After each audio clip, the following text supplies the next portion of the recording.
It's time to register to play our live interactive game shows. Call 800-537-GAME now. It's fast, it's fun, and it's free. You only need to register once to play forever on Game Show Network.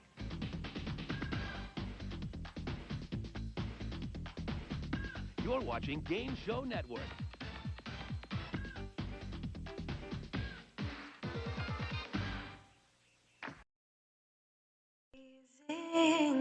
Welcome to our To Tell the Truth Civil Rights Marathon. Today, we are going to give you a marathon of classic episodes with imposters of civil rights and some good episodes with Fulton Laurie, Nipsey Russell, and the fabulous host that hosted To Tell the Truth back in 1990, football quarterback Lynn Swann. Sit back and relax, and we'll be right back. Oh, beautiful. Beautiful, beautiful, beautiful, beautiful. Amazing.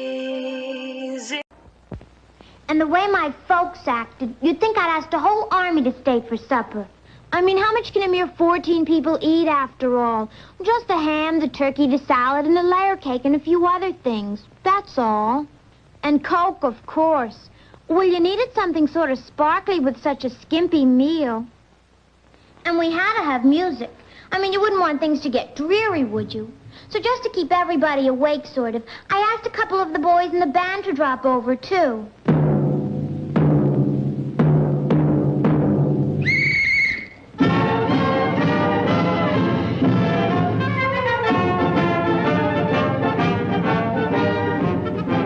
And boy, did they brighten things up. And of course, then I had to give them all Coke, too, to brighten them up. And I even saved some Coke for Mom and Dad. I really did.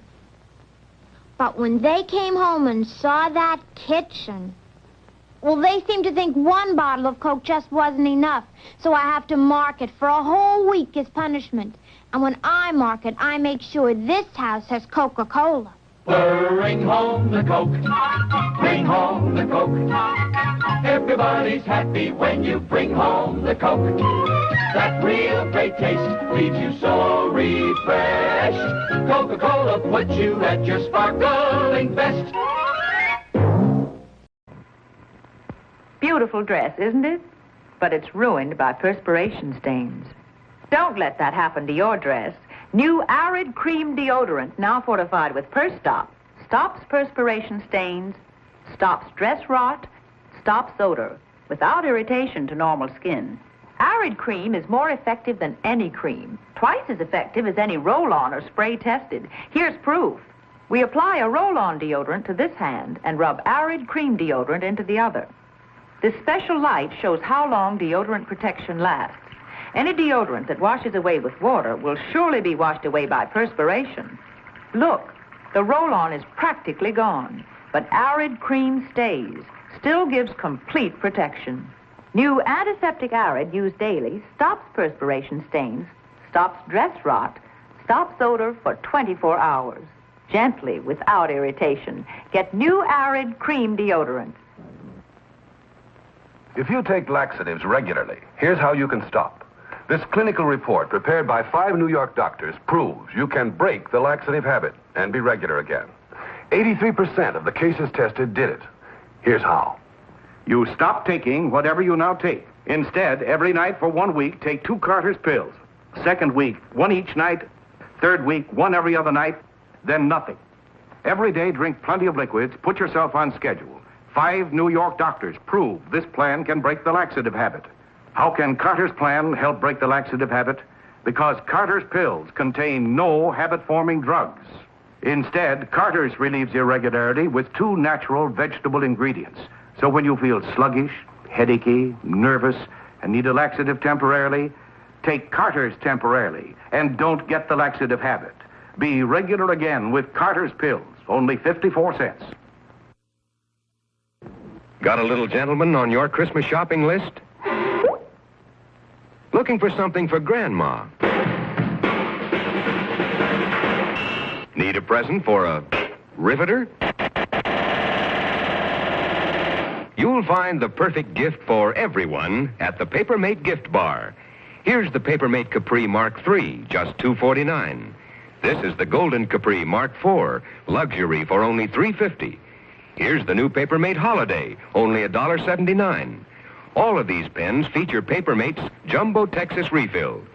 For the ladies, here's the Papermate Lady Capri with carry case and famous piggyback refill, only $2.95. Papermate gift pens are guaranteed not to skip, even right over butter. So whoever's on your Christmas shopping list, get Papermate pens in handsome gift boxes at the Papermate Gift Bar. One of these women is graduating from college this Saturday. What is your name, please? My name is Maureen Heiter. What is your name, please? My name is Maureen Heiter. What is your name, please? My name is Maureen Heiter. Two of these people are imposters. Only one is the real Maureen Heiter, and is the only one sworn to tell the truth. Now, here is our host, Bud Collier.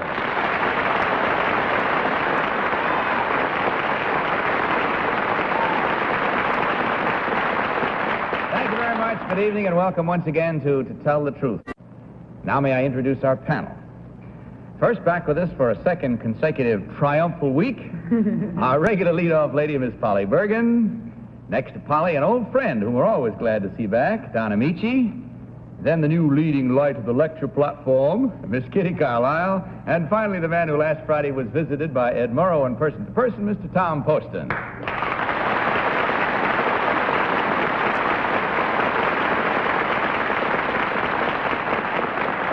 Panel, will you please follow along with your copies of this first affidavit as I read it? I, Maureen Heiter, am a college student. I am also a grandmother. 2 years ago, I decided to continue my education where it was interrupted when I got married. This coming Saturday, I will graduate with the class of 1959 from the University of Maryland with a degree of Bachelor of Arts. Signed, Maureen Heiter.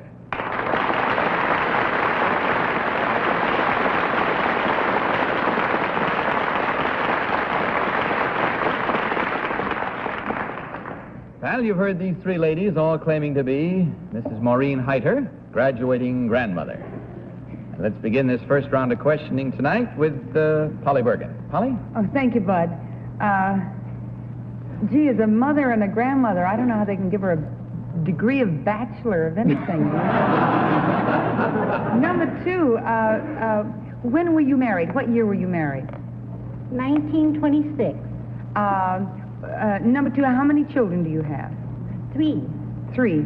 Number three, how many children do you have? 2. 2. Number three, what did you major in college? Nursing and hygiene. Nursing and hygiene. Did you take physical education? Number 3? You did? How many girls on a girls' basketball team? Oh, basketball. Well, there were 22. Number 1, that game I gotta watch. That's a busy little gymnasium, I'll tell you that. Don Amici, please. Number 2, did you have a major in your freshman year in school? Yes, I did. It was pre-law. Number 3, who is the football coach at Maryland University? At the present is Nugent. Number 2, how many credits do you need to graduate? 120. Number 2, how many hours a week did you carry this past year? 38 for the whole year, 20 the last semester. Number 1, how many hours did you carry? I carried 15. 15 hours.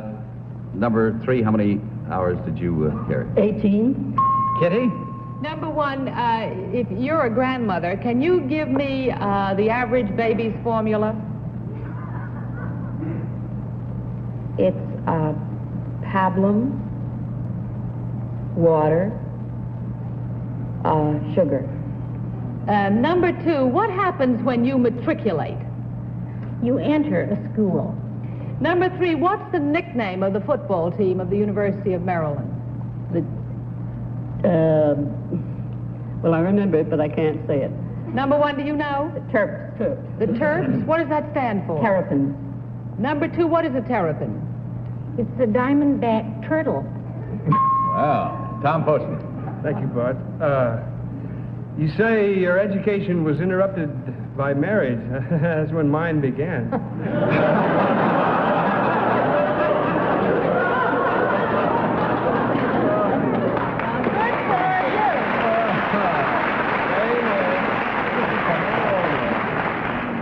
But tell me, number 3, who did you take to the senior prom this year? Well, I took the same fellow I've been taking for 57 years, my husband.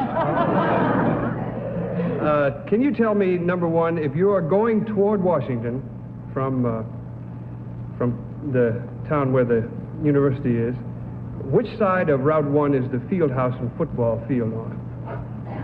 Let's just leave it where it is.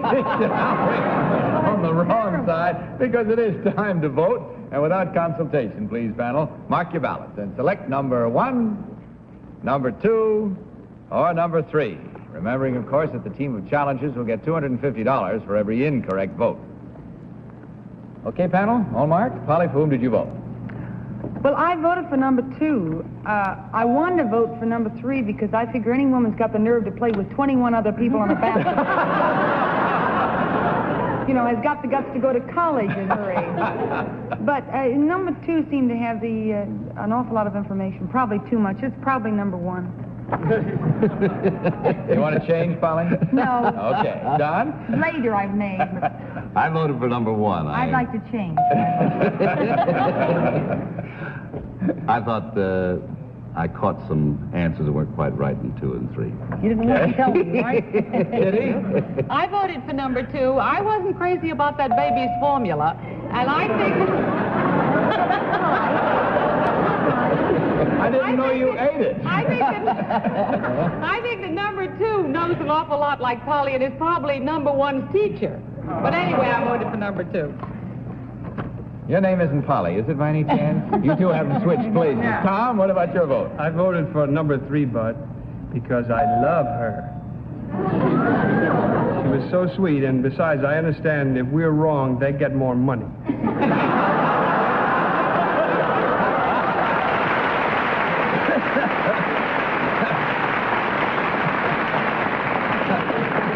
Now on, we call you Mr. Social Security. All right, you've heard our votes? Our votes and our reasons for them. Let's see how they check with yours at home, because we do trust you every week that you play right along with us. So let's compare notes as we discover which one of these ladies is the real graduating grandmother. So will the real Maureen Hyder please stand up?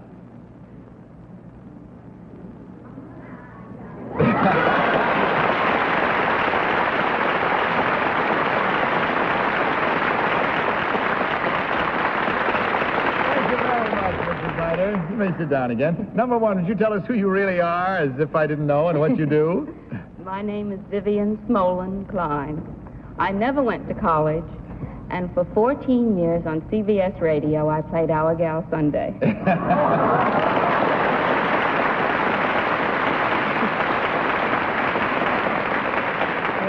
my. Nice to see you, Vivian. And number 3, what about you? Well, my name is Alice Hill. I've been married 57 years. I have 7 grandchildren and 12 great-grandchildren.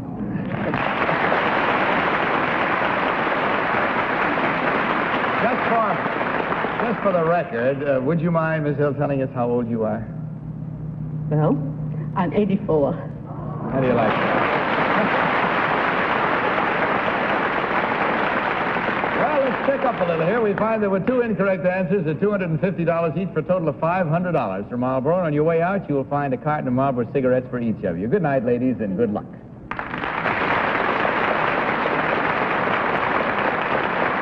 And now, panel, let's meet our next group of challengers.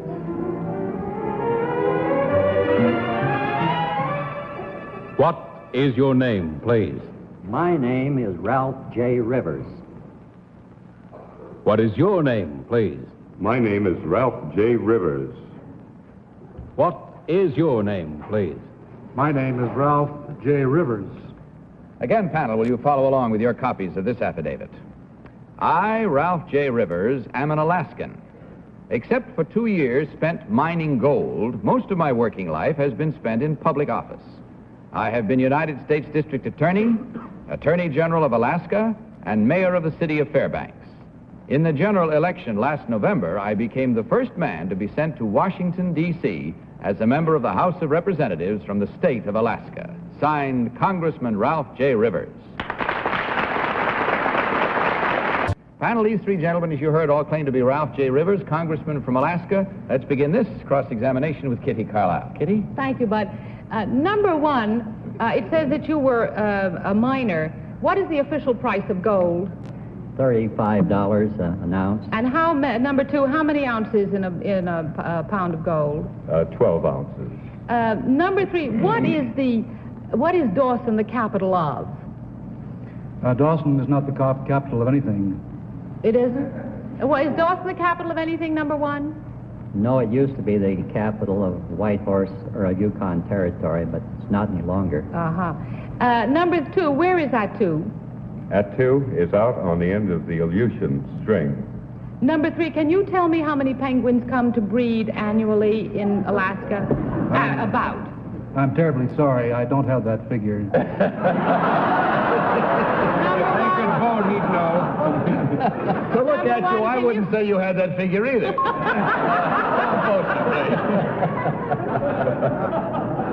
Number two, what is the big tourist season in Alaska?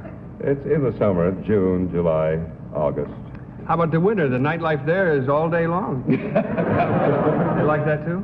Number one, what is the slang term for a native Alaskan? Sourdough. Number three, what is a citizen of Nome called? A nomad. Nomad. They get there and they want to move. Number one, what did Wilson Meisner have to do with Alaska? I don't know. Number two, do you know? Yes, although it was really over in the Yukon Territory that Wilson really operated, if I can use that particular. Okay, you know. As a lawyer, number three, what does the term caveat emptor mean? That means let the buyer beware. Polly? Thank you. Number one, in Congress, there's one representative for how many people? Oh, it runs between 400,000 and 500,000. Mm-hmm. What is the population of Alaska? 211,000, approximately. That you get 200 one. From you get one, of course, if you have less than. You owe the government 300,000 people. They don't. In other words, if it's less than 500, they still get one anyway. Yeah, they can't send half a congressman. I know a couple of states that do.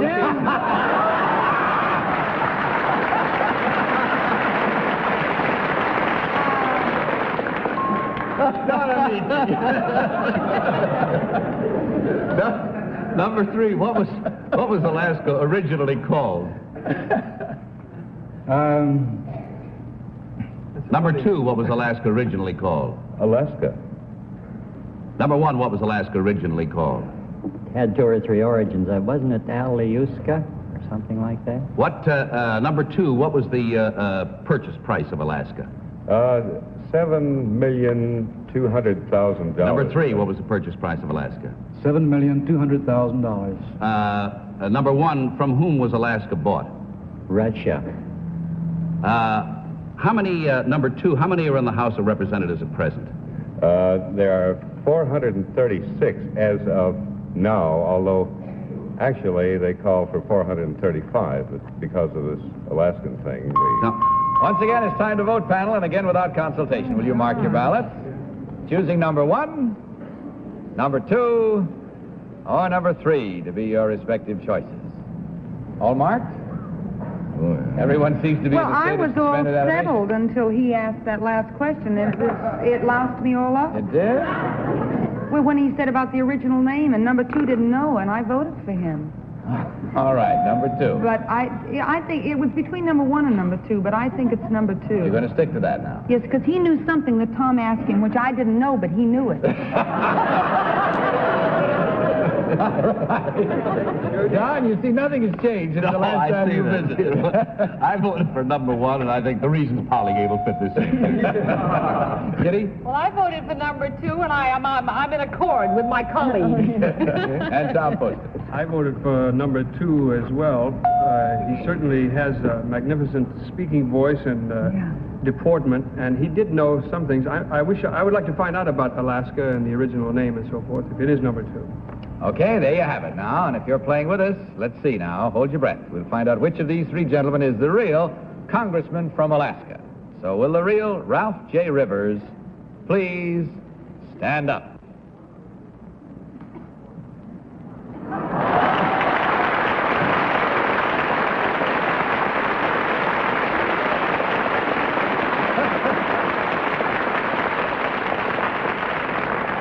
Thank you very much, Mr. Rivers. Number 2, would you tell us who you really are and what you do, please? Yes, my name is Virgil Parch. I'm a cartoonist, and I'm a faculty member of the famous Artist School of Westport, Connecticut, and I have just come out with a new book, Vip Tosses a Party. And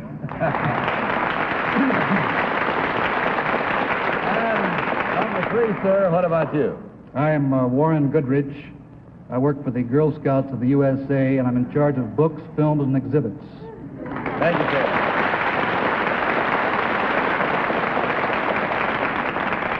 Well, much success to you, sir, in your term as representing the brand new state of Alaska. And we'll have to check on our scoring here. We find that the panel didn't do as well this time. There were 1, 2, 3 incorrect votes at $250 each for a total of $750 for you from Marlboro. Congratulations to you. And on your way out, you'll find a carton of Marlboro cigarettes for each one of you. Good night and good luck. Now, panel, let's meet our 3rd team of challengers.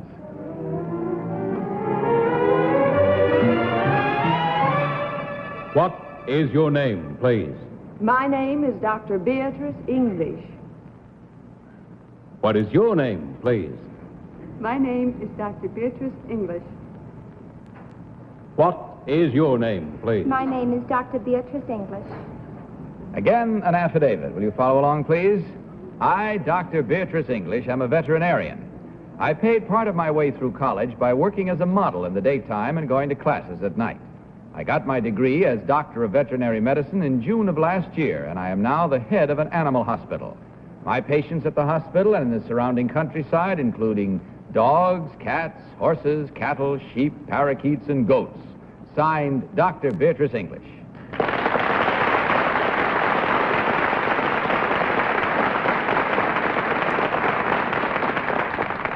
So this time, panel, we have 3 ladies all claiming to be Dr. Beatrice English, former model turned veterinarian. Let's begin this round of questioning with Tom Poston. Tom? Thank you, Bud. Number 1, what kind of model work did you do? Well, I worked for Bonwit Tellers, which meant I modeled suits, coats, hats, everything. What is anthrax? Could you tell us, please? Yes, it's a disease of cattle. Thank you. Number 2, what kind of modeling did you do? I worked in the garment center around 7th Avenue, wholesale modeling. Thank you. How is a goat's eye different from that of a cow?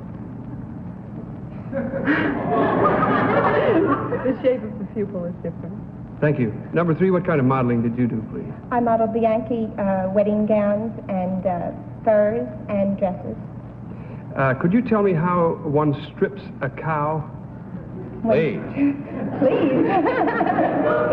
Well, they're very rarely completely naked. How do you strip a cow? Could you tell? Yeah, I can't think right now. Number 2, could you think right now? Yes. Think right now. Holly?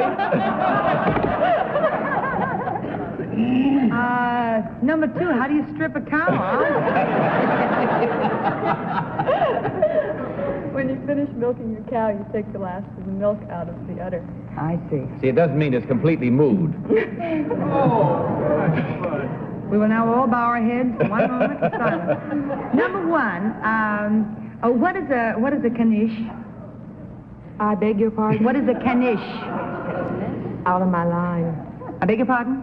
Out of my line. Number 2, what is a caniche? I'm sorry, I don't know. Number 3, what is a knish? A potato pancake? No.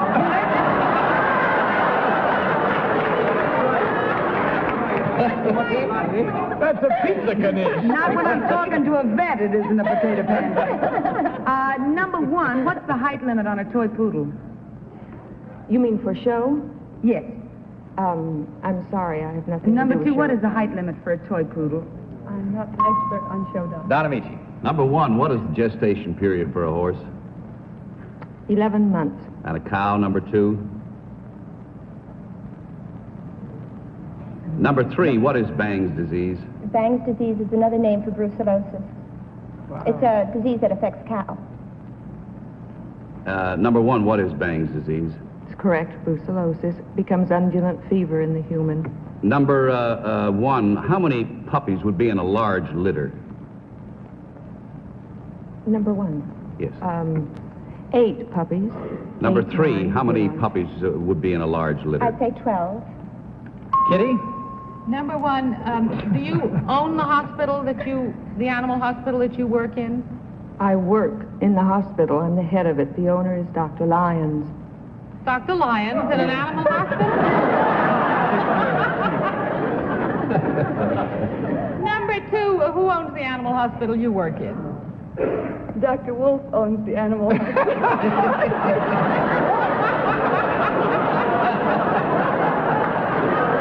And I suppose Dr. Dog owns the animal hospital you work in. Number 3. Cat.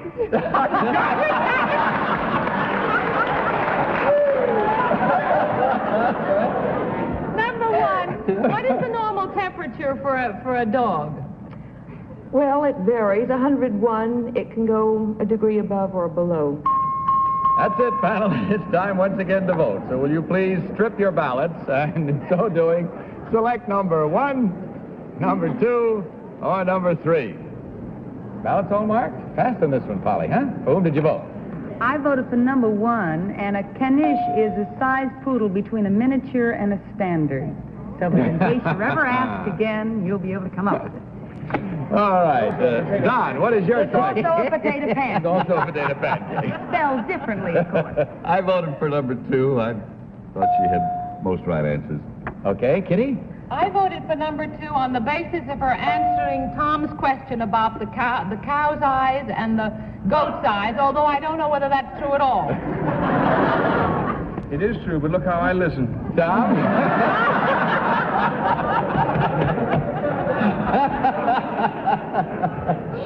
He missed a couple. Number 2 missed a couple of questions that, but I think she had something to do with farm living. Maybe we can find out. I voted for number 1. Okay, there you have it now. And you at home, look deeply into the nearest goat's eyes and see what your votes will do as we compare them now with those of our panel as we discover which one of these ladies is the real former model turned veterinarian. So will the real Dr. Beatrice English please stand up?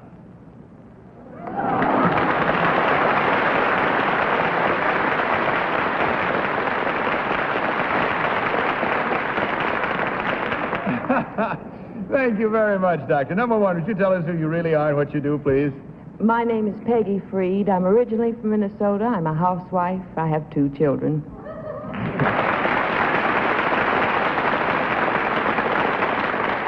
You'd say you have a litter of 2, I think, after this run. And number 3, what about you? My name is Pat O'Hanlon, and I'm a Bronx housewife and mother of 2. And currently I hold the title of Mrs. New York City.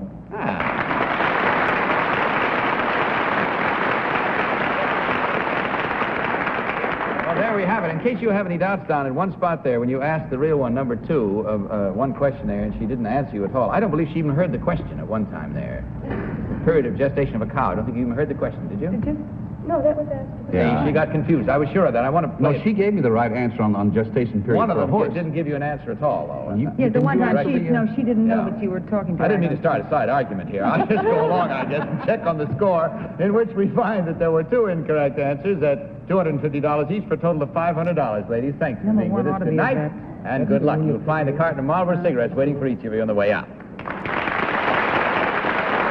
And that, ladies, is Arid's great story, which may well save you from a similar predicament. That's all we have time for tonight, except to say, Don, awful good to see you back. Come see us again, will you? Thank you, Bud. I'm glad to be back. Nothing left now but good night to you all nice people. Good night. Good night, Bud. This is Bud Collier saying good night on behalf of Marlboro and reminding you to tell the truth. Good night, everybody. To Tell the Truth is Mark Goodson, Bill Connor, in association with the CBS Television Network.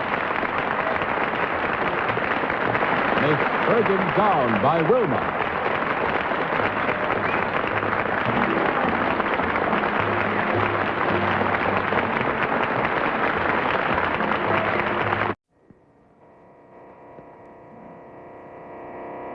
This is the weather satellite Tyros. The sound you hear is the sound of Tyros as it circles the Earth at 18,000 miles an hour. And one of these men was directly responsible for its creation. What is your name, please? My name is Herbert Butler. What is your name, please? My name is Herbert Butler. What is your name, please? My name is Herbert Butler. Two of these people are imposters. Only one is the real Herbert Butler and is the only one sworn to tell the truth. Now, here is our host, Bud Collier.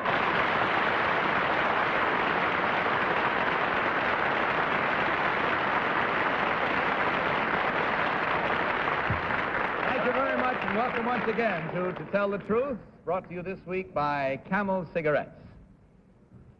And now let's meet our panel. First, Miss Polly Bergen. Next, Mr. Don Amici. Then Miss Kitty Carlisle. And finally, Mr. Tom Poston.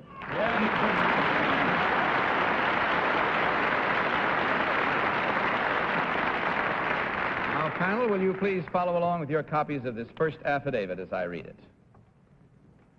I, Herbert Butler, am a civilian scientist for the United States Army Signal Research and Development Laboratory.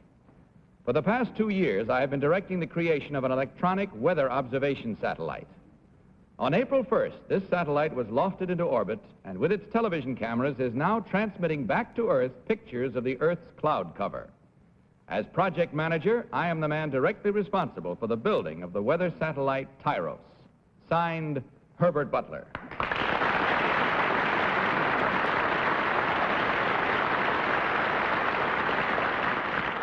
So, panel, with one of these gentlemen all claiming to be Herbert Butler, designer of our weather satellite, that was a good sentence, with one of them all claiming to be. However, you know what I mean. Let's begin this questioning with Tom Poston. Tom? Thank you, Bud. I read a little something about it. I guess everyone did. Mr. Butler, number 2, could you tell me at what speed Tyros, is that right, Tyros? Tyros revolves when it first goes into orbit? 420 miles an hour. What speed does it actually rotate? Number 1, Mr. Butler, number 1? It's rotating at 10 revolutions an hour now, Mr. Poston. Thank you. Number 3, what slows down Tyros when it first gets up into orbit? A slowdown mechanism was actually built into the satellite to slow it down. Number 2, Mr. Butler, number 2, what is that device? It's a pair of fins that come out. There was 3 sections, 1, 2, 3, and they spin around thusly on the bottom. You'll notice here. Number 3, please. Is there anything else that would tend to slow Tyros down? The magnetic field might tend to slow it down. Polly, before I ask you to start questioning, Polly, may I say, I guess I stand corrected. Tyros is the correct pronunciation. I was told this afternoon it was Tyros, and that's why I mispronounced Mr. Butler.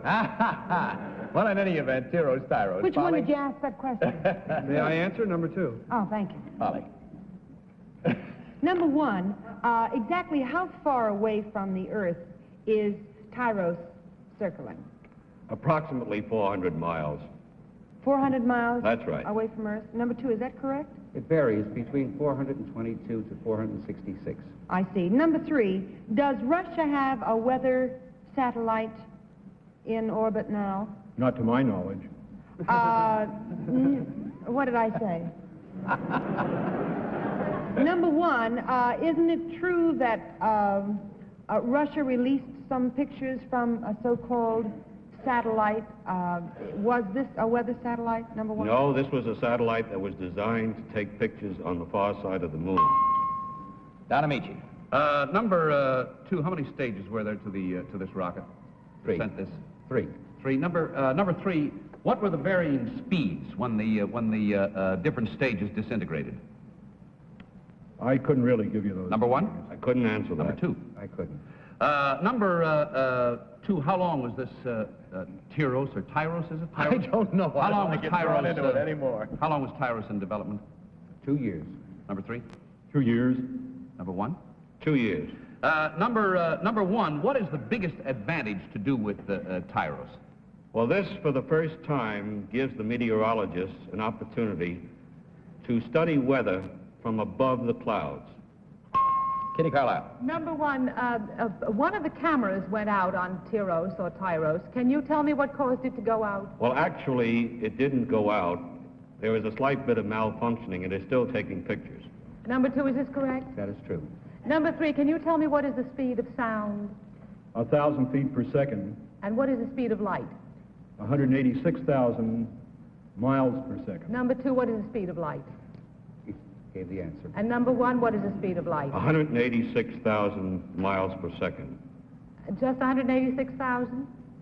Miles per second. Number 2, what is the meaning of Tyros? It stands for television, infrared, orbit, Satellite. Thank you, John. Well, I said that's what I was waiting for. Thank you, Mr. Signalman. And the time is gone now for any further questioning, so will you please mark your ballot. It is time to vote without consultation. And will you select in your voting number 1, number 2, or number 3? Team of challengers, of course, as is our custom, will receive $250 for every incorrect vote. Everybody voted? Yeah, I haven't, Bud. Will you? Okay. All right. Polly, for whom did you vote? I voted for number 3. He got very sharp toward the end, and I noticed that number 2, as a matter of fact, didn't even sort of have the courage to repeat his mileage on the speed of light and sound. It was very difficult. They all did a marvelous job of learning facts and everything. It was hard to pin them down, but I have a very strong feeling it's number 3. Okay, Don? Yes, I voted for number 2. I voted for number 2 because of my vast knowledge of research to do with this hero here. I'm quite certain his questions were all fine. And what about your I voted vote, for Bob? number 3. I'm convinced neither one of them is the real Mr. Butler, because I read somewhere that the speed of sound, the speed of light, is 186,300 miles. And nobody said that. Well, you wanted that extra 300 miles. Huh? Yes, I did. However, I believed it was number 3. Okay. Tom? Well, sort of complicated reasons for this. It really involves the fact that number 1 said that it revolved at the rate of 10 revolutions per hour.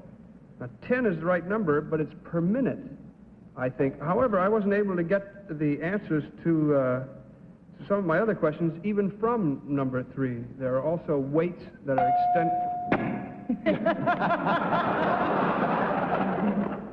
That's the first time, I believe, that our signal man has ever cut anyone off in giving the reasons for their voting, but I guess they got impatient to find out. Put up with it. Tom. I wouldn't either if I were you.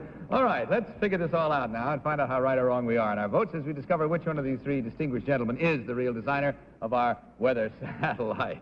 Will the real Herbert Butler please stand up?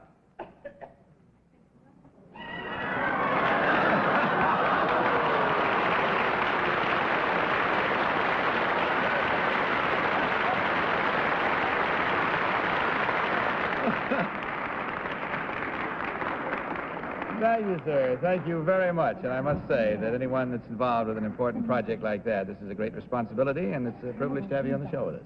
Thank you very much. Number 1 should tell us who you really are and what you actually do. My name is Charles Alwahan, and I'm the Eastern Sales Representative for the Sweden Freezer Company of Seattle, Washington, and we are makers of ice cream equipment.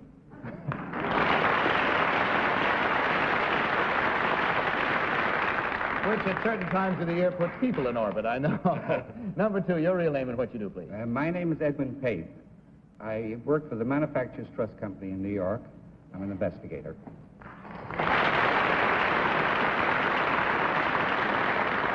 you all investigated mighty well, but there were 3 sharp members of our panel who... it's too late for a postmortem, Polly. I just wanted to ask the gentleman so that we would all know the exact Oh, pronunciation yes, thank of you. the word. Thank you. What is the correct pronunciation? Tyros. Thank you, sir. pronunciation. I was... And what about the speed of sound? I still think it's 1,000 feet per second, but I could light. be wrong. What about light? I But just don't say I get 186,000 miles per second. That's is what I don't said. get my 300 She wants miles the extra 300. He got a bargain on this thing. Yeah. You paid 300 miles more. Checking the score, we found there was 1 incorrect vote at $250 from Camels and a carton of Camels for each of you on the way out. Thank you very much for being with us. Good night, gentlemen.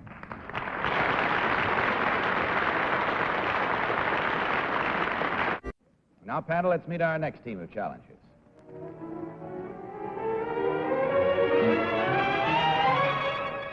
What is your name, please? My name is Raymond Rousselot. What is your name, please? My name is Raymond Rousselot. What is your name, please? My name is Raymond Rousselot. Will you follow along with your copies of this affidavit, please? I, Raymond Rousselot, am a professional wrestler. I was born in France and studied law for 2 years at the Sorbonne in Paris. Although I work full-time as a secretary at a major American university, I wrestle on the average of 2 nights a week. In the 4 years since I started my professional wrestling career, I have had more than 250 bouts. Signed, Raymond Rousselot.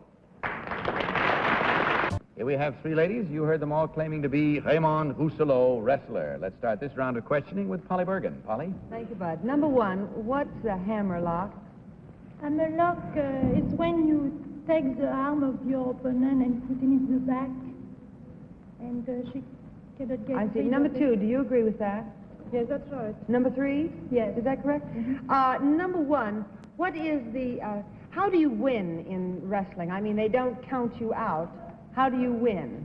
Oh, I think they count out. And number 2, how do you win in wrestling? You can count out, or you can win by force. Number 3, what do the falls consist of? In other words, how would you count? You mean the first time a person falls? It depends on a match. If it's a single match, you win when you have 1 fall. On a double match... Don Amici, please. Number 2, name me 4 streets in the Étoile. Avenue de la Grande Armée. 4 streets on the Étoile. You 4 streets? Go into the Étoile. Rue Tilsit, Rue de Presbourg.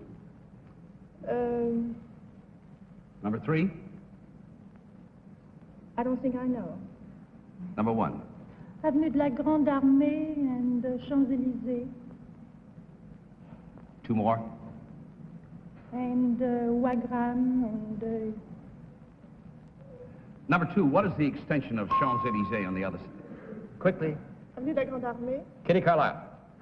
Number 1, what is a half Nelson? It's very difficult to explain. Number 2, what is a half Gainer? You only gain half.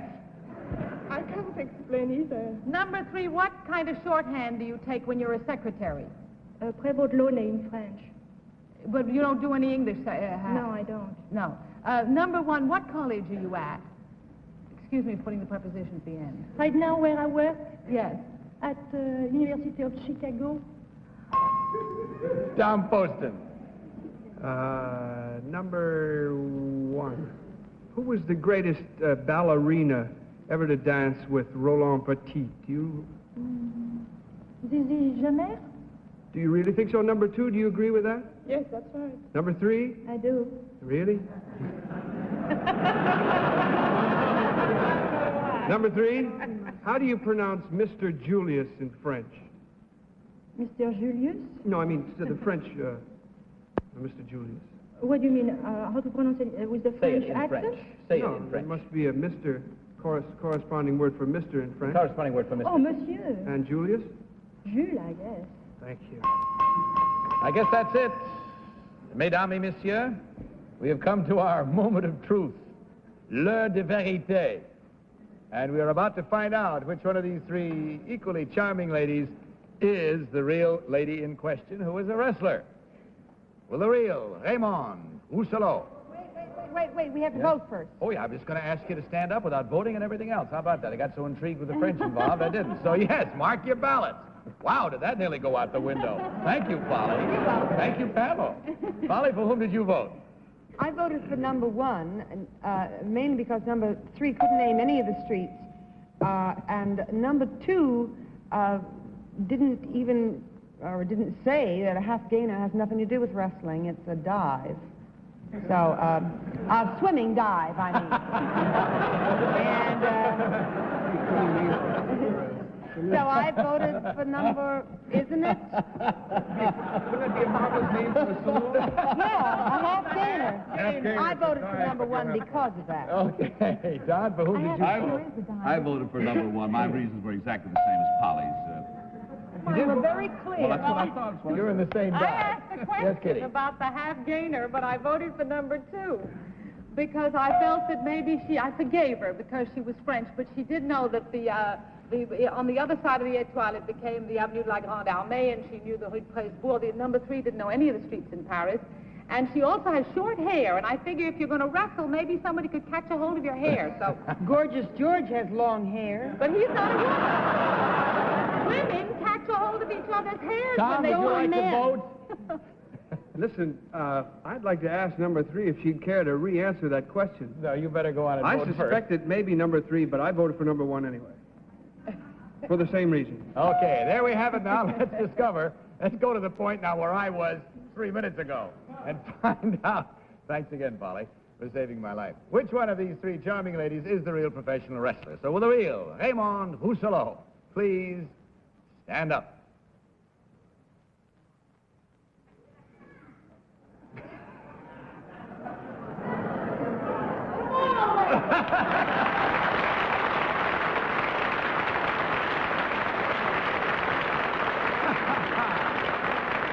Thank you very much. Now, number 2, would you tell us your real name and what you really do, please? My name is Bernadette Desobliaux, and I work for the French delegation. Thank you very much. And number 3, your real name and what you do, please. I am Anne Derieux, and I am an interior decorateur. Thank you very much. Only before I tell you what you did this evening, let's see, there were 1, 2, 3 correct votes and only 1 incorrect vote. Same voting as last time at $250 from Camels and a carton of Camel cigarettes for each of you. Thank you, ladies. I hope you enjoyed your visit to us. We certainly enjoyed having you here. Good night and good luck. And now, panel, let's meet our 3rd team of challengers.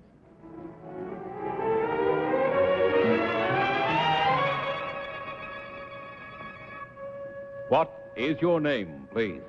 My name is Lester B. Dill. What is your name, please? My name is Lester B. Dill. What is your name, please? My name is Lester B. Dill. Another affidavit, panel. Follow along, if you will. I, Lester B. Dill, am a caveologist. I have explored more than 1,000 caves from Canada to Venezuela and have visited every major cave in the United States. I currently own and operate as tourist attractions a chain of 12 caves, including Onondaga Cave, which was reputedly discovered by Daniel Boone, and Merrimack Caverns, formerly a hideout for Jesse James and his gang. Signed, Lester B. Dill.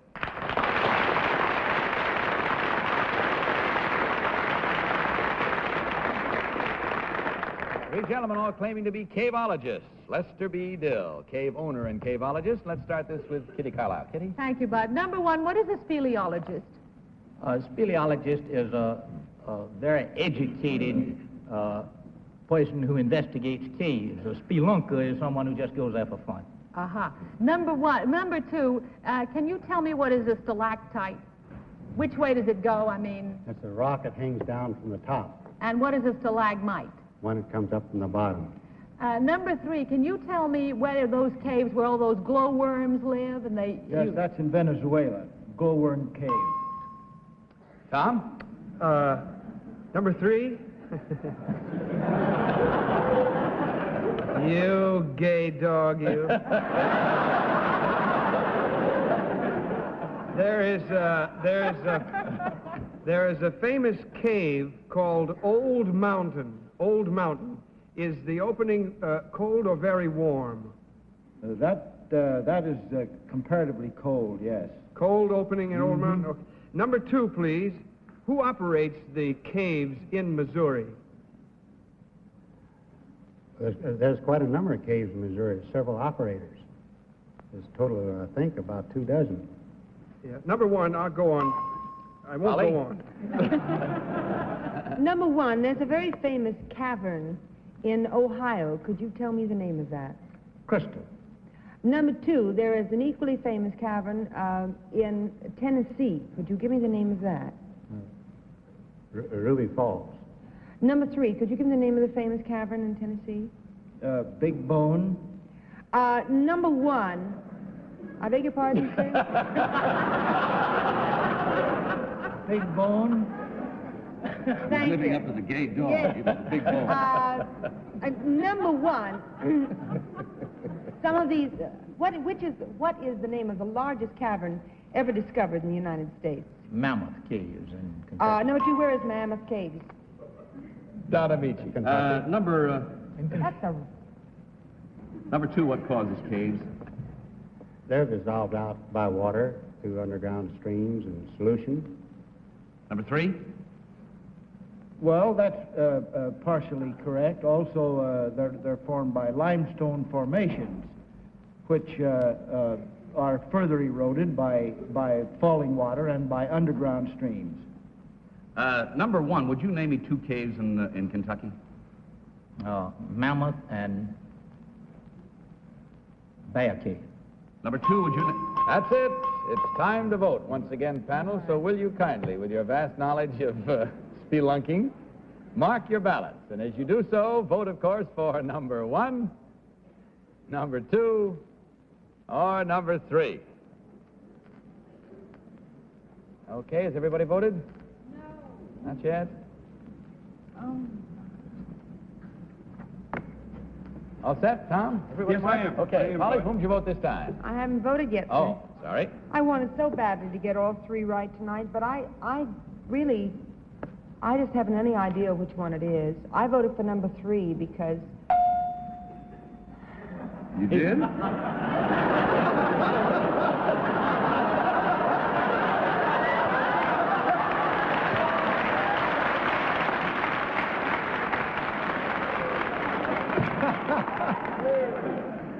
Well, actually, it's none of your business why I voted. It's leopard, not mink. Don, your And vote, I wish please. it were color television because he's got such a beautiful shade of red. Doesn't he? Look. Shade of red, did you say? Red. Look I at his see. face. He's very attractive. I voted for number 3, Bud, because I haven't voted for number 3 lately. Good sound reasoning. Kitty, which one did you vote for? Well, I voted for number 2, but I think it's number 1 because he knew all about speleologists, and I think number 2 said the wrong cave in Tennessee to please Polly, and I think number 3 isn't a serious enough fella to run those caves the way he's dressed. And finally, He's Tom. gonna kill the Tom, your wardrobe. vote, please. No, I voted for number 1. I couldn't vote I think for... you're right. Do you? Yeah. Well, we'll trade. I'll take number 2. I couldn't vote for number 3 because Old Mountain, as you know, is notoriously warm, the opening, and he said that it was notoriously cold. How does he know, right? So I voted for number 1 because he did know a lot of stuff about it. All right, there we have it now. The votes are in and our minds are made up. I hope yours are at home. And we come to that moment of truth I referred to before in the confused way. And let's discover which one of these gentlemen is the real caveologist and cave owner. So will the real Lester B. Dill please stand up?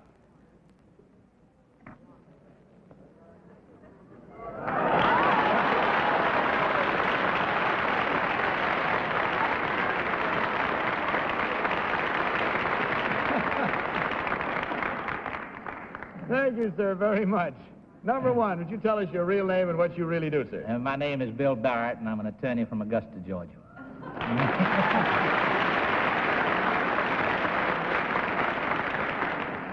Just for funny, you ever been down in a cave? No. Never?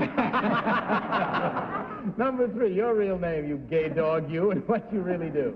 My name is Tom Noel. I'm a freelance writer of jazz articles.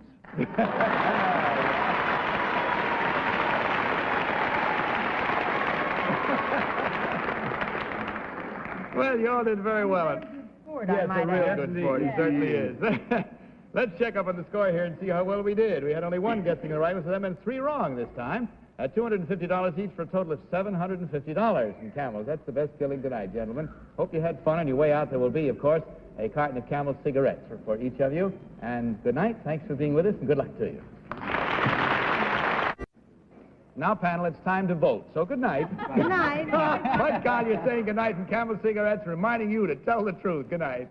To Tell the Truth is the Mark Goodson Bill Watson production in association with the CBS Television Network. That's Bergen's Wardrobe by Fashions in 4 Seasons, Knoxville.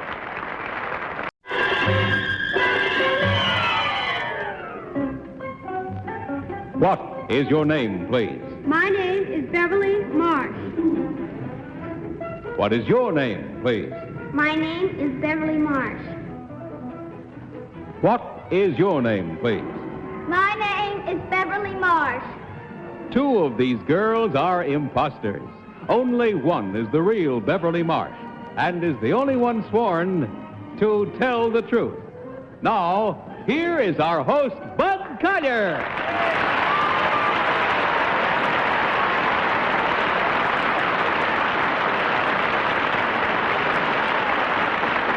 Thank you very much. Welcome once again to Tell the Truth, brought to you this week by Helene Curtis, makers of fine beauty products, creators of Suave hairdressing and conditioner, and Endon dandruff treatment shampoo. Now may I introduce our panel. First, Miss Kitty Carlisle. Next, Mr. Don Amici. Then sitting in for Polly, our good friend who's one of the stars of the Thurber Carnival here in New York, Miss Peggy Cass. And finally, Mr. Tom Poston.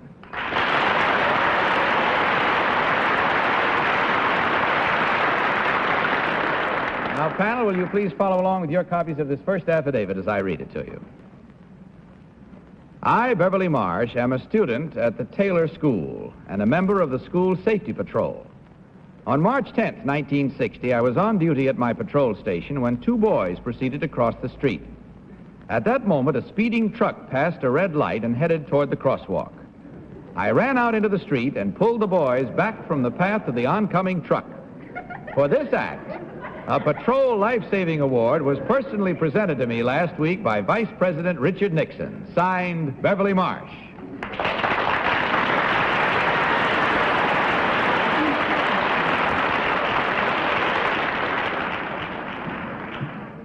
All right, panel, you heard these 3 young gigglers, ladies, all claiming to be Beverly Marsh Safety Patrol heroine. And let's start this first round of questioning with Don Amici. Don, please. Thank you, Bud. Number 3, where is Taylor School? In Augusta, Maine. In Augusta, Maine. Number 1 and number 2, you both say it's in Augusta, Maine also, do you? No. Oh, you don't? Oh, well, then number...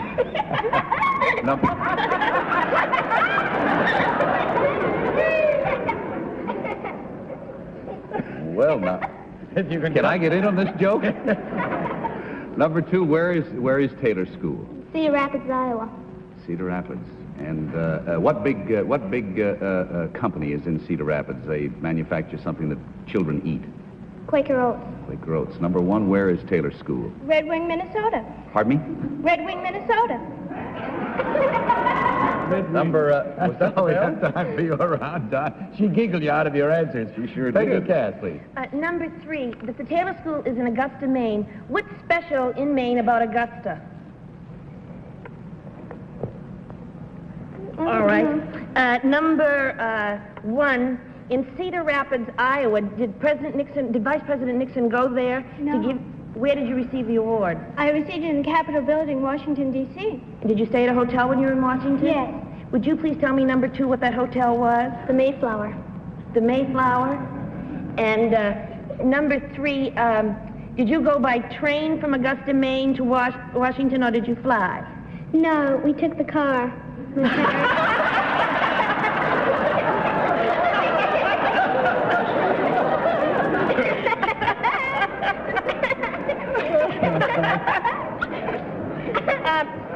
She's having more fun than anybody.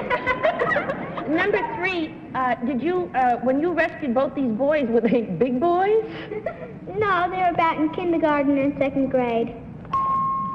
Skip first grade. Tom Poston. Thank you. Now watch him clam up when I'm on. The kid won't laugh all night. Number 1, Beverly, number 1. Do you have any trouble with the boys at these school crossings? No. Number 2, can you tell me, do they have bellboys in the Mayflower Hotel? Yes. Do they call them bellboys? I don't know. They never called them. Neither Never I was called there. Listen, Chuckles, number 3. What a wonderful laugh. What lovely girls they are. Number 3, can you tell me what's a nickname for your first name? Well, I don't have one. Don't have... Didn't bring one with you, eh? Number... Kitty Carlisle. Number 3, what is the color of Vice President Nixon's eyes? Well, I think they were blue. I didn't pay Number much 2, attention what to color them. would you say his eyes were? I didn't pay much attention. Number either. 1, did you? Brown. Who is the governor of Minnesota, number 1? Number 1? Governor? Yes. You come from Cedar Rapids, Minnesota? No, she comes from Cedar Rapids. Oh, where do you come from? Red Wing. Oh, Red Wing what? Minnesota. That's what I said. Who's the governor? Oh, I'm all mixed up. Okay. That's all the time we have for giggling. It's time to vote now, if you don't mind. Some serious business without consultation, panel. Will you please mark your ballots? And in so doing, vote for number 1, number 2, or number 3. The team of challengers will, of course, receive $250 for every incorrect vote. Have you all voted? Yep. All right. Kitty, for whom did you vote? Well, I voted on the basis of Vice President Nixon's eyes. I think they're brown, and number 1 said they were brown, so I voted for number 1. Okay. Don, your vote, please. Well, I voted for number 2, Bud, and I sure wish I had a reason for it. I don't, that's pure guess. Peggy? I voted for number 2 because she knew the Quaker oats were made there. And finally, Tom, your vote, please. I voted for number 2 as well, but I thought she was All right, young. there we have it. Our votes are all in. Our minds are made up. Our giggles have paused for the moment. And let's find out now which one of these young ladies is the real Safety Patrol heroine of her school. So will the real Beverly Marsh please stand up?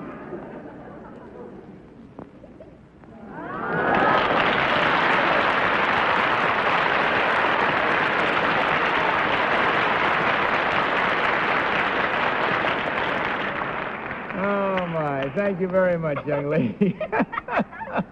Nothing like having your own built-in audience to carry around with you, is it? Number 1, would you tell us your real name and what you really do? My name is Paula Penzer, and I attend Road School, and I'm in the 7th grade. Good girl.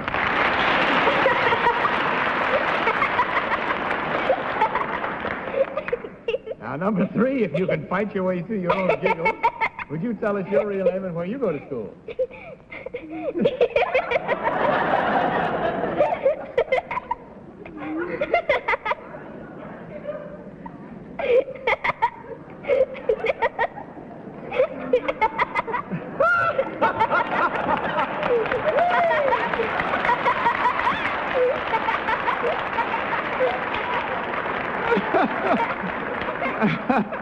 Now, let me see. I should have a list of your name here somewhere, but I don't have it. What is your name?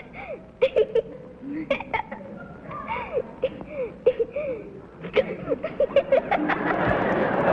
it Claire something? Claire what? It's Claire Crazy, I'll tell you that. Come on, let's have your real name. Claire Ferrieri. I'm a student at St. Margaret's School. And a very happy one, too. All right, young lady.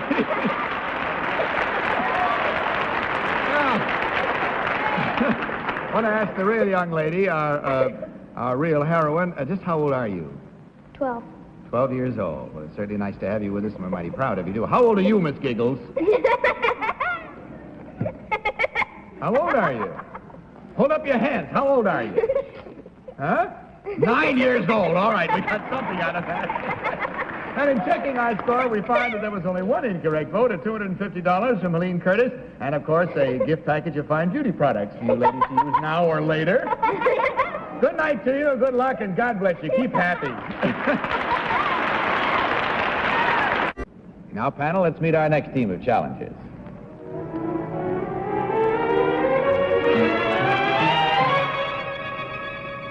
What is your name, please? My name is Harold M. Hoflinger. What is your name, please? My name is Harold M. Hoflinger. What is your name, please? My name is Harold M. Hoflinger. Again, panel, will you follow along with your copies of this next affidavit? I, Harold M. Hoflinger, am an ex-convict. I was arrested for bank robbery and served 2 years of a 2 to 14-year term in the Indiana State Reformatory. Shortly after my release from prison, I was converted to Christianity. I studied for the ministry and am now an ordained minister. I was also a missionary in Ecuador. Presently, for the first time in the Reformatory's 100-year-old history, I am prison evangelist in the same institution where I spent 2 years as a convict. Signed, the Reverend Harold M. Hoflinger.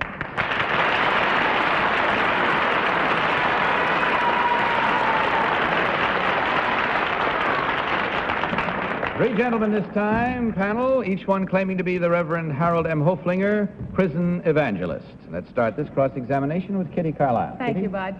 Reverend Hoflinger, number 1, what denomination are you? Baptist. Number 2? Baptist. Are you a Baptist, number 3? Baptist. Number 1, what Indians live in Ecuador? The Aucos, the Salsacos, and the Quichuas. And number 2, what is the capital of Ecuador? Quito. Number 3, how do the men react to your having been a convict in the same reform? Do you feel that this is very valuable? It's extremely valuable. We do my best work. What's that? I do my best work because I know them, they know me. Yes. Number 1, do you feel that out of what proportion of men do you feel are ever rehabilitated in prison? Well, I would say that a large percent of them are when they come under the truth of the gospel. Number 2. Don? Number 2, why did you rob a bank? Needed the money. Number 3, where is the reformatory in Indiana? Reformatory is at LaPorte. Number 1, would you agree with that? I didn't hear his answer. What did you say, sir, please? LaPorte. LaPorte? LaPorte. You agree with that number 1? The reformatory, I believe, is at Pendleton, Indiana. Number 2, would you say that, would you choose between the two, whether it's Pendleton or LaPorte? It's Pendleton. Pendleton. Number 2, what is the maximum sentence you can get for bank robbery? 14 years. 14 years? Yeah. Number 3, is there a difference in the maximum between bank robbery and armed bank robbery? Yes, that is a technical difference. I'm talking about maximum sentence. The maximum sentence. Peggy? Number 1, who was Willie Sutton? He's a very famous man. He's now incarcerated, I understand, in New York State, I believe at Attica. Number 2, where is the Mato Grosso? I'm sorry. Number 3, please. Would you repeat that, please? Would you repeat that, please? Where is the Mato Grosso? My Spanish accent might not be so good. I believe that is in the Brazilian rainforest. And number 1, please. Well, if my geography stands me right from my days in school, which was longer than your days, I think it's in South America somewhere. Well, Tom.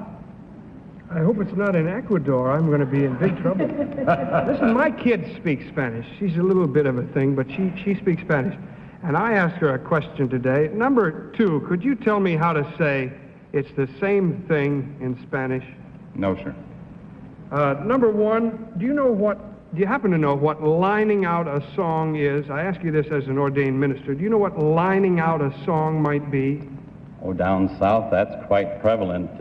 Lining out a song is when a man sings or the leader sings and the congregation follows. You wouldn't have to be a minister to know that if you've ever been in the South, Tom. What about the Mato Grosso? I stand on my That's it. There's no more constitutional time. right.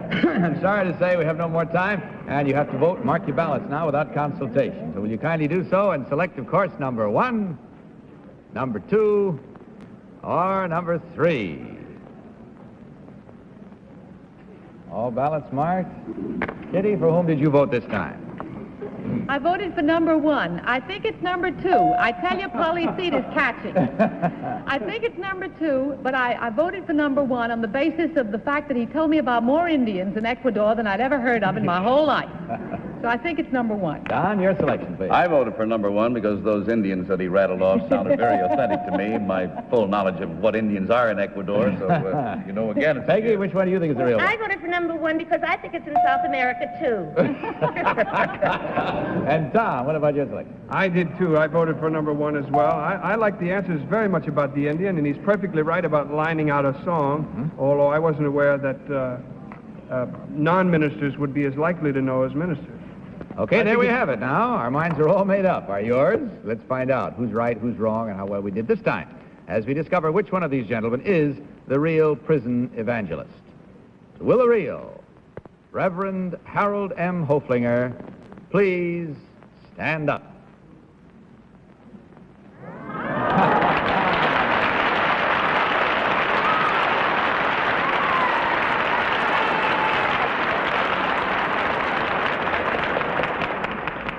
Thank you very much, sir. The other two will have to go right back to jail. No, he'll have to teach them not to lie. Right. Number 2, would you tell us your real name and what you really do?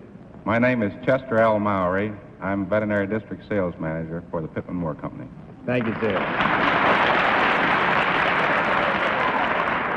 And number 3, your real name and what you do, please. My name is Judson K. Mulford. I'm production manager for the American Journal of Nursing Company. Thank you. Mr. Hoflinger, I'd like sincerely to congratulate the Christian League of Forgotten Men in Osceola, Indiana, I believe it is, on the wonderful work that you're doing out there. According to the data that I have here, to date over 1,100 ex-inmates have gone through the program of the Christian League and have returned to their rightful places in society. This is a really astounding record. In checking our score, we find that the panel did real well. Truth was there to be seen in this round, and they all saw it for what it was. You can't hide that under a bushel, and they all guessed correctly, so there are no incorrect votes. But that means, in that case, that Helene Curtis contributes $150, gentlemen. And, of course, on your way out, you'll find a gift package of fine beauty products from Helene Curtis for your ladies. Thank you very much for being with us. Good night. Might I say something, Bud? We have just very little time, sir. I think this is one of the nicest home type of shows that I have ever seen, and I'm glad to have been on. But I sure thought the panel would do me a better job than that. Thank you, sir. Thank you very much. Good night. All right, panel, let's meet our third team of challengers.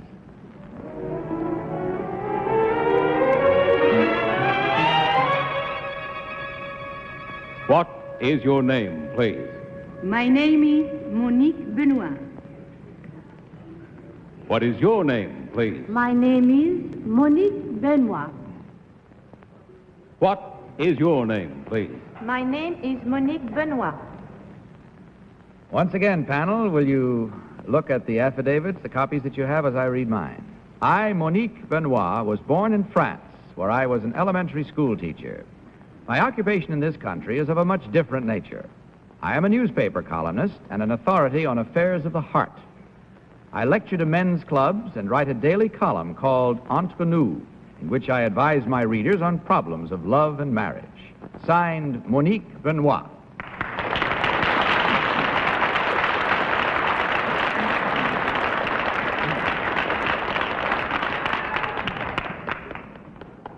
Here we have it once again. 3 charming ladies this time, each one claiming to be Monique Benoit, advice to the lovelorn columnist. May we start this round with Tom Poston. Tom? Thank you, Bud.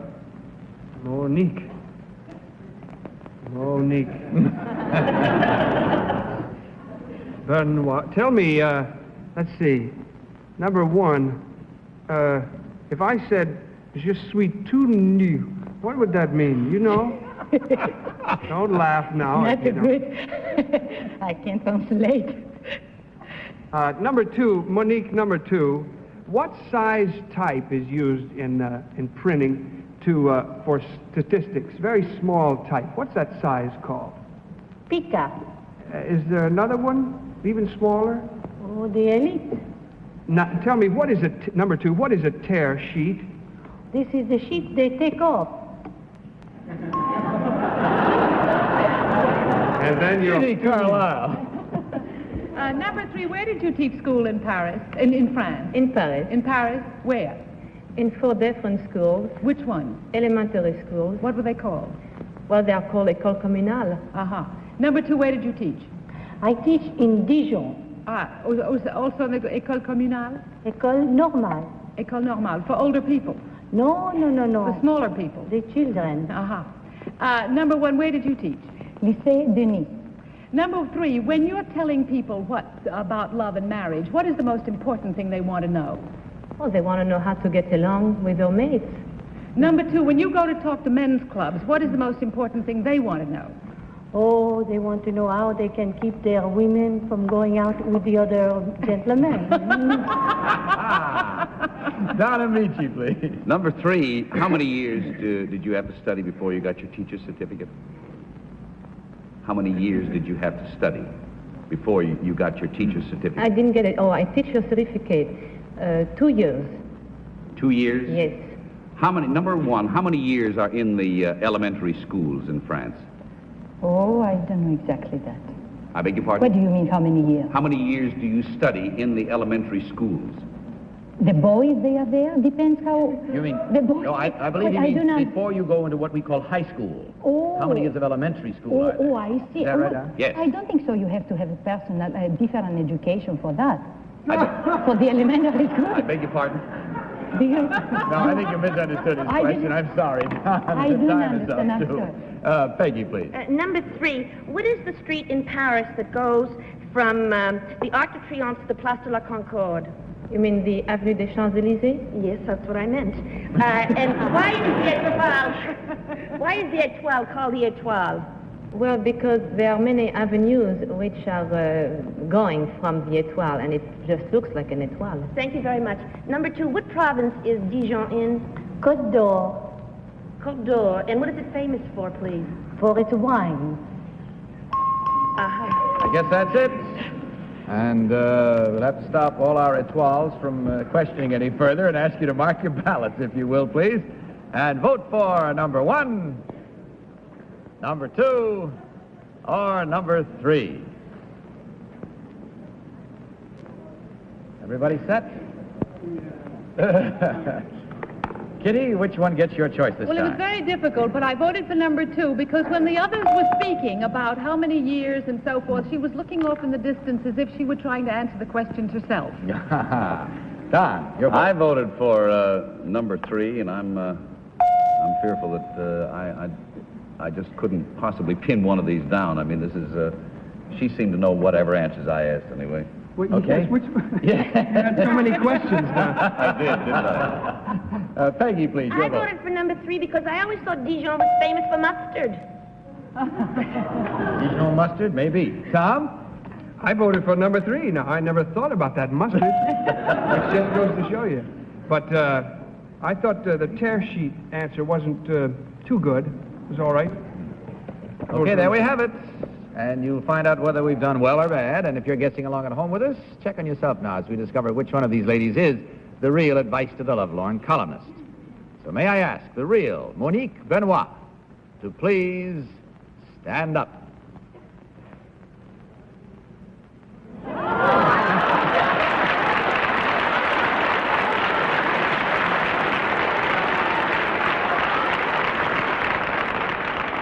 Thank you very much, Monique. Thank you so much. Number 1, would you tell us your real name and what you really do? My name is Rita Dimitri. I'm born in Athens, Greece, and I sing in supper clubs. Thank you. And number 2, your real name and what you do, please.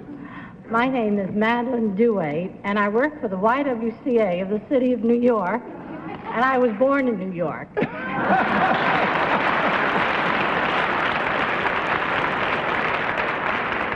Where did you find that beautiful accent? Oh, My parents were French. Oh, I see. So you come by that imitating sort. Naturally, you should be an actress.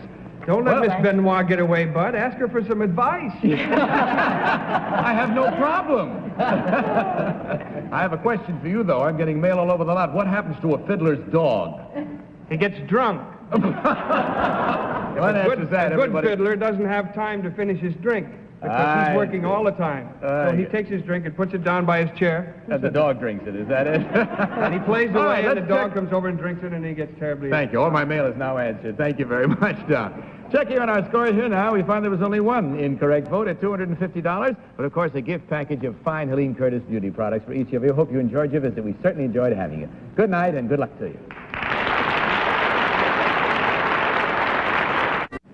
That's all the time we have for tonight, except to say to you, Peggy, that our prophecies came true privately. We knew what a joy it would be to have you, and it was. Thank you. Happiness in the show. You could just about make it if you run over to the theater now. That's all, panel. Good night. Good night. Good night. Bud Collier saying good night from Helene Curtis and reminding all of you to tell the truth. Good night, everybody. To Tell the Truth, the commercial from Bill Sutton, in association with the CBS Television Network. To Tell the Truth has been brought to you by Helene Curtis, makers of fine beauty products, creators of Endon Dandruff Treatment Shampoo, Schwab Hairdressing and Conditioner, and Helene Curtis Spray Net. Now, this is Vern Bennett saying good night for To Tell the Truth.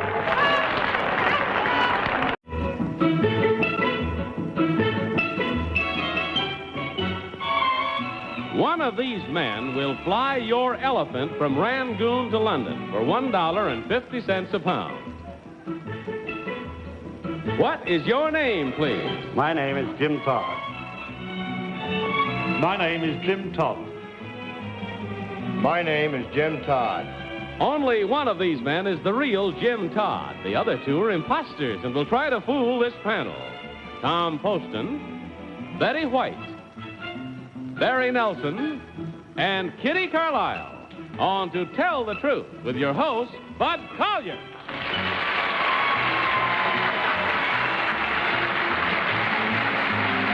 Thank you very much, and welcome once again to Tell the Truth. Brought to you this week by Dristan Nasal Mist, the decongestant nasal spray for relief in seconds from sinus congestion and head cold's distress. Dristan Nasal Mist. Betty, nice to have you back with us. You've been away too long. Oh, I felt that way too, Bud. It's fun to be here. Thank you. Glad you found your way. Now, panel, would you open up your envelopes for the first time tonight? Take out this first affidavit and follow along as I read. I, Jim Todd, am Chief Animal Steward for an international overseas airline. So far, I have traveled about 1 million miles, transporting some 38,000 tons of animal life throughout the world each year. We have carried bears, monkeys, tigers, kangaroos, pigs, racehorses, elephants, as well as tons of live fish and some 300 different varieties of birds. Many of our animals require more specialized care than our human passengers. So far, the only animal we have been unable to accommodate on our planes is the giraffe, for obvious reasons. Signed, Jim Todd.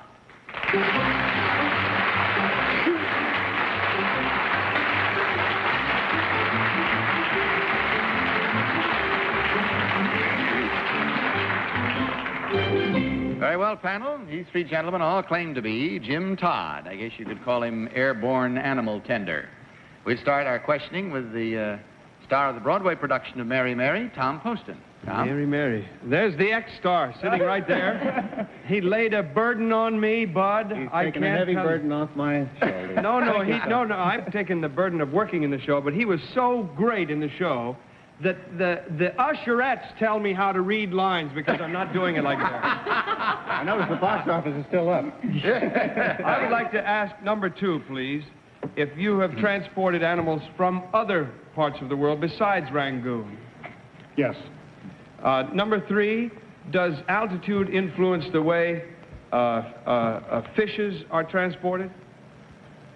Yes, it does. In what way, number 3? The pressurization in the water, the bags that we carry the fish in, this has a tendency at certain altitudes to cause an effect of... Betty. Thank you. Number one, what is the only zoo in the United States to have koala bears? San Diego Zoo. Did you by any chance have anything to do with transporting them there? No. Number two, what is the most unusual animal you've ever been called upon to transport? Duck-billed platypus. And could you tell me, number three, where the duck-billed platypus, where you delivered him? Or her? It's hard to tell. I did not deliver a duck-billed platypus. Number two, do you know where a duck-billed platypus, at what zoo in the United States they have a duck-billed platypus? There's only one in the United States, that is in San Diego. Thank you.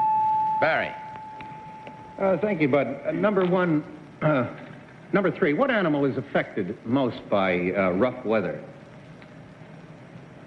An elephant. What do you feed the elephant? You mean in the flight? Yes. Sugar cane. How often? I mean... As often as the elephant wants.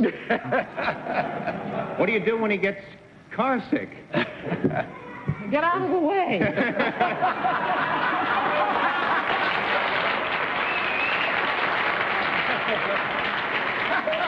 Yeah, I left a play to do straight lines. Number two, what kind of a plane would you fly for an elephant? I mean, what... DC-7F. Kitty. Number one, what is a rogue elephant? Would you repeat that, please? A rogue elephant. Road elephant? No, rogue, R-O-G-U-E. Oh, rogue. Rogue elephant. Rogue elephant. Rogue, that would be a wild elephant. Number two, can you tell me what is the smallest animal you've ever transported? Mice. A mouse? Mice. Mice? Yeah. For what? For veterinary purposes. And number three, the largest animal is obviously the elephant. That is correct. Number one, where do you store these animals? Where do they ride in the plane? In the cabin. They have no seats, obviously. That's all we have time for. So get ready with the affidavits, if you will, please, panel, and mark them right now. And, of course, without consultation, vote now for number one, number two, or number three. Our team of challengers will receive the customary $250 for every incorrect vote. All ballots marked? Okay, Tom, for whom did you vote? I heard someone yell number one, and I think he may be right. I voted for number three because he was so darn polite in answering all my questions. Betty, what is your choice? All I know is this is the plane I want the job of stewardess on. This is right up my alley. I think there used to be a duck-billed platypus at Chicago. I thought Chicago Zoo was the only one that had a duck-billed platypus. The koala bear answer was right, but I go for three because I know that they do transport fish in bags. And vice versa. Barry. Well, that was fine. I voted for number three because I thought he agreed with Kitty's answers. All right, Kitty, stand or fall by that. I voted for number two. You fooled me with a duck-billed platypus. I thought that he knew where there was one, and I believed him when he said it was San Diego. So there we have it, with the votes all in, and if you're playing along at home with us, see how you're guessing, because we're going to come to the moment of truth right now and discover which one of these gentlemen actually is the airborne animal tender. So will the real Jim Todd please stand up?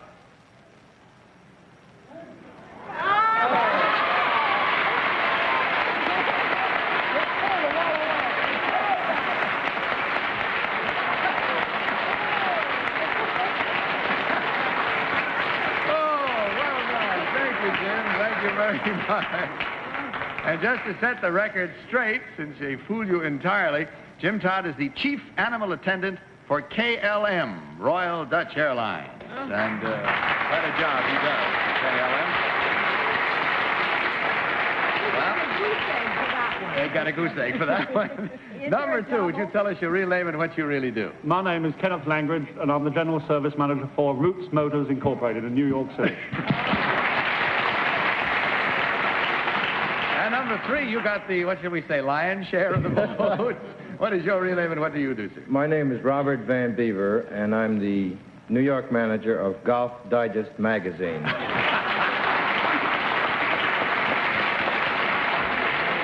now we come to the moment that spreads smiles over all of your three faces, namely that you have completely baffled the panel And, of course, that means they were all incorrect. 4 of them at $250 each. Total, $1,000 for you gentlemen from Dristan, and, of course, a gift package of all the fine products from the makers of Dristan. Thank you very much for brightening our evening so nicely. Good night to you, and God bless you.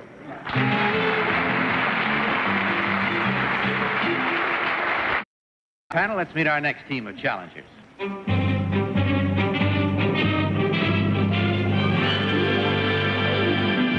What is your name, please?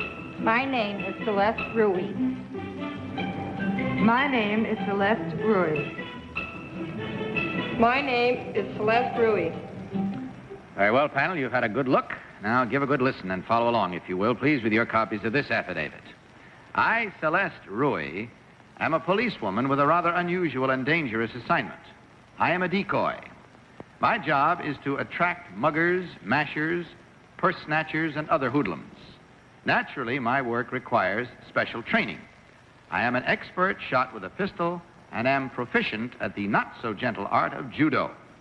In addition, I carry a two-way radio and am always covered by plainclothesmen and police dogs. Since the decoy squad has been activated, the street crime in our city has decreased substantially.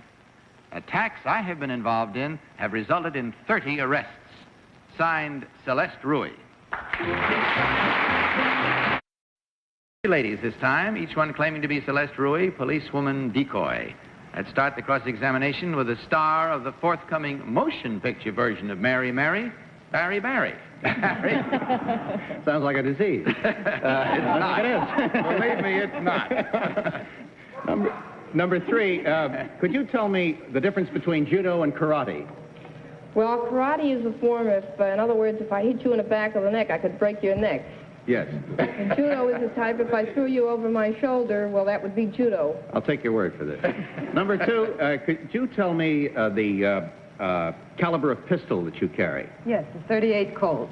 And number 1, what is the hole that you would use to subdue a man immediately if you were confronted by somebody who snatched your purse? To subdue him? Yeah. I would try to throw him over my shoulder. Could you tell me, number 2, the name of the brand of the radio that you use, the two-way radio? Motorola. Number 3, what... pardon me, I think there's a hoodlum at the door. Well, I'd like to say that I admire all 3 of these ladies. I think it's a marvelous job and terribly difficult, and I think it's wonderful.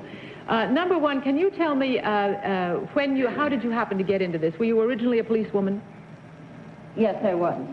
Number 2, what do you do to attract a mugger? Or do you do anything, or do you wait for them to come to you? No, it's not that obvious. Just walking down the street. And then they will come to you. That's Number right. 3, what kind of dogs are used in this work?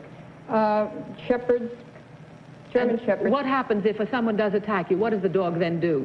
Well, it will go for the person's arm, the attacker's arm. What sort of a signal do you give to the dog? Well, immediately, if somebody attacks me, the dog will make his move. Number 1, would a man attack you if a dog was walking next to you? Tom Poston. Number 1, what is a kosh? Do you know? Kosh? Yeah. No, I do not. Number 2, do you know the origin of the word fuzz? Fuzz? Do you know what it means policeman, but I don't know the origin of it. Thank you. Where did you learn judo, number 2? Where did I? At school. The police officer school. Nowhere privately? No. Number 3, what is mugging? Mugging, by definition. Can you tell me? Mugging would be if I came up to you and attacked you. Number 2,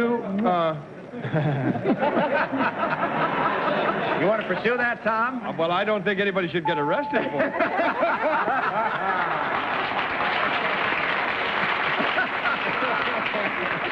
All right, Betty. Thank you, Bud. Number 1, police dogs are being used rather recently, are they not, in New York City? I don't know. Number 2? I don't know. Number 3? Police dogs in New York City? I wouldn't know about that. Well, let's try it another way. Number 3, your use of dogs in the park patrol is very frankly based on the success they've had with them in what city? Well, they've had them in several cities. I don't know all of them offhand. Number 2, your police commissioner admitted that they had such success in one city that he put them on the park patrol. Could you tell me what city that was? I believe it was St. Louis. Number 1, what is... That's all the time we have, I'm sorry to say. What right answers? What But I'm it's time for you now to vote, so will you please do so? Mark your ballot immediately without consultation and vote for number 1, number 2, or number 3. Oh, I can't. Oh, I can't either. Mark them up there. Mark them up. Time's a wasting. All right, all marked. Tom, for whom did you vote this time? It's just a guess. I thought that they were all quite well trained, whether by the police force or by this staff. Treacherous. So your vote was for number 1, correct? Yes, thank you. Okay. Betty. I voted for number 2. I second-guessed Kitty. Whichever one of you it is, congratulations on a job beautifully done. It was St. Louis that I was after. I never got back to number 1. Barry. I don't know, but I thought I heard a voice cry, number 1, as if from some celestial place. But on second thought, I think it was a lady from the balcony. I give you a very earthbound number 1. Kitty. I voted for number 1. I think she has a rather steely and serene look of a woman who's pretty sure of herself in any situation. All right, once again, we come to the moment when we find out who's right and who's wrong, which we will immediately, as we learn which one of these ladies actually is the policewoman decoy. So, will the real Celeste Ruy please stand up? Well,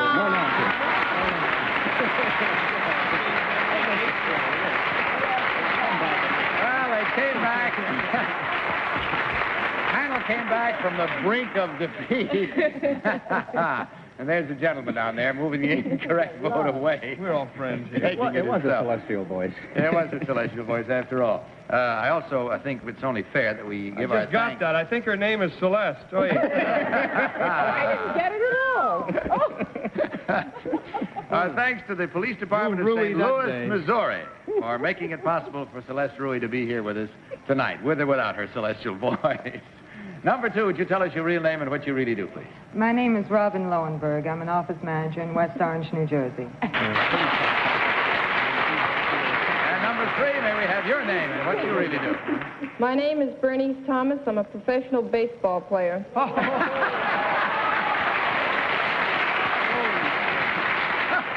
Hey, listen, Bud. Yes, quickly, how much time? Why didn't you have a policeman here in his makeup and stuff for one of the contestants? Another time. All right. Another time. Come on, That's another story altogether. Okay, in checking the score, we find that the panel was real smart this time. They had to come back from somewhere after their first round of losing them all. So that was only 1 incorrect at $250 to be divided among you. But I hope you had a good time. We certainly enjoyed having you here. And you also received from Dristan, as well as that, a gift of all the fine products made by Dristan. Thanks again for being with us. Good night. God bless you.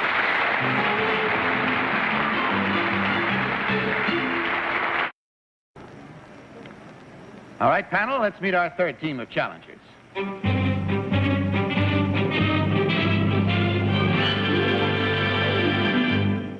What is your name, please? My name is Ken Haynes. My name is Ken Haynes. My name is Ken Haynes. Will you follow along once more with your copies of an affidavit, panel? I, Master Sergeant Kenneth Haynes, am a cooking teacher. My classes consist entirely of men, and our curriculum consists of courses in nutrition, cooking in the mess, and messing in the field. Although I once cooked a meal for 2,000, all of our recipes are based on serving 100. This Thanksgiving, cooks of the armed services throughout the world will serve up some 112,000 pounds of turkey, 500,000 pounds of sweet potatoes, and 250,000 pounds of cranberry sauce. My own particular specialty is hors d'oeuvre. Signed, Kenneth Haynes.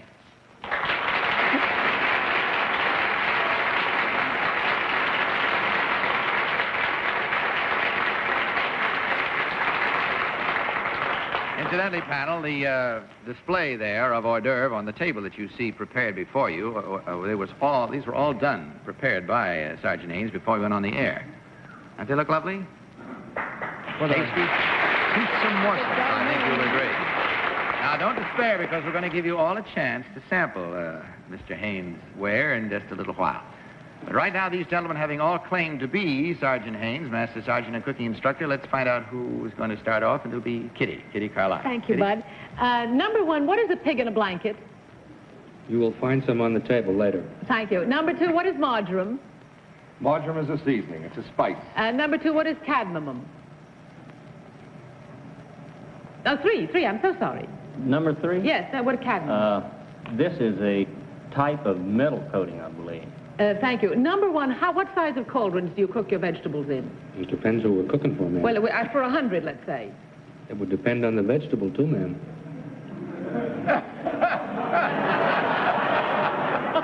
Well, say it was string beans. Well, we could use 10 gallons. Number 2, do you cook with butter or water? Tom Poston. Thank you. Number 2, you got any shingles on you? What? I was asked not to talk about that, sir. Well, maybe number 3 wouldn't mind telling us what a shingle is in the Army. Do you know number 3? I think you're referring to creamed beef on toast. Oh, that's something else. I was just talking about the shingle. Number 3, what is a leek? A leek is a type of vegetable. Along what lines, number 2, please? It's a root vegetable similar to a carrot or turnip. Number 1, what is fennel? Do you happen to know what fennel is? Yes, sir. We use it in bacon. In baking? Yes, sir. Thank you. Betty. Thank you, but I have to ask, is this an enrollment gimmick, or is this regular Army fare, what I see spread out there? Which one do you want to ask? You. I would say no, quickly and emphatically. I would think so. Number 1, how much dressing would you make for 100 turkeys? For 100 turkeys? I've never made 100 turkeys, ma'am. Well, say you were showing your class how to cook number 3, cook 100 turkeys. How to cook number 3? That's messing in the field. Well done. Number 3, if you were cooking 100 turkeys, how much dressing would you make? I would say approximately 5 pounds of dressing per turkey. Barry. Number 2, is this uniform the one that you use? This is the one I use when I'm cooking. It's not like the one you use. It is the actual one you use? This is the actual uniform I use. How long does it take to cook a 15-pound turkey? 15-pound turkey cooked in a 350-degree oven would take approximately 3 hours. This may save a lot of Thanksgivings for everybody. Number 1, could you tell me what a thermometer should register when you cook a pork roast when it's finished? It could register up to 400. It would also depend on your roast, sir. Number 3, what is monosodium glutamate? It is used to accent. Thank you. Number 1, what is dill? Dill is about the time we have now, and that namely null. So we have to stop questioning and get to the business of marking ballots. Will you kindly do so? Immediately, without change, of course, and naturally, as always, without consultation. As you vote for number 1, number 2, or number 3. All set, all ballots marked? Tom, which one did you select this trip? I voted for number 3. I was particularly fond of the straightforward and forthright way in which he answered the questions. Also, I had a feeling that some of the answers that he gave were correct, and that influenced my vote tremendously. It usually does. Betty, what is your choice? I'm glad to know I'm not alone anyway. I voted for number 3. Did you? Won't do any good to switch those. No, it won't help at all.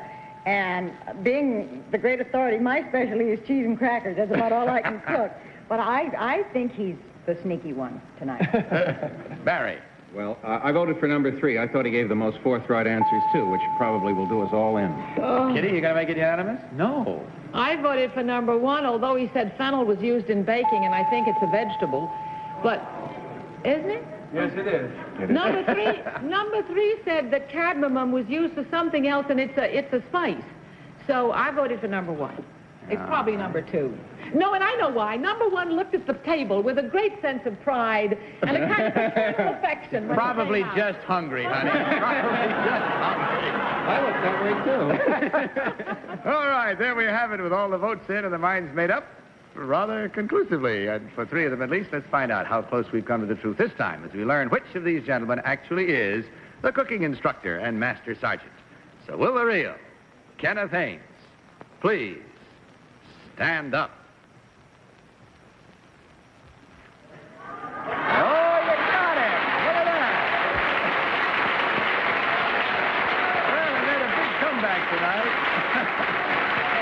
Thank you, sir. Thank you very much. After your bad beginning, you sure have come through with a swift closing, all of you. Yes, sir. Do you really need 5 pounds of dressing for a turkey? I say approximate. Seemed like an awful lot to me. Well, that's shoes and purse and gloves. Little odds and ends that go That kind of dressing. There'll be letters. It's not formal dressing. No, not for a... All right, and checking over the score, then this time I want to find out first about these other two stalwart gentlemen. Number one, what is your real name and what do you really do, sir? My name is Bob O'Connor. I'm a salesman. I sell Norelco hearing aids and Norelco electric shavers. And number two, may we have your name and what you do? My name is Bob Steinecker. I'm the New York salesman for Dubarry Cosmetics for Lovelier Women.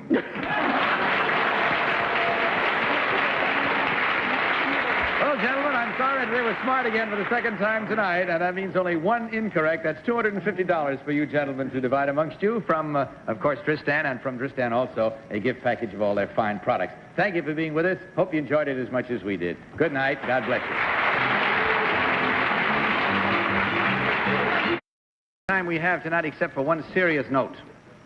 12 million arthritis victims wait for a cure from this painful disease, and you can certainly help. So give now to your local chapter of the Arthritis Foundation. Give today, won't you? Don't forget to join us again the same time next week, and join me tomorrow on the afternoon daytime show. Panel, would you please join our guests and everyone for some hors d'oeuvre? Please step up there. I'll join you in a minute. This is Bud Collier saying good night to Tristan and reminding you to tell the truth. Bye. To Tell the Truth is a Mark Goodson, Bill Codman production.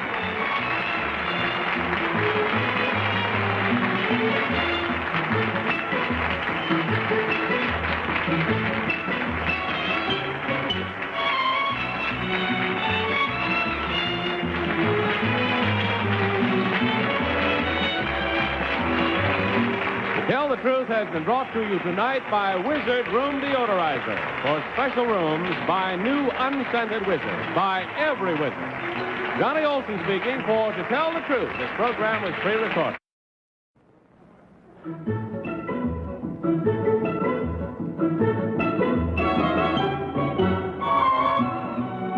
What is your name, please? My name is George Myers. My name is George Myers. My name is George Myers. Only one of these men is the real George Myers. The other two are imposters and will try to fool this panel. Tom Poston, Peggy Cass, Orson Bean, and Kitty Carlisle on To Tell the Truth with your host, Bud Collier.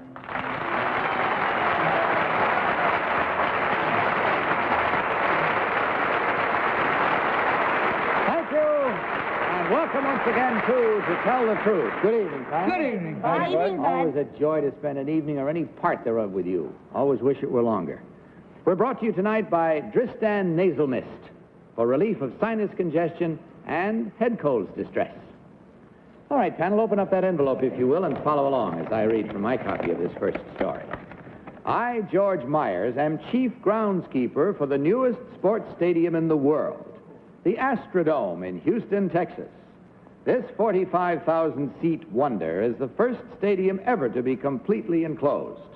It is covered by a permanent roof made of almost 5,000 skylights designed to withstand winds of hurricane velocity. Its features include an ultraviolet ray smoke and haze detector, baseball's wildest scoreboard, and an air conditioning system that makes the Astrodome the largest air-conditioned room in the world. Signed, George Myers.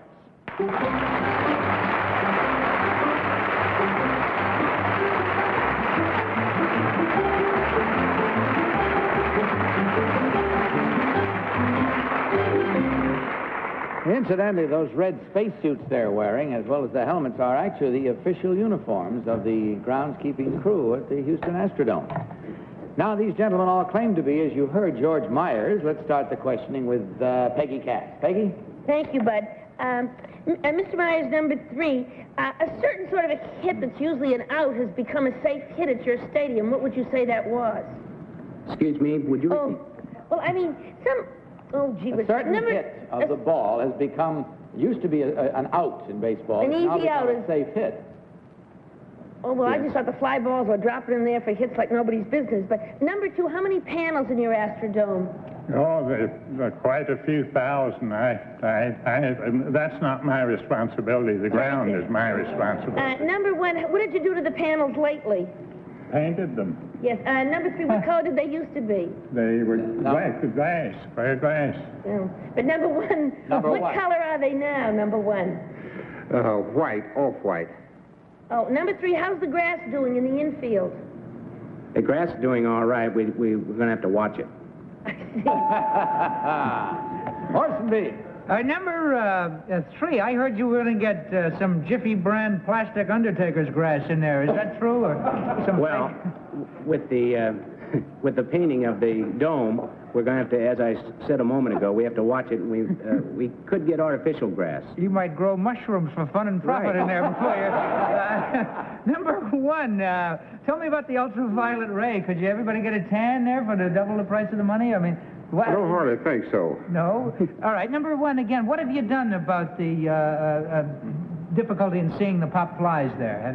Is the off-white color fixing it up okay? They're doing a fine job. All right. You fellas, number 2, did you entertain or anything, or just do you go around with a stick with a pin on the end of it, or how do you police up the area in those things? Well, I see that other people do it. Oh, well, that's class. Head man. That's a good kind of job. Number 1, why do you need grass anyway? I did not... What? Is that wrong? No, honey. I didn't understand it. This is not polo, you know. I must explain that Kitty is our staunchest baseball enthusiast. I wanted to know why you need grass anyway. Well, it makes the baseball diamond look pretty. Ah, very good answer. Number 2, what is the haze detector for? Why do you have to know if there's a haze?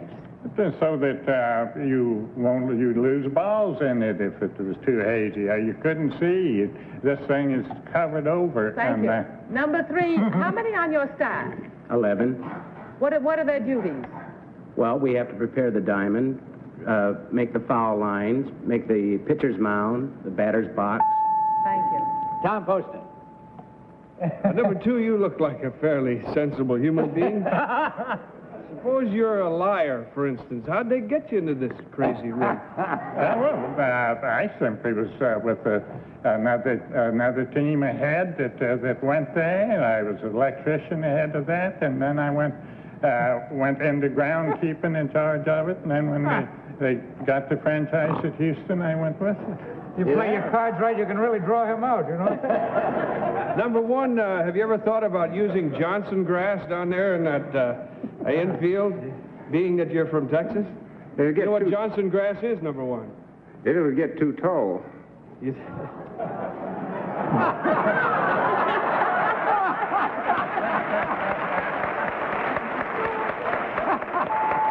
That's all we have time for. That's a good growing note to end on. Mark your ballots now, if you will, please, panel. Mark them, of course, without any consultation, as always.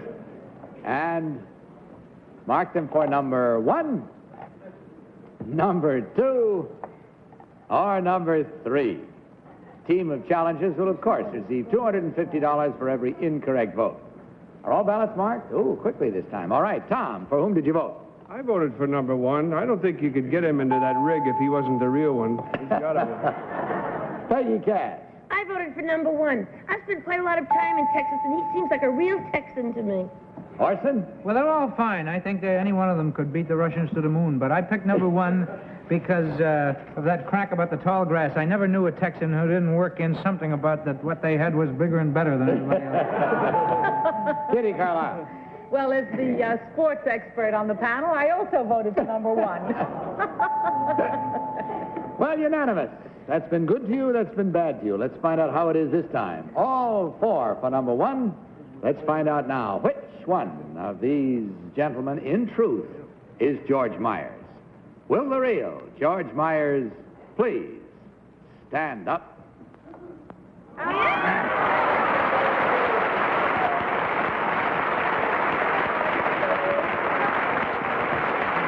Oh, you're getting smart. I tell you, to start the evening off like that, woe betide what comes later. Thank you, sir, very much.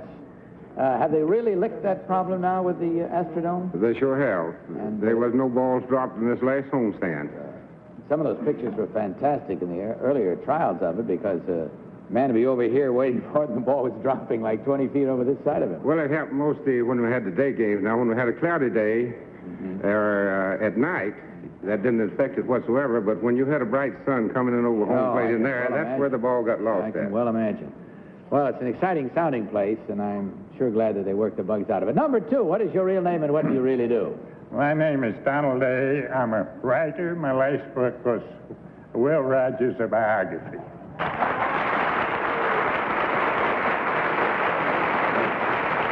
And number 3, what is your real name and what do you do, sir? My name's Ed Roeder, and I'm a commander in the United States Navy. Well, we checked the score. We find there were no incorrect votes, but in that case, there's still $150 coming your way. On your way out, of course, you'll receive a gift package of all the fine products from the makers of Tristan. We hope you enjoyed your visit to us as much as we enjoyed having you here, gentlemen. Thank you. Good night, and God bless you.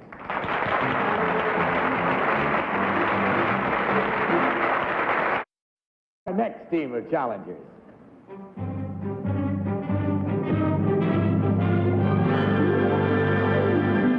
What is your name, please? My name is Jane Welby. My name is Jane Welby. My name is Jane Welby.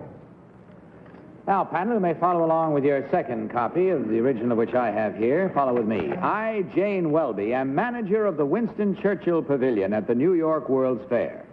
The sponsors of the pavilion considered me well qualified for the job, since for the 6 years before and during his second tenure as Prime Minister of England, I was Sir Winston's personal secretary.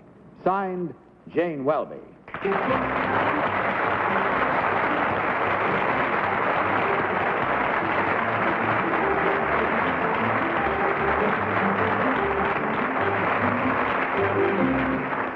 Panel, these 3 ladies all claim to be Jane Welby, one and the same. We start this cross-examination with Kitty Carlisle. Kitty? Thank you, Bud. Miss Welby, number 2. Young Winston Churchill just had a baby. Can you tell me its name? I think it's another Winston, isn't it? Thank you. Number 3, Sir Winston had a great friend in this country whom he visited quite often. Can you tell me the name of this gentleman? Mr. Baruch? Thank you. Where did Mr. Baruch's country place? What was the name of it? Do you know, number 1? No, I only know his New York place. Do you know the name of it, number 2? No, I'm sorry. I used to meet him when he came to England. Thank you. Number 3, what is in the Winston Churchill Pavilion? Some of his paintings. There's an exhibition of photographs from the beginning of his life to the end. Thank you. Number 1, where did he do most of his painting? Mostly North Africa and the south of France. Number 2, at whose house did he do a lot of the painting in the south of France? In Lord Beaverbrook's house. Tom Poston's house. Tom Poston. That would be the day, wouldn't it? Number 3, do you know who Mr. Hickman is? Who is Mr. Hickman? Hickman? I don't know. He has something to do with the pavilion. Number 2, do you know Mr. Hickman? Number 2? Well, I haven't... He's an American fellow who has something to do with the pavilion. There's so many people in the people-to-people section down there in the office, but... no, he's a private, interested party. Number 1, do you know Mr. Hickman? I know Mr. Hickman just because I know him. Oh, you don't have any connection with the... You don't know that he's connected with the Churchill Pavilion? Oh, yes, of course I do, yes. Oh, well, that's nice. He paid for the statue. Norman Hickman, right? Yes. Number 2, who is Mr. Jack Levine? Do you know who that is? Yes, he is the producer of all those TV series and also the film that was shown here, I think recently, wasn't it? Yes, thank you. Peggy Cass. Thank you. Number 3, what was the name of Winston Churchill's country place? Chartwell. Thank you. Number 1, what friend of Winston Churchill's lived at Leatherhead? Lord Beaverbrook. Thank you. Number 2, what price was the painting that Sir Winston Churchill did that just went on sale at the Park Burnett? It was bought for how many dollars? Do you know? Was it 24 or 26,000? Thank you. Number 3, where did Winston Churchill go to school? He went to Eton. He went to Eton. Thank you. Number 1, which photographer took the most famous portrait of Winston Churchill? Well, that's a matter of opinion. Well, this one lives in Canada. Orson Bean. Now, that's number 2. Do you know that photographer in Canada? Kosh, isn't it? All right. Number 3, what was there last year at the site of the Winston Churchill Pavilion? I'm afraid I don't know. Do you know, number 1? It was an auditorium. It's the New York World's Fair center. All right. Number 2, how many cigars a day did Sir Winston smoke of them long stogies there? Oh, well, he smoked them from the moment he woke up till he went to bed, which was in the early hours of the morning, but he didn't actually smoke them so much, but chewed them. And number 3, do you know Mr. Baruch's Summer Place, the name of it? No, I don't. Number 3, again, what's the most popular thing in that particular exhibit? Well, we haven't really gotten going too well, you know. Number 1, do you have an answer for that, the most popular thing? I should say the paintings. All right. Number 2, what's across the street from the fair? I was just out there a few Sundays ago. Well, there's the Mormon temple, the Coca-Cola Pavilion, and then there's something called the Fiesta. All right. That's all we have time for, but if you will take your large crayons in hand and mark your ballots, we'd appreciate it. Mark them at once, without change and without any consultation, of course. Simply vote now for number 1, number 2, or number 3. All ballots marked? All right. Tom, for whom did you vote? I voted for number 2, Bud. I deliberately mispronounced Jack Levien's name, and number 2 didn't correct me. It may have been a nasty way to go about it, but I know Jack, and I know Norman Hickman rather well, so I thought since number 1 knew him... You voted for whom? What did I say here? You said 2. I said I didn't vote for 2 because... No, you said you did vote for number 2. You already meant to say you didn't vote for number 2. You said Doubtless I meant to say I didn't vote, since, in fact, I didn't vote for number 2. All right. Peggy Cass. Well, I voted for number 1. And I voted for number 1 because Lord Beaverbrook does live at Leatherhead, because I had a date once with somebody and he had to go to Leatherhead. Was I mad? Orson Bean. That's one of the best stories I ever heard. I didn't vote for number 2 and number 3, both. All righty. Kitty. I voted for number 1 based on Mr. Hickman and also based on, well, I thought it was number 2, really, but I voted for number 1. Well, again, you're unanimous for number 1. Let's see how it works again for you this time. You haven't been this unanimous in a long, long time. However, that's it. The votes are in, and there they have it with the reasons given. Let's find out now. Which one of these ladies, in truth, is Jane Welby? Will the real Jane Welby please stand up? You're getting too smart.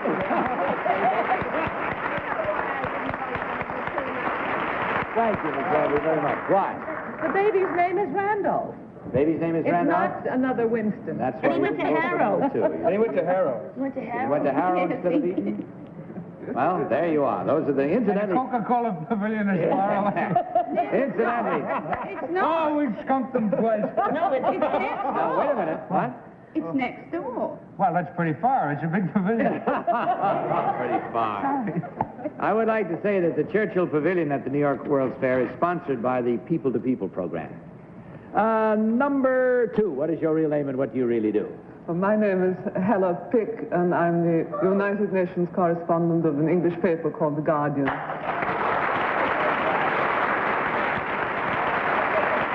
And number 3, what is your real name and what do you do? I'm Audrey Wall-Jones, and I work for Management and Marketing Institute here in New York City. Well, ladies, in shaking the score, you've fallen afoul of the smartness of the panel for the second time tonight this has happened, and they were unanimously right and no incorrect. However, still in that case, $150 coming your way. And on your way out, you'll receive a gift package of all the fine products from the makers of Dristan. Thank you for visiting us. Good night, and God bless you. Right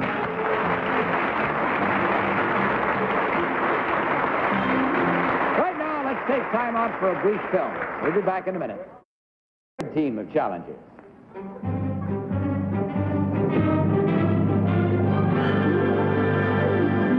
What is your name, please?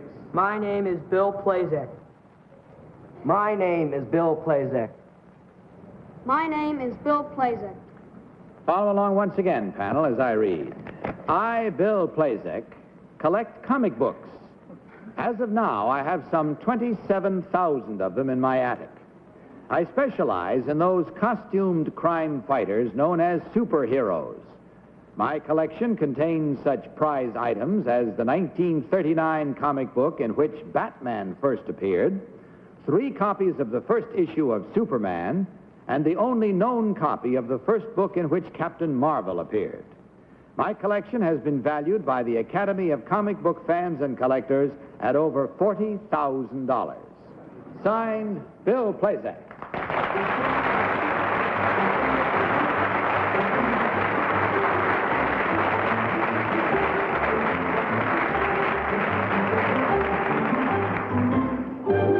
Panel, these three young men all claim to be Bill Plazek. And we'll start this questioning with Orson Bean. Orson? Number 2, what metal can destroy Superman? Kryptonite. Very good. Number 3, who is Dr. Hewer? Number 1, Dr. Hewer. I think it was a companion of Buck Rogers. Number 2, who are Killer Kane and Ardela? I don't know. All right, number 1, who is Lothar? Luthor? Lothar. I don't know. Who is Punjab, number 1? I don't know. Lothar, number 2. Number 3, Lothar? He was Mandrake, the magician's friend. And he killed a Shriner and stole his feathers, right?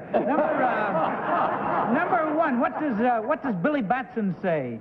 Shazam. And what does he turn into when he says it? Captain Marvel. All right. Number 2, do you remember a little-known one called the Mighty Atom? All right. Number 1, who was the nemesis, the archenemy of the Flash? Kitty Carlisle. Number 2, if you've spent all this time reading comic books, what grade are you in school? I'm in 9th, but I don't read all of them I have. Oh, that's a blessing. Number 1, what happened to Marvel that he disappeared? There was a lawsuit between another company and Marvel. And he disappeared? The Superman comics stayed. Number 3, how long did it take you to collect 20,000, I can hardly say 27,000 comic books? About 5 years. Number 2, how did you get this collector's item of 1939? Well, there was this collector, and he had actually given me his collection. He lost interest in comics. How old was he? He's now about 40. Tom I just got tired of them. Number 3, where'd you get your collection started? I got it from Uncle Jay. From your uncle? Yes. How old is your uncle? He's about 50. Oh, well, he's way past. Tell me, young man, do you have to pay property taxes on this collection you have, number 3? No, I don't. You, number 2? No. What is involved with the U.S. government and you and $40,000 worth of comic books, number 1? Nothing at all. There will be after this program. Number 1, whom does Junior consort with? Dick Tracy? I guess so. Peggy Cass. Number 3, where do you keep all these comic books?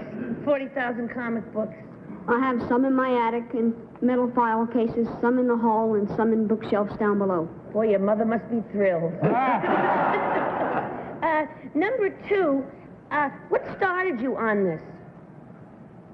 It was an odd collection. Nobody else has ever started collecting comic books, so I figured I'd start. But number 1, then where are you going to get a buyer if you're the only big collector? I mean, 40,000, it's only worth 40,000 if somebody will give you 40,000. Oh, well, there are many other collectors. There's about over 2,000 in the country. And do you think you could really scare up $40,000 on this collection? Yes, ma'am. Wow. Well, I bet your mother doesn't mind after all. That's all the time we have. So, draw your cartoons in any way you like, but mark your ballots, if you will, please, at once. No changes once you've marked, of course, and no consultation. Yeah. Vote for number 1, number 2, or number 3.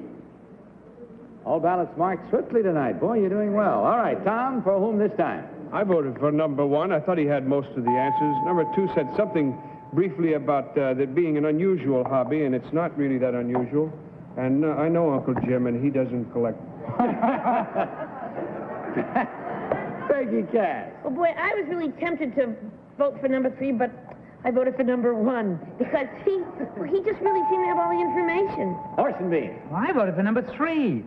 He knew who Lothar was, and Lothar is indeed the right hand of the Phantom. Number 1 didn't know who Punjab is, who was the guy that used to protect Little Orphan Annie from the asp before the asp turned good. But on the other hand, Little Orphan Annie ain't a superhero, so maybe I was thrown off. I still voted for 3. Kitty Carlisle. Oh, if I'd had your information, I wouldn't have done what I did, but I voted for number 1 because I thought he had most of the answers, although number 3, they were all remarkable. It's been interesting. You've been on a number one kick tonight, all of you. This is the first time one has broken out of it with Orson voting. There was 3 for number 1 and 1 for number 3. Let's go with that. Find out immediately which one of these 3 young men, in truth, is Bill Plazek. Will the real Bill Plazek please stand up?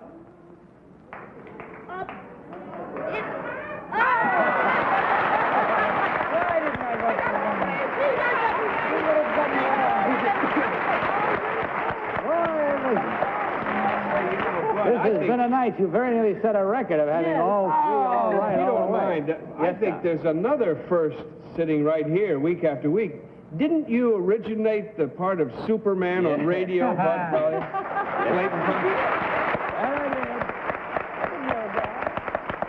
Yep, for 14 years. All the time was on radio, as a matter of fact, and kids in the neighborhood used to come around and say, lift your car. I had to explain to them patiently. The greatest one that ever happened was when I was out walking with my daughter, Pat, who was then about 3 years old, and a little boy in the neighborhood came along with us. And I warned him from going into a place to play where a building was being built. There was a lot of poison ivy.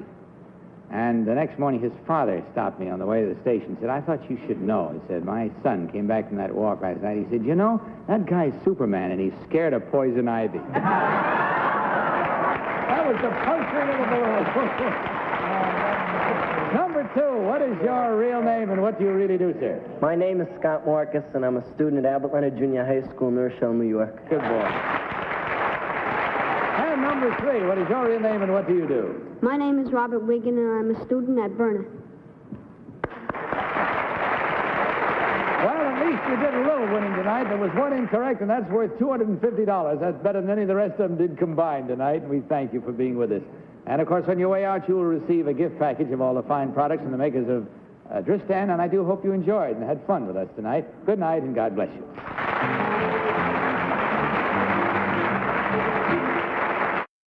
Smart for your own good. Good night, Captain. Good night. Rest easy on those laurels. Good night to all of you. Good night from Dristan. And don't forget to join us the same time next week, and I'll be with you tomorrow afternoon on the daytime show. And also, don't you forget to tell the truth. Bye. To Tell the Truth is a Mark Goodson, Bill Codman production.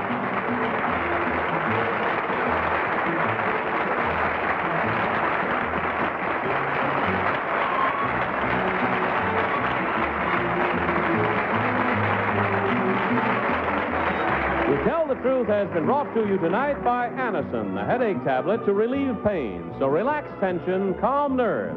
Anacin. This is Johnny Olson speaking for To Tell the Truth, the program pre-recorded.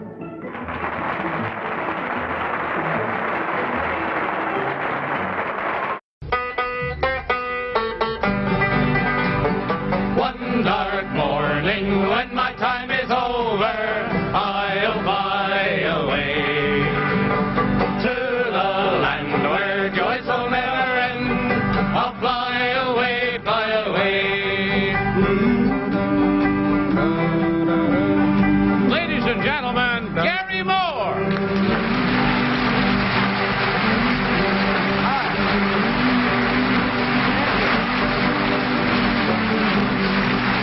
Thanks very much. Thank you. Welcome to Tell the Truth. Nice to see you. We have behind us a marvelous British singing group. They are called the Philanderers. In all truth, I should call them the Philanderers +2, because 2 of them are not members of the group, really. They are imposters who are going to try to fool our panel. But, of course, they can't fool the panel unless our panel's out here. So let me now introduce the panel on the Tell the Truth. Nipsey Russell. Kitty Carlisle. Bill Cullen. And Peggy Cass.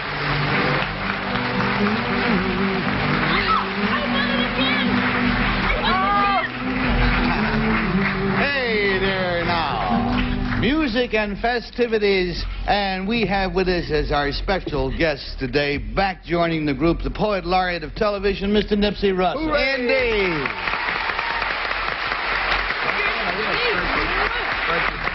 And Nipsey, to make you feel at home, practically no effort whatsoever, I have a greeting poem for you. You have. Deck the halls with boughs of holly. We have a guest who makes us jolly. 'Tis the season to be Nipsey. When he's here, it's Ipsy Pipsy. So come on, audience, use your muscle for Ipsy Pipsy Nipsey Russell.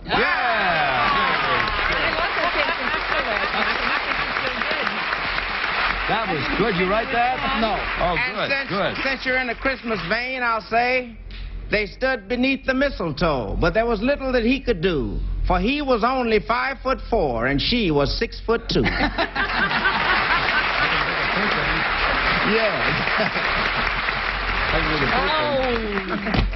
Well, having had our own rhyming session here, let us get back really to our guests. We will see and hear all of the philanderers in performance later here on our show. But right now, we're going to play our game with just one philanderer and two imposters. So, will our first team of challengers please sashay forward? Gentlemen.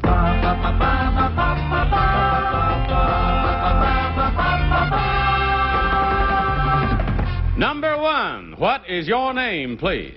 My name is Richard King. Number two. My name is Richard King. Number three. My name is Richard King. And listen carefully while I read the story of Richard King and his peripatetic philanderers. It goes like this. I, Richard King, am the leader of a British singing group known as the Philanderers.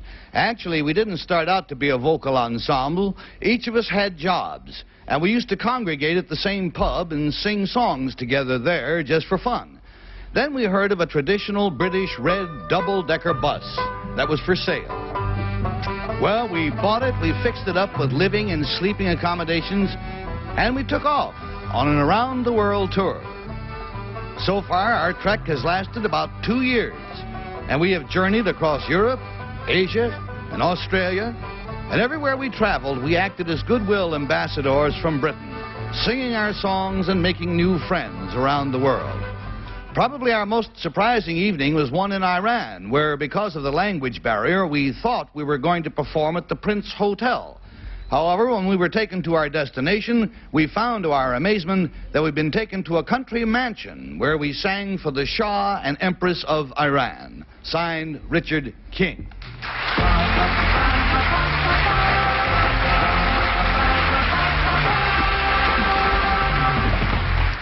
And we'll be back to question these philanderers in just a moment after we make a buck or two from out there.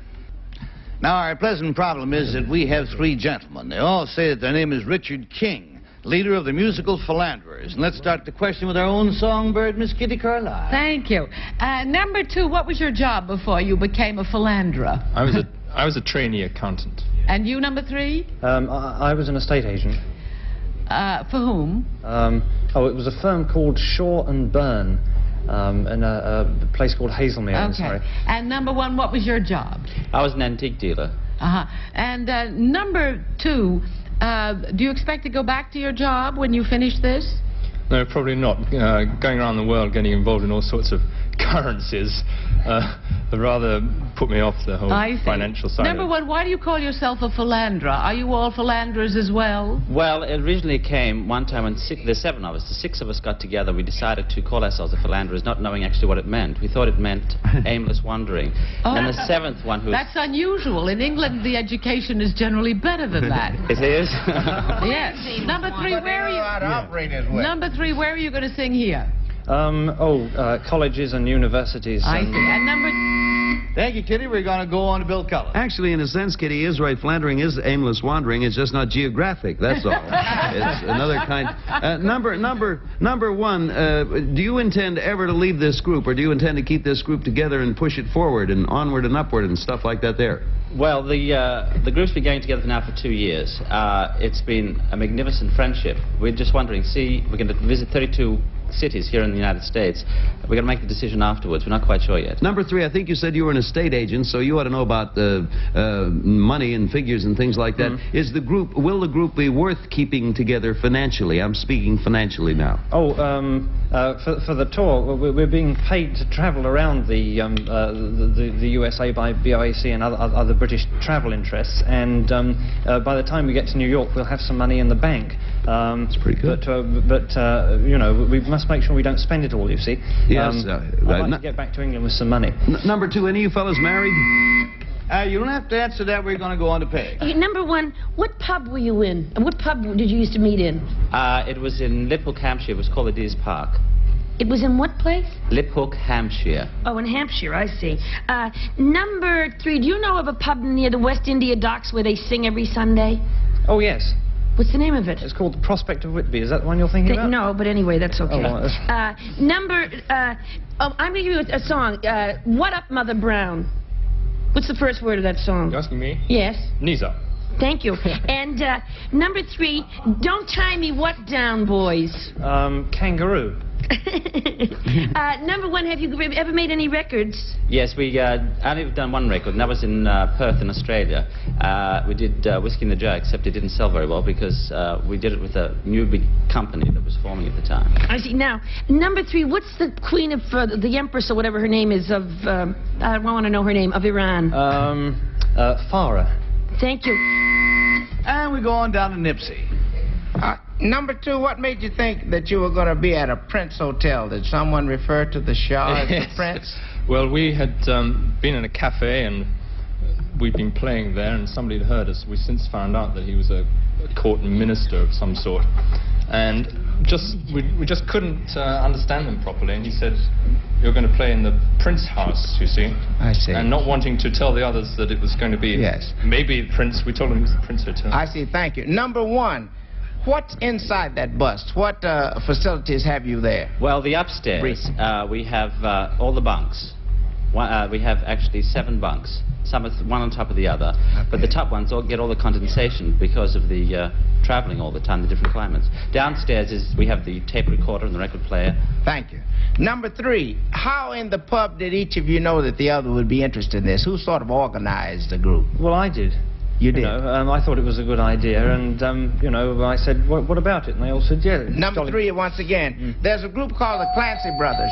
Yeah, there is, and it's also Nipsey, and that cuts us off. No more questions. You got to mark your ballots, and as usual, we mark them either for number 1, or for number 2, or for number 3, keeping in mind that we pay $50 for each wrong guess. We pay $500 if nobody comes up with the right answer, and Kitty Carlisle starts. Well, I think it's number 2. Oh, he looks surprised. Well, I don't know why I think it's number 2. I just think it's number 2. That's a good enough reason on this show. We got a 2 going, and we're going to Bill. Well, I think it's number 2, too. Also. Number 2, too. Because Peggy asked him the word of a song, first word, and he threw out the word kneeser. And, boy, Knees. no. Huh, knees? Yeah. Oh. Well, in that case, yeah, well, it was a good word he threw out there, and I voted for him. He looks like the guy. Sure, for totally the wrong reasons, Bill Cullen also votes for number 2. And we go to Peggy. Well, number 3 said it was Timey Kangaroo. It's Timey Wallaby. And also, the prospect of Whitby is in Wapping, I think. I didn't vote for number 2. He doesn't look like a singer to me. But number 1 is an antique dealer. And think of all the antiques he could pick up. It was a very good thing to do. Go around the world, pick up a lot of cheap antiques. Yeah, and a lot of them are fun, too. One and a pair of 2s. Let's go to Nipsey. Well, when I mentioned the Clancy Brothers, I was thinking of a group that sings primarily Irish music, and the fellow in the middle kind of looked like he might be a member of such a group. For that reason, I went for number 2. And number 3 was a little too well informed. Well, there we go. Almost unanimously. Number 2, not quite. The votes are all in, and so will the real. Richard King, please stand up. And there he goes.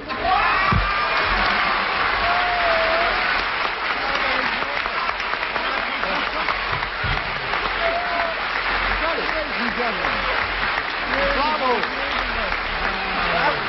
Richard, magnificent. You won $500. Your imposters won $500 for the group. Great job. And, Richard, I want you to go backstage and join the rest of the philanderers so that we can hear you in concert. We'll excuse you for the moment while we find out who our imposters are. Number 1, sir, what is your real name? What do you do? My name is Theo Penglis, and I deal in Chinese art with Ellsworth and Goldie here in New York. Huh?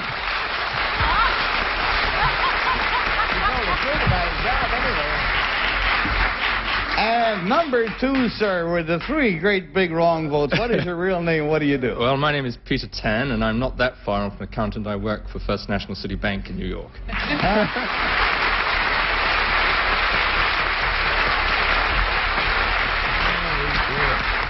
All right, and at this moment, To Tell the Truth proudly presents for the first time on American television the well-traveled musical entourage, the Philanderers. There's Whiskey in the Jug. Whiskey in the jar.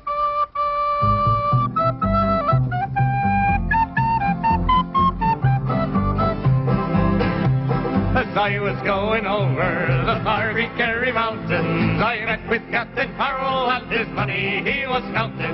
I first produced my pistol and I then produced my rifle. Then stand and deliver, why you are the bold deceiver. Mushering and da. Whack for me daddy-o, whack for me daddy-o, there's whiskey in the jar. I counted out his money and it made a pretty penny. I put it in my pocket and I gave it to my Jenny. She sighed and she swore that she never would betray me. The devil take no women, for they always lie so easy. Mushering and da. Whack for me daddy-o, whack for me daddy-o, there's whiskey in the jar.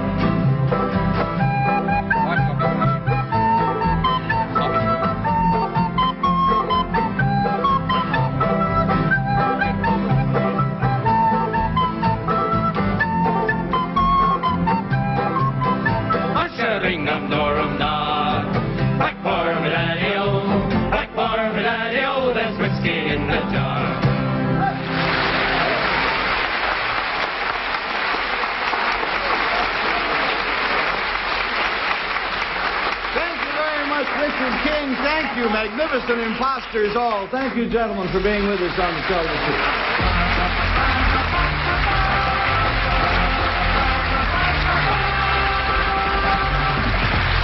Now, next we have a dazzlingly daring water skier, and we'll meet our incomparable champion right after a word or two from our friends. Now let's greet our champion water skier.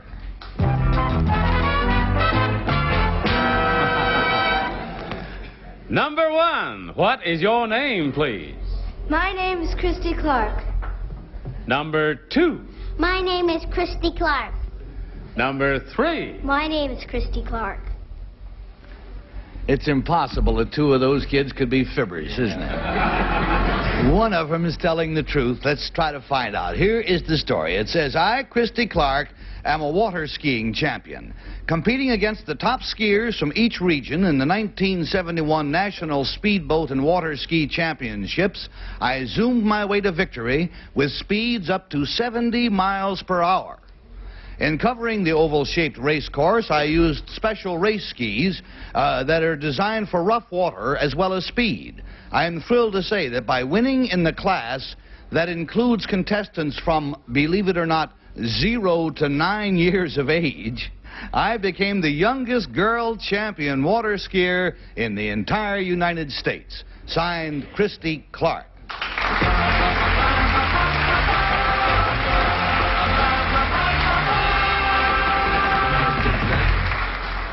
And we'll start the questioning, please, with Nipsey Russell.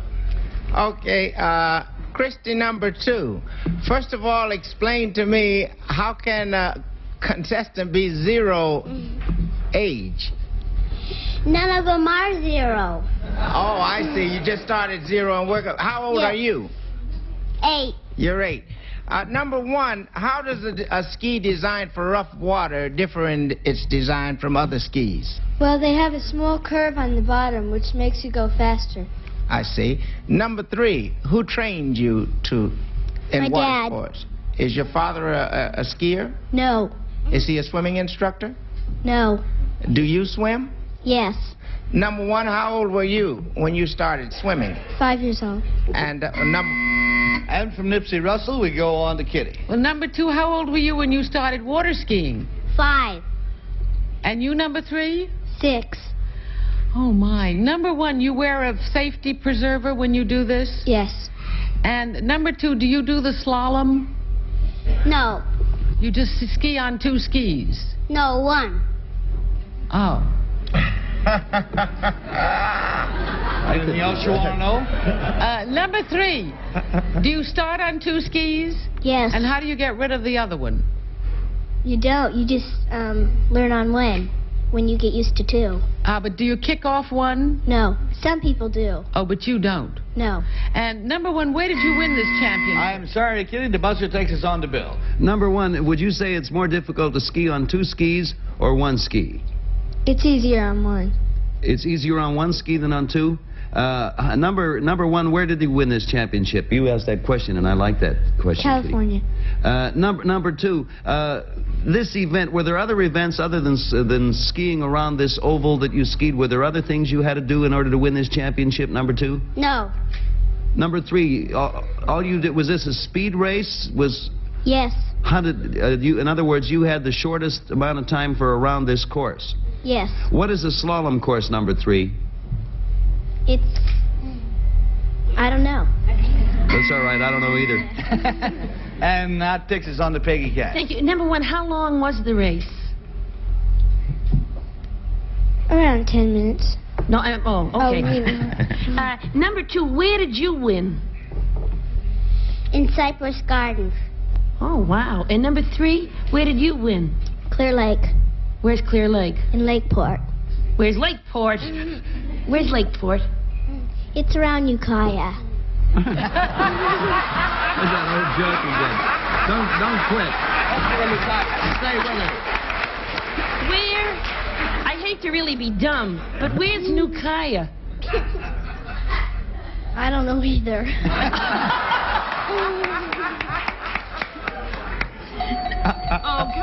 All righty, there goes the bell. And a happy time. And it's time now for us to make up our minds. You and I'll take another squint while they vote.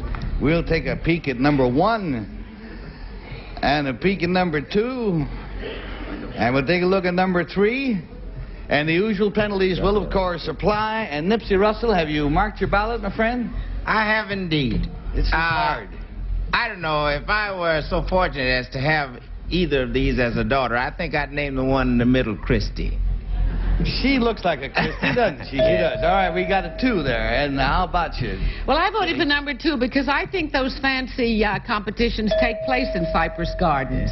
And so I voted for number 2. Pair of 2's Bill Cullen coming up. Well, number 2 looks like a Christie, but in number 3, she might be the world's greatest water skier, but she'd get lost on her way to the event, is the way I look at it. And I was left with number 1, so it was for her that I voted. We've got a 1 and a pair of 2's, and how about you, Peg? No, number 2 skis in Cypress Gardens. Well, you don't need a rough water ski for Cypress Gardens. It's like a lake. And number 1, I think that the lakes in California, I think of that as being a tropical place. But number 2 swims in Lakeport, which is near Ukiah, and nobody ever goes there because it's so rough. So I voted for her. All right. We got them spread all over the place, and we're going to have to find out about it. Will the real Christy Clark please stand up and look at it again?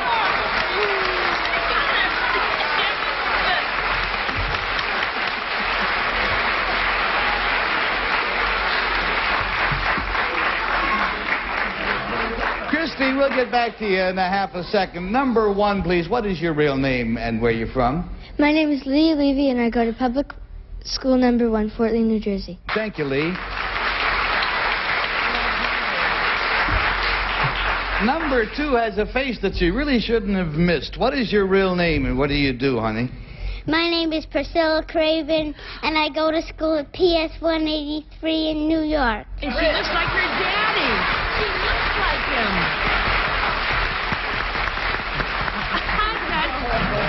Her father is Dick Craven of our staff, of course. Like him. And Christy, get us out of the woods here. I think what Miss Cass was going for is, what state was this in? California. You see, there, she didn't know where it was. All she had to do was go to California. Thank you, Christy, and thank you, girls, very much for being with us on Tell the Truth.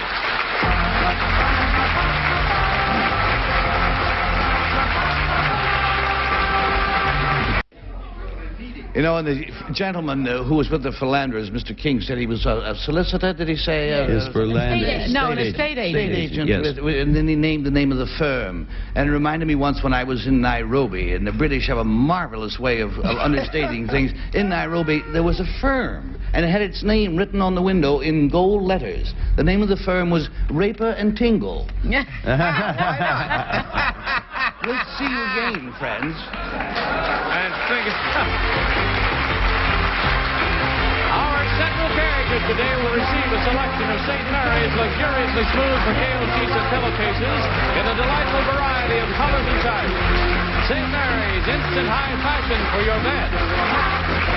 Prices or product mentions were furnished and/or paid for by the manufacturers or supplier of the products or services identified on this program.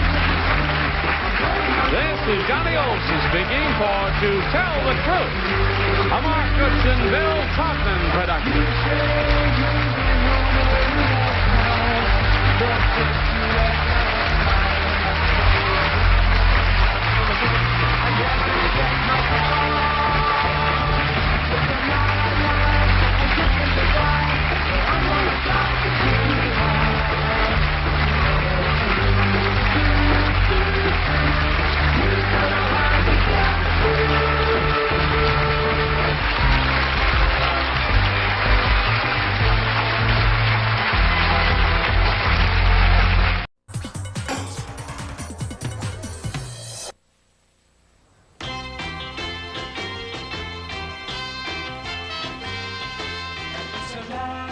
Ladies and gentlemen, Gary Moore.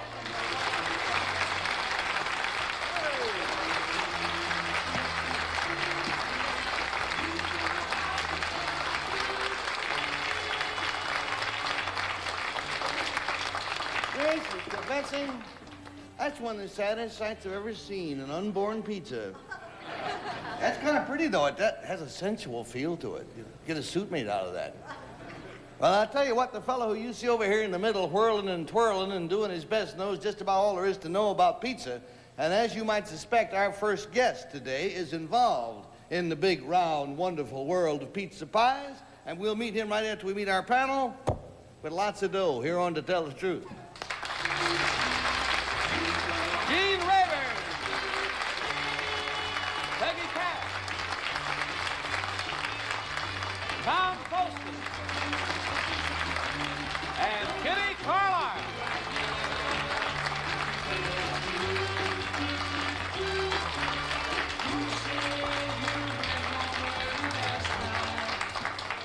Control yourself, Peggy. Were I you, panel, the rest of the panel, I would protect my pizza because Kitty will eat all four of them. She's got a waistline about 2 inches around, eats like a truck driver. Pineapple. I didn't want. Are they all different? I don't know. I haven't tried any myself. I assume that they're all different. But they're all good, I guarantee you that. Because we got the man here who knows about this. Each of you has been served, yes, it says here an individual pizza. And you start on it. All righty? Now let's meet the man that is positively pro-pizza.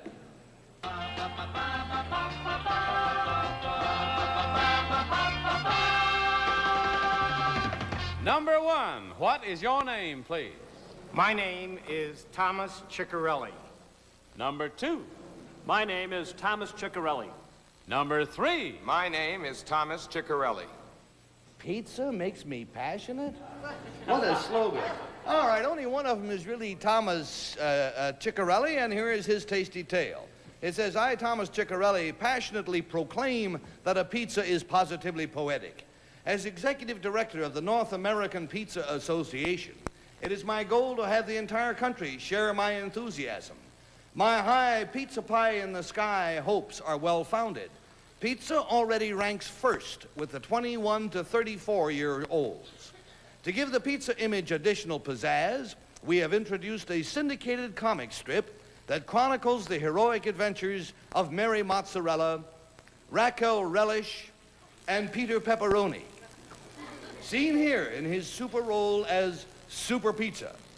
The villains include the menacing Harry Hamburger, whose onion breath speaks for itself, and Harvey Hot Dog, whose bark is bigger than his bite, and Yuck Freddy Fish, who is clearly all wet. Last year, over 1.5 billion pizzas were sold. Obviously, the United States is going to the pizzas. Signed, Thomas Ciccarelli.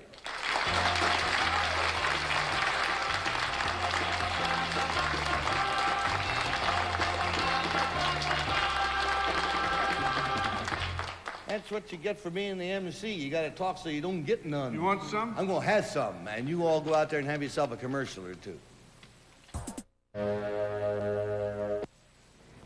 And these three gentlemen across from us all claim to be Thomas Ciccarelli, passionate pizza promoter. And let's start the questioning with...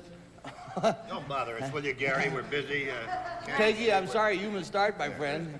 You know something? What? It's every time there's a food spot, they put me on first. It's just so that I won't enjoy it. Don't talk with a mouthful, Peggy. If I don't talk with the mouthful, I won't be able to talk at all. My dear, it's delicious. Number 3, did you think up the idea of pineapple pizza? No, it's a New Orleans pizza. That's the way they do it down there. Now, mine is got sausage in it. What's that called? Number 2, my pizza has sausage in it. What kind of sausage is that? It's a dried sausage. It's not cooked, but it's cured for about 27 But what's days. the name of it? The sausage. It's a type of sausage. Well, it's just a type of sausage. It's pepperoni is probably what you'd call it. Yeah. Well, and number 1, do you only have comic strips about pizzas, or do you, in fact, own a pizza parlor place? No, we have buttons and bumper stickers and everything that goes along with it. Number 2, what is the difference between an ordinary pizza and a Sicilian pizza? I don't know the difference. I've only experienced the American pizza. Well, then number 3, I'm a pizza queen. I'm crazy for pizza. Do you know the difference between a Sicilian? Yes, I do. The What is it? Sicilian pizza is the square pizza. It's the full dishing of all the meats and good cheese, and basically it's Italy's pizza. Yeah. Number 1, do you think Italy can... Thank you, Peggy. You can go back to eating now and we go to town. I've heard a terrible rumor that pizza is not a native dish of Italy. Is that true, number 1? No, that's not true. It is. A native dish of... And what town is it actually from? Is it from Pisa? No, not at all. Where did it get the name, number 2? Please, let me ask this way. Number 2, where does the name pizza come from? Pizza was started in New York City. It wasn't started in Italy. So the name came from New York City. We started around the first part of the about 1905 in that area around in New York City. Thank you. Number 3, which is the most popular pizza in America? Well, there really isn't the most popular pizza in America. No, I mean, we have 6 so many different varieties. ones. Well, that's why pizza itself is the popular item. It's not which variety. There are actually 40 different varieties of pizza that you could get. 40, my gosh. I couldn't do it, but I'll try. Well, they're great. Bring them on. Try them. They're really good.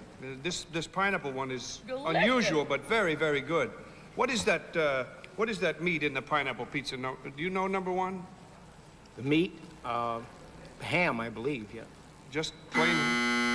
And we go on to Kitty, please. Well, it's absolutely fascinating.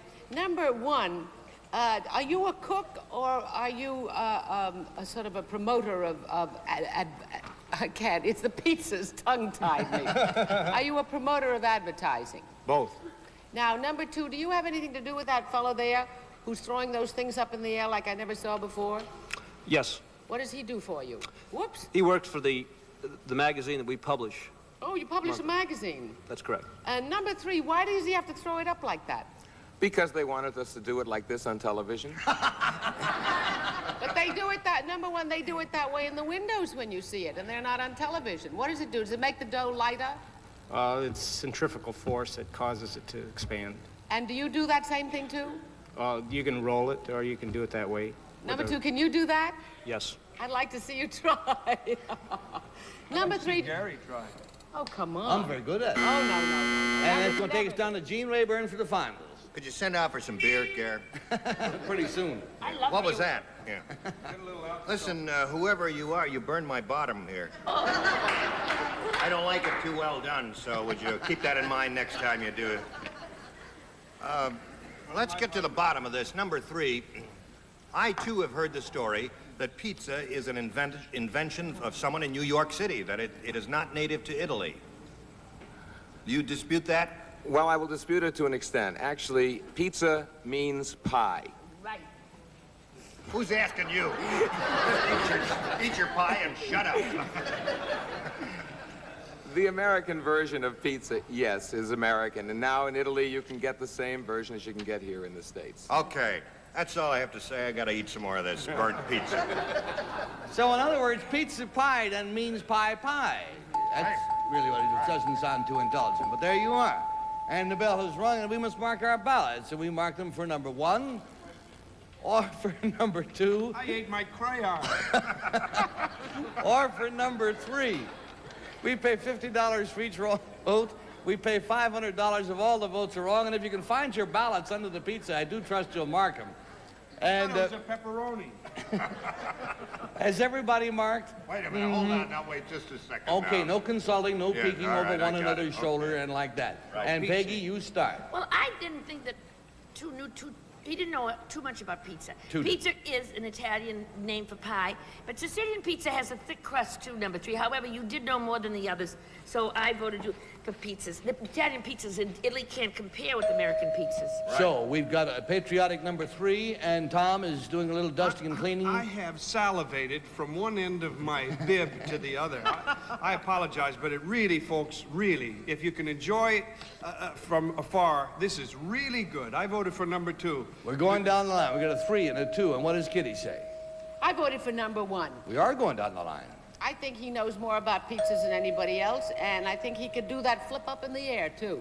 Gene Rayburn, you're going to have to break this tie. I'm going to break the tie. You're going to break the tie. I'm sorry to show you this, folks. But I voted for the man who looks most like a paisano. That's number 1. My card got a little greasy because I forgot to use my napkin. I'm sorry about that.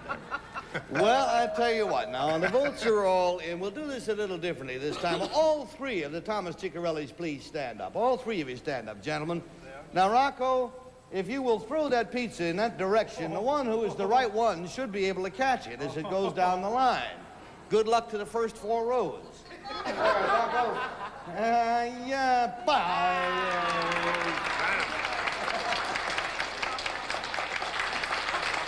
Good girl, Kitty.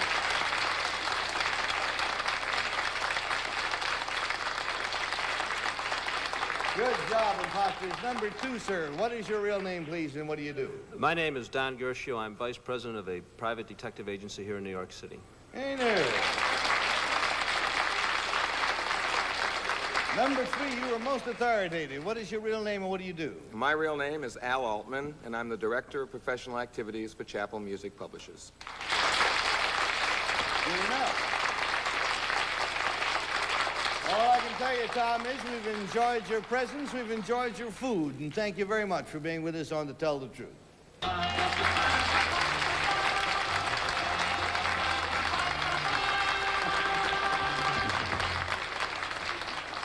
Now, we will meet our next team of challengers right after we pay a few bills. I thought this was going to be an esoteric way out spot, but apparently a lot of you know about this sort of thing. As you can see center stage, friends, we have a BSA motorcycle. And it has 650 cubic centimeter twin cylinder engines. Now, you say you own 2, Gene? Both my wife and I each have one. Doesn't everybody have a motorcycle? I don't. Really? And did you used to have one time? Oh, I used to have one. Now what do you got? Now I have scars. Kitty, I can't imagine you. Oh, yes, I own one through my son, Chris. Oh, Chris has one. Well, all right. Well, now, you think this belongs to a hot rodder or something like that there? No. Well, I'll tell you, this particular bike has been ridden in all corners of the world by our next guest, and let's meet our cyclist right this minute.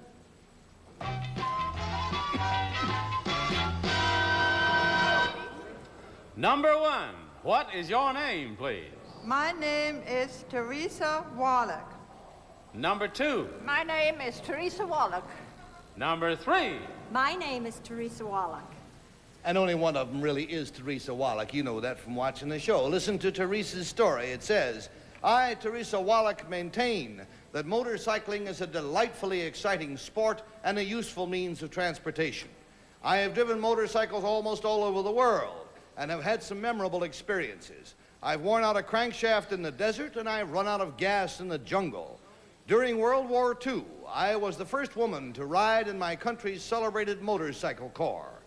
Contrary to popular opinion, a motorcycle can be the safest vehicle on the road. However, if you don't know what you're doing, it can be the most dangerous.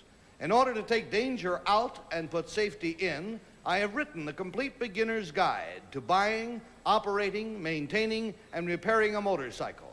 My book is entitled Easy Motorcycle Riding. Signed, Teresa Wallach.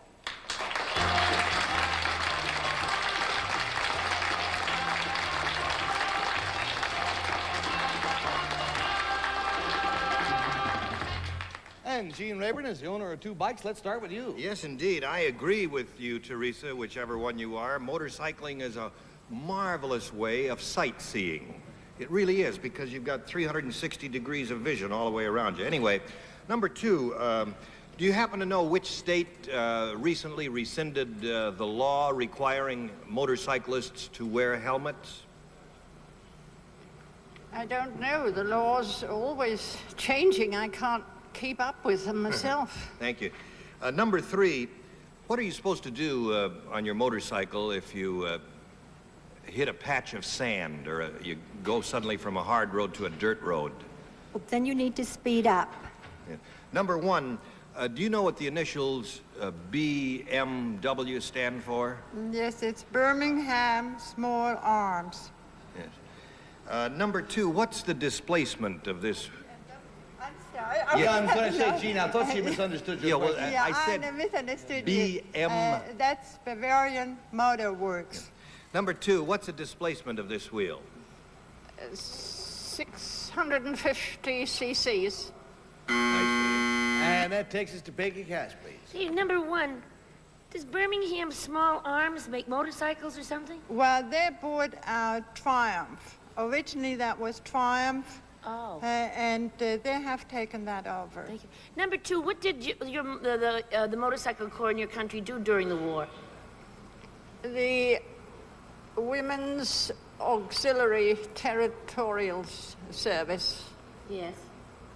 And what did they do? What was their job?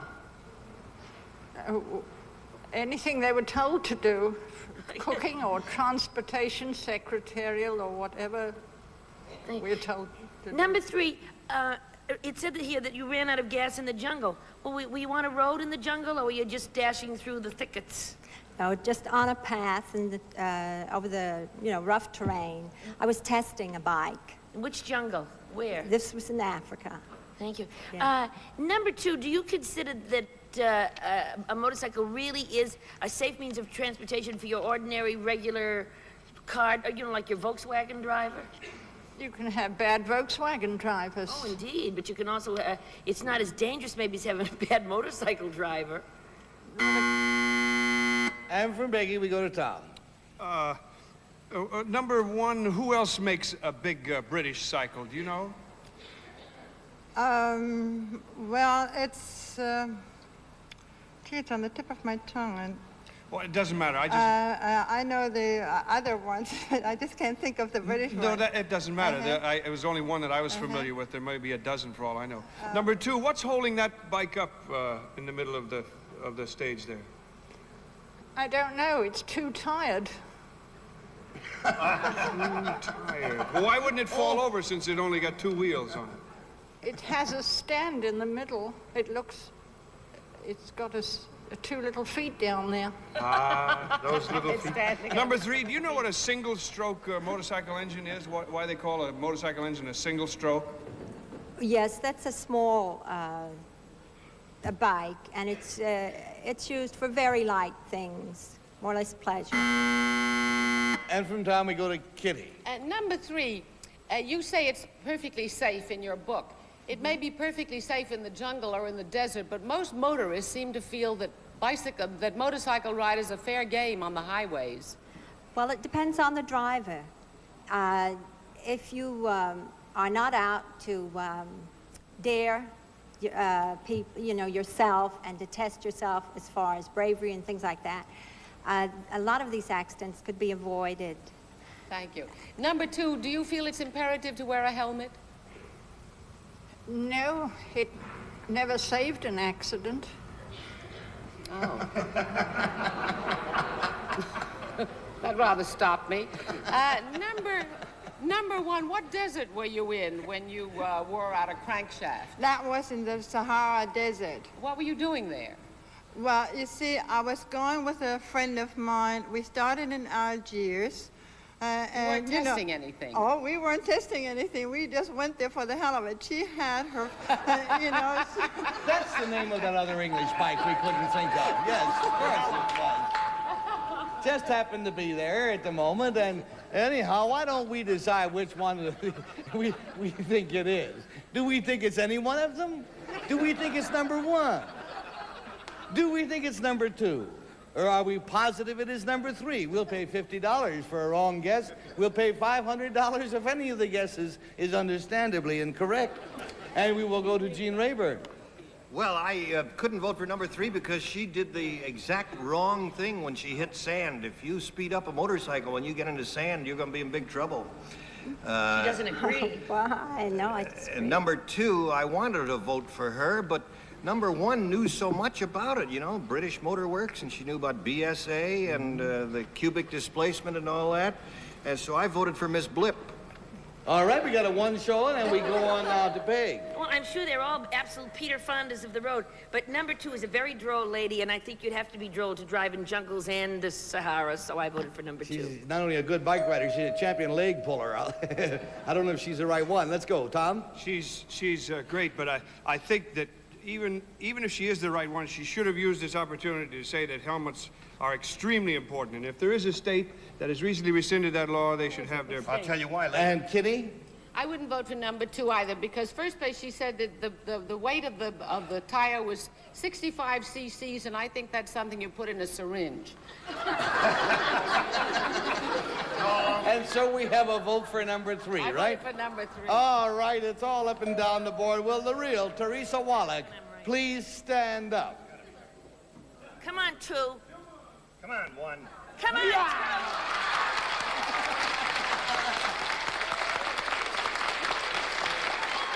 Great job, ladies, all around. Let's find out about number 1. Yes, number 1, let's start again. What is your name, please? What do you do? My name is Lottie Kuthi, and I'm a craftsman for leather and wood in West Milford, New Jersey. And number 3, please. What is your name? What do you really do? My name is Martha Brady, and I'm a housewife. That's dangerous. Teresa, we can sit and chat all day, but the time has run out on us. So thank you very much, Teresa Wallach and Imposters, for being with us on To Tell the Truth.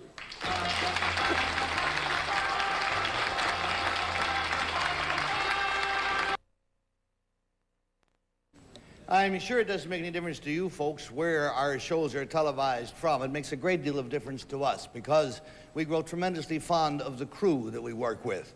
Due to circumstances beyond anybody's control, starting next Monday, we'll be coming to you from different premises, different crew. But on behalf of the panel and the production staff of To Tell the Truth, I want to thank the stage crew here at Studio 50 and our technical crew. Guys, you've been marvelous, and may we have a reunion, and thank you all very much. Yeah,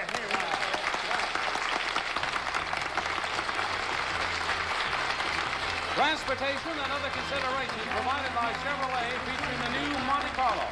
Still the only personal luxury car you can buy for anything near the price. Luxury style, craftsmanship plus traditional Chevrolet value. Prizes or product matches were furnished and or paid for by the manufacturers or suppliers of the products or services identified on this program. This is Johnny Olson speaking for To Tell the Truth, a Mark Goodson, Bill Todman production.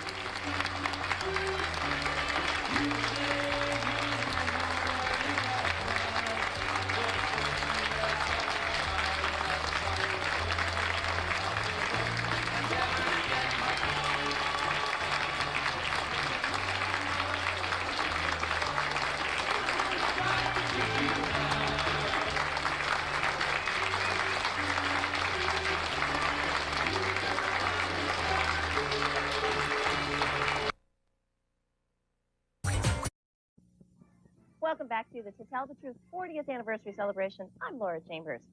Next up, an episode from November 1975 featuring a guy who's given us a million laughs. Here's a hint. What's up, Doc? He's the man who created the Merry Melodies cartoons with Bugs Bunny, Porky Pig, and that little bird who says, I taught a cat. After that, an episode from 1978 with Joe Garagiola as host, where we'll meet the woman who was the real-life inspiration for the character Maria in The Sound of Music. Let's watch. Ladies and gentlemen, from New York City, Gary Moore!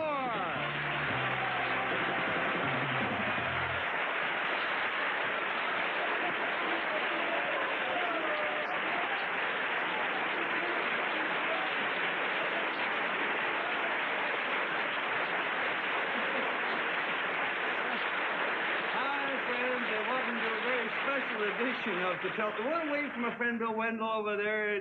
There he is. I don't have to tell you that this is Bugs Bunny, and Bugs Bunny is... But our first contestant is the creator of Bugs Bunny, and Bugs... You don't mind if I call you Bugs, do you? Thanks, Bugs. Mr. Bunny. Anyhow, he knows this fellow very well, and so we're going to meet him as soon as Bugs and I meet the panel here all to tell the truth. Bill Collins.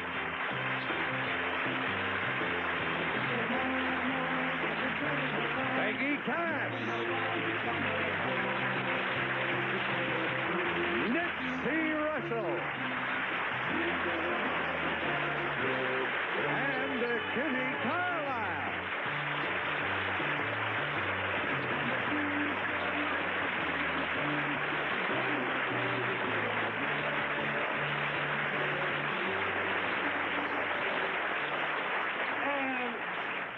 Mr. Bunny, or Bugs, if you prefer, is going to come back a little later and pick out the real contestant for us, right? Yeah. All right. Nice to see you. Bugs Bunny.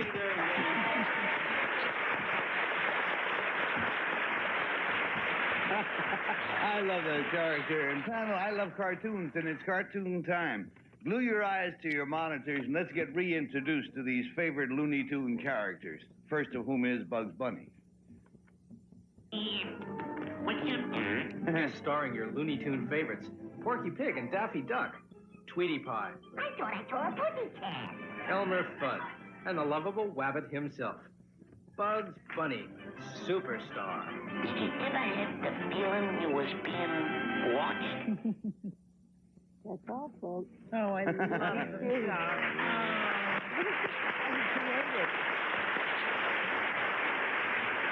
Now let's meet the man behind that film.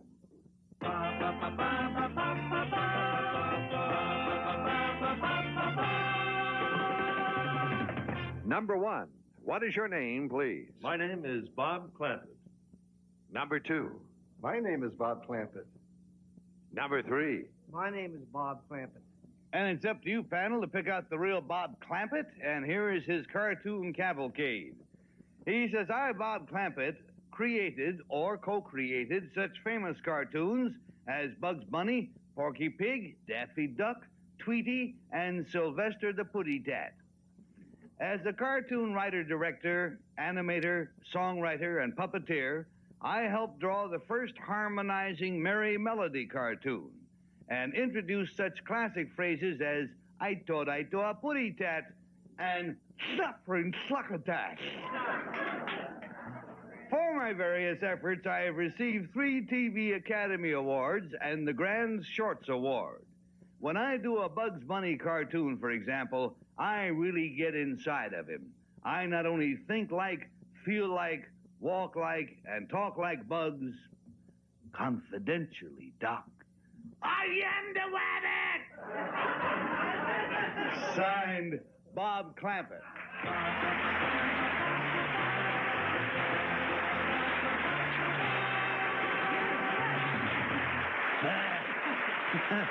And while we prepare to separate the real Bob Clampett from his 2 imposters, let's roll some film for the benefit of our clients. Hi. TV. Now, across the way from us, we are indeed happy to have 3 gentlemen, each claiming to be Bob Clampett, creator or co-creator of Bugs Bunny, Daffy Duck, Porky the Pig, and innumerable other cartoons, including Sylvester the Cat. And let's start the ball rolling, please, with Kitty Carlisle. Thank you. Number 2, are you still making Bugs Bunny? Well, no, actually not. But we are coming out with a feature-length film called Bugs Bunny Superstar. It'll be in the theaters in December. I see. Oh, thank you. Number 3, who is the voice of Bugs Bunny? Mel Blake.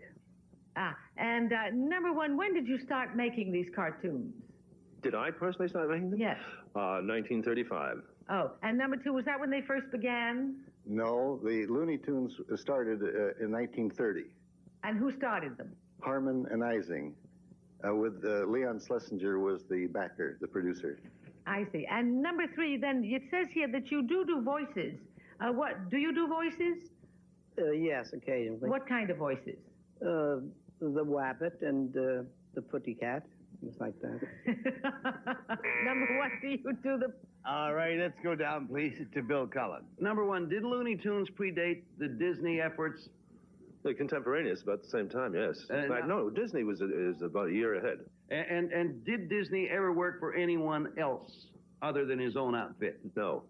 Was number two, was Disney ever an animator for anybody or a cartoonist for anyone? Actually, he had a short period of where he worked for film ads in Kansas City, but then he almost immediately started his own little company. Number three, now we don't see these, unfortunately, I'm sorry about it, we don't see these little short subjects as often as we used to, and indeed hardly ever at all. Is there any future for these, television, for instance, remakes and stuff like that? I would say at this point, in New York particularly, a very great future. And what would that future be, number three? Well, such a character bringing such joy and happiness to the public, it would be in great demand now if presented in almost any theater of any kind. Number one, that was my... Thank you, Bill, and we're going on to Peggy, please. Number two, it seems to me when I go to the movies now, when they have shorts, there are all these kind of esoteric shorts from Czechoslovakia. Why can't we get Bugs Bunny back and Sylvester and Tweety? Well, that's just what...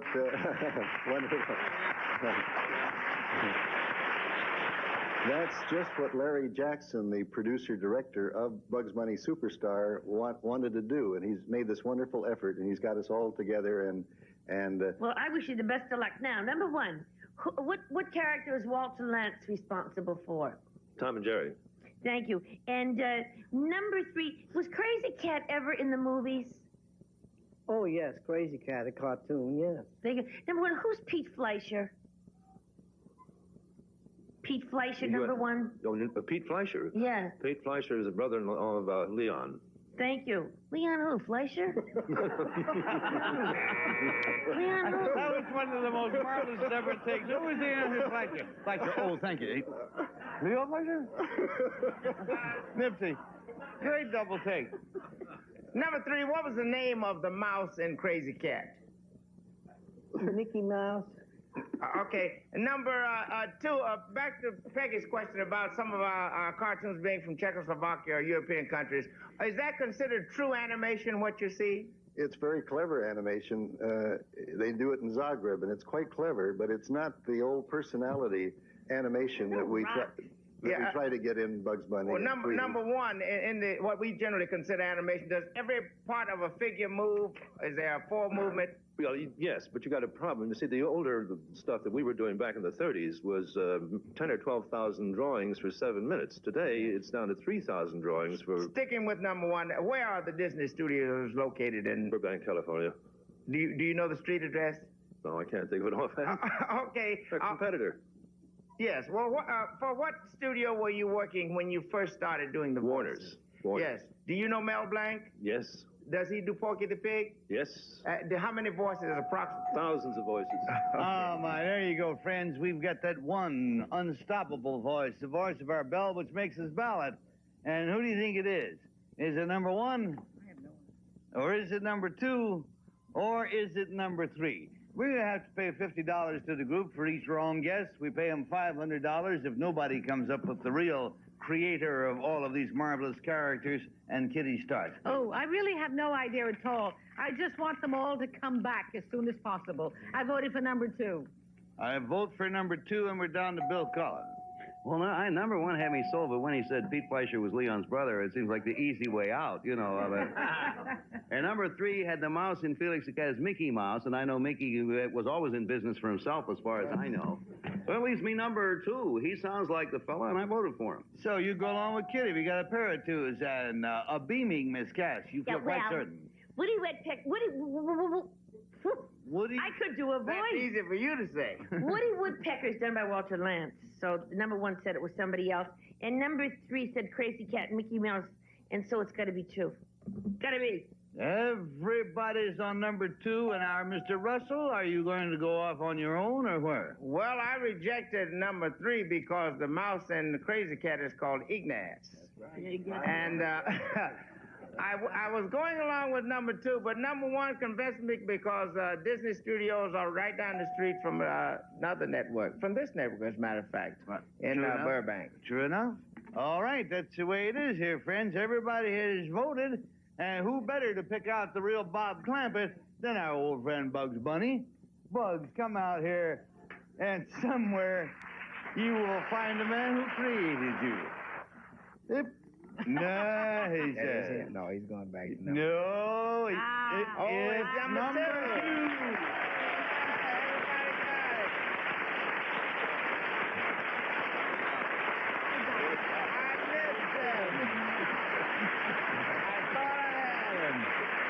Share a seat, gentlemen. You share a carrot, then share a seat, if you will, while we find out who our imposters are. Number 1, sir, what is your real name? What do you do? My name is Edward Langley, and I'm a writer and management consultant. Ah.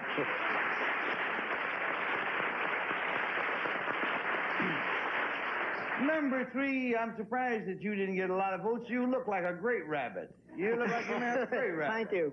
Very. Well, what is your real name? What do you do? My name is Alan Rice, and I am a public relations man for the Manhattan Blue Books. Ah, sure.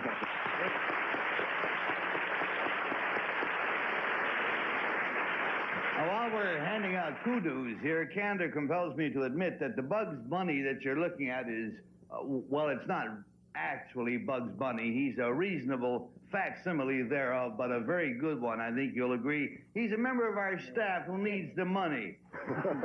It's not Mark Goodson, it's Dick DiBartolo.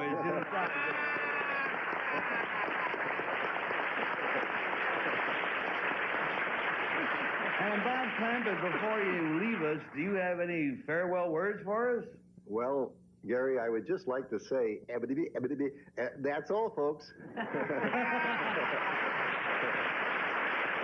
you, Bob. Thank you, Bug. Thank you, Imposter.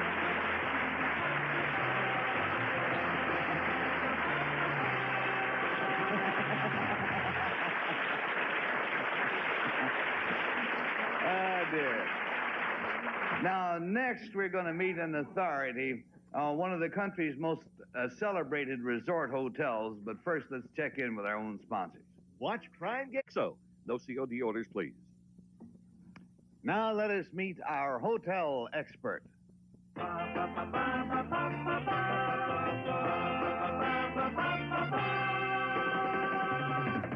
Number 1, what is your name, please? My name is Tanya Grossinger. Number 2. My name is Tanya Grossinger. Number 3. My name is Tanya Grossinger. And here is the bell-ringing story of Tanya Grossinger. She says, I, Tanya Grossinger, can tell you everything you wanted to know, but were afraid to ask, about one of America's most famous resort hotels. The hotel in question is Grossinger's. Known as the Queen of the Mountains, Grossinger's is located in the Catskills, 95 miles from New York City.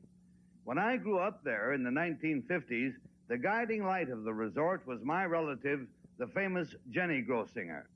More than anything else, Grossinger's means good food, entertainment, and celebrities, such as President Harry Truman and Nelson Rockefeller, seen here along with Rocky Marciano. I've written a book on this glamorous spot in which I give the details of Eddie Fisher's marriage to Debbie Reynolds, and I offer my candid views of many of today's leading show business personalities. Read all about it in Growing Up at Grossinger's. Signed, Tanya Grossinger.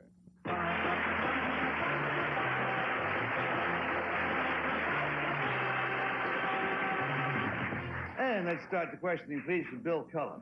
Number 3, you mentioned you're a relative of the famous Jenny Grossinger. What is the relationship? It's a relation to second cousin. Number 1, Grossinger's, you mentioned you were there in the 1950s. When did Grossinger's actually begin? In 1915. And how did it begin? It started out as a little farmhouse where my cousin, Jenny Grossinger, and her parents came up to get away from the Lower East Side tenements of New York City and breathe fresh air. And how many guests could they handle when it first started, number 1? The big season the first year was 8. Number two, if during the 50s, when someone like Eddie Fisher, to mention a specific name, wanted to get to Grossinger's by air, was there a way that you could fly from New York to Grossinger's? Yes, Grossinger's had a private airport right on the property. And did it have a name other than Grossinger's Airport number two? No. Number one, did anyone ever go up there and fly into a place called Liberty, New York? They flew into the Grossinger Airport, which was a mile from the town of Liberty, New York. Number two, Eddie Fisher. And thank you, Bill. We're going to go to Peggy. Thank you. Number two, are you also Jenny Grossinger's second cousin? Yes. And yet you grew up there? From the time I was 8, yes. Well, she's a kind lady to take it even second cousins. My first cousins are hardly around. Number one, how many golf courses do you have? 2, one 18-hole and one 9-hole. And number three, do you have, when you have skiing, you do have skiing, right? Yes. Do you have a tow rope or a chair pull or what kind of? Chair pull. Thank you. And number one, how much does it cost to stay there a night? Double. An average of $35 to $45 per person. Including food? Including food and activities. Number three, who plays Simple Simon? Lou Goldstein. Thank you. And number two, Mrs. Lou Goldstein's professional name is what? Mary Ann Jones. Thank you. And number one, do you do as good a business in the, I know you do a terrific business in the summer, but do you do a pretty good winter business as well? Very definitely, because we have conventions there. Oh, conventions. And it takes us to Nipsey. Number one, who was Milt Blackstone? He was the public relations genius behind Grossinger's and Eddie Fisher's. Okay, number three, who is Paul? Does the name Paul mean anything to you? He was the manager of the hotel. It's Jenny's son.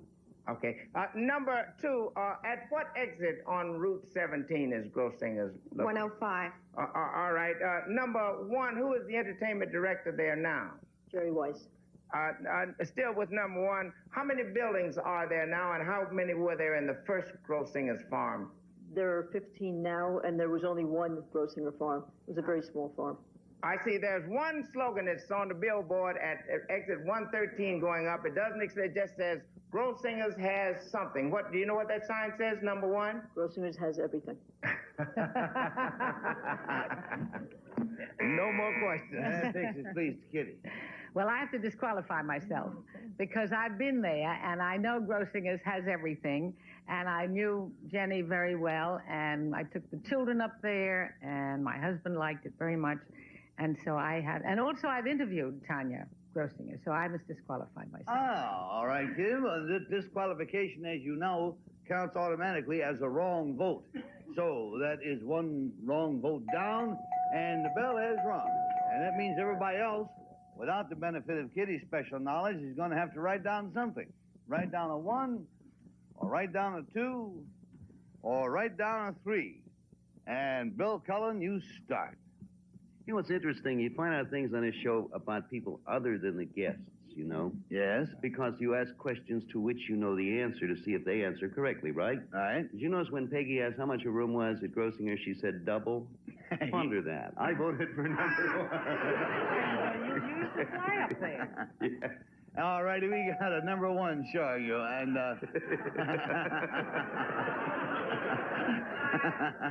Any protest? Miss Gass? I have a part-time travel service.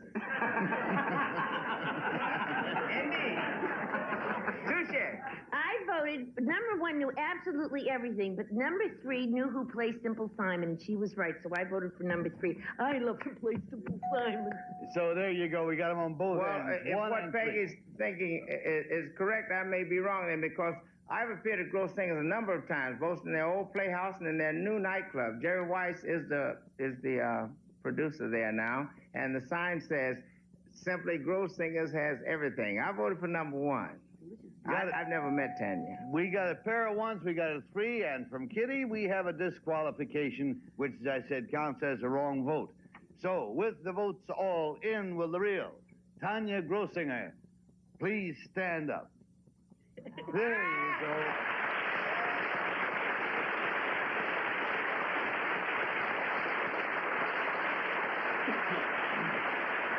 Thank you very much, Ms. Grossinger. Now let's go on down the line and see how we go. Number 2, what is your real name, please, and what do you do? My name is Elaine Singer, and I'm a housewife, and I have 2 children. Good to have you here. And who had the vote for number 3? I can't see down the line. Peg did. Number 3, what is your real name, please, and what do you do? My name is Julie Moscow, and I'm the founder of a company called Identipet, which nationally tattoos and registers dogs.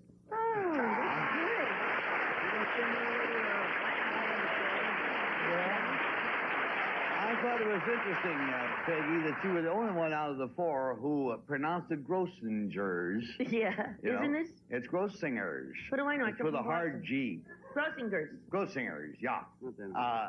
Funny, Jimmy Durante, years ago, and I were working on a new piece of material, and Jimmy, doesn't always read quite correctly on a first reading in particular. And he had a song. Tanya, I thought you ought to know about this. He was singing this song for the first time. We were doing it as a duet, and he was saying, "A trip to the moon on Grossinger's wings." Yeah. Tanya Grossinger, thank you very much. Thank you.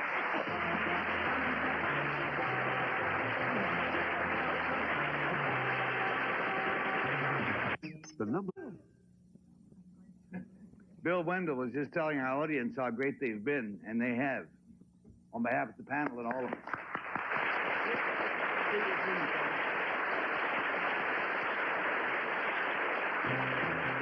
Our Central characters today will receive a True Test 8-gallon shop vac from True Value Hardware stores, who combine value and personal service in over 5,000 nationwide locations. And a deluxe kit of Artex roll-on decorative paint, the complete home and fashion decorative paint in a tube. Artex, Hobby Products, Lima, Ohio.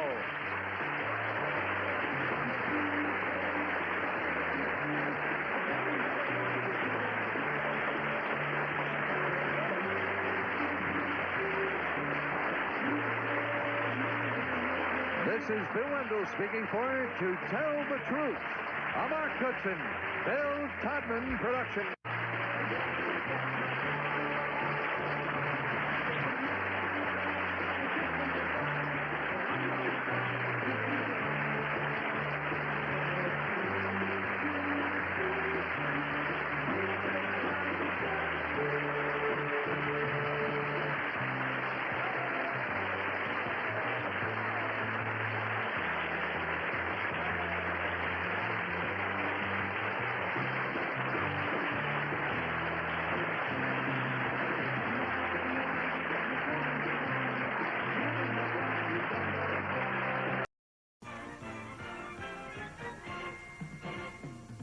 Number 1, what is your name, please? My name is Chuck Jones. Number 2. My name is Chuck Jones. And number 3. My name is Chuck Jones. Only one of these people is the real Chuck Jones and has sworn to tell the truth.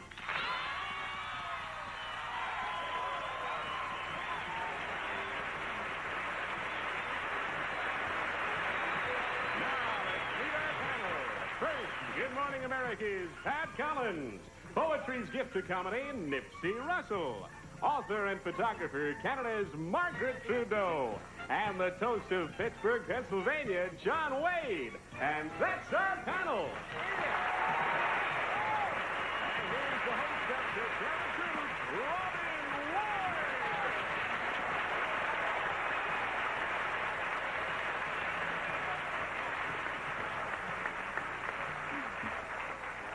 A great group. Thank you for coming. And panel, you're looking terrific. Are you ready to play?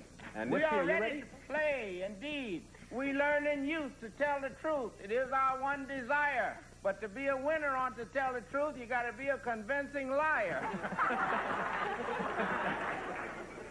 Let's get right down to the problem presented by our first team of challengers, all three of whom claim to be Chuck Jones. The panel, if you would be so good as to follow along as I read this affidavit. We will indeed.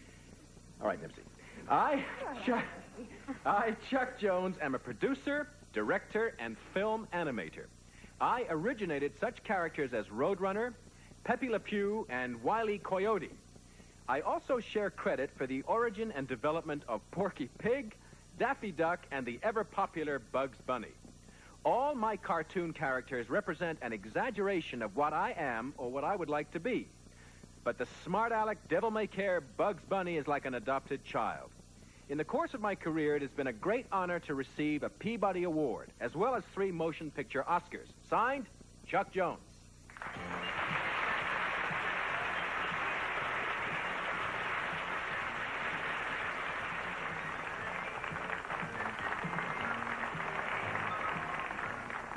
Okay, panel, these 3 people all claim to be Chuck Jones, film animator and Oscar winner. And let's start the questioning with the lovely Pat Collins. Number 1, how long ago did you develop Bugs Bunny? 1939 is when he first came out. And where did you get the idea from?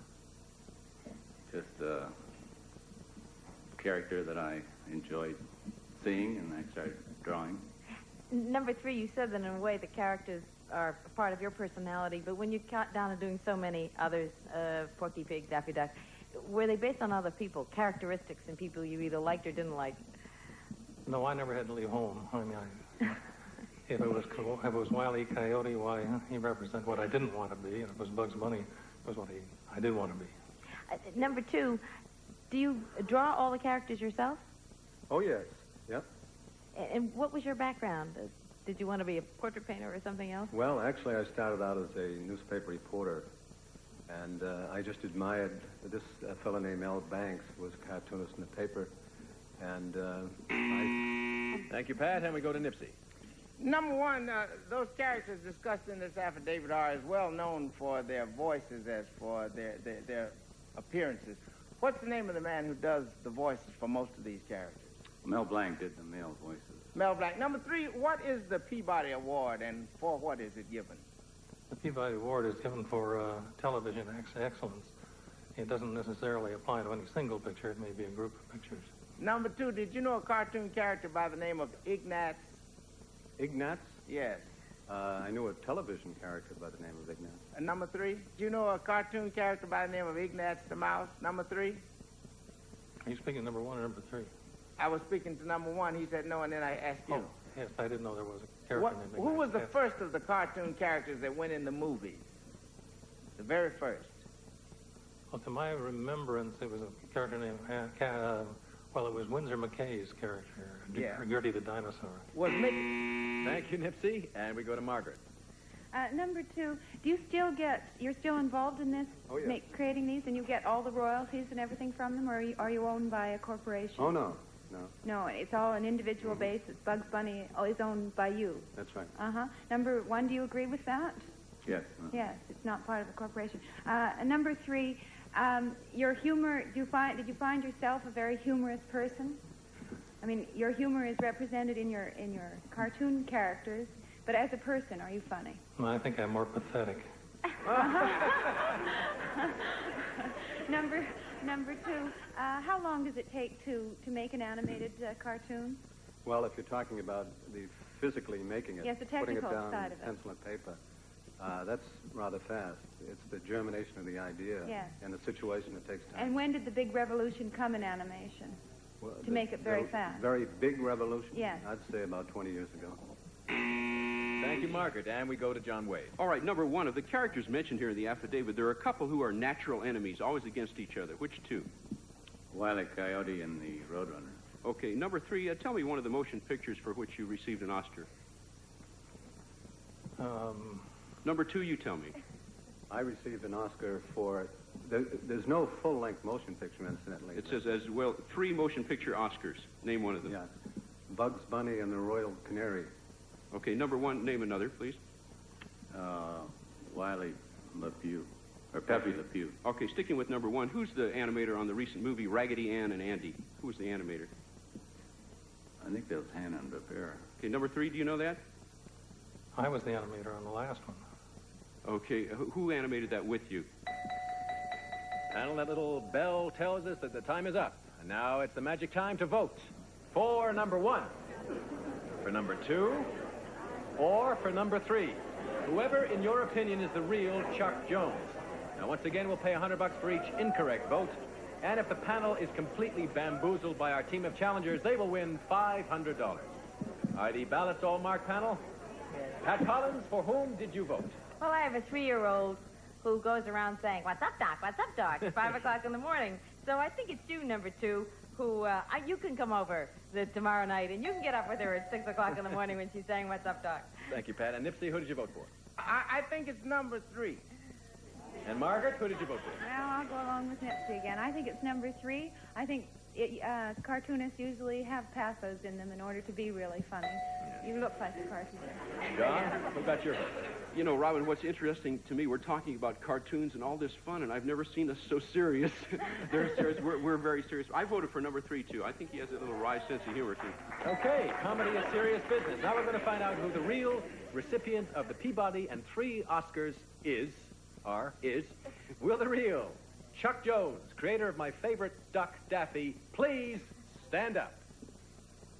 Number 3.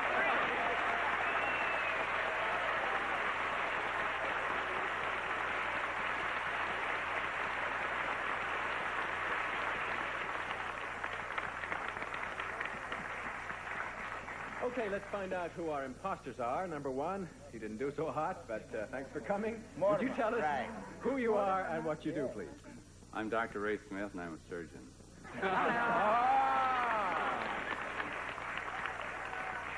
Number 2, you got 1 vote. Could you tell us who you are and what you do, please? My name is Dan Doherty. I'm in public relations with Kyle Bayak.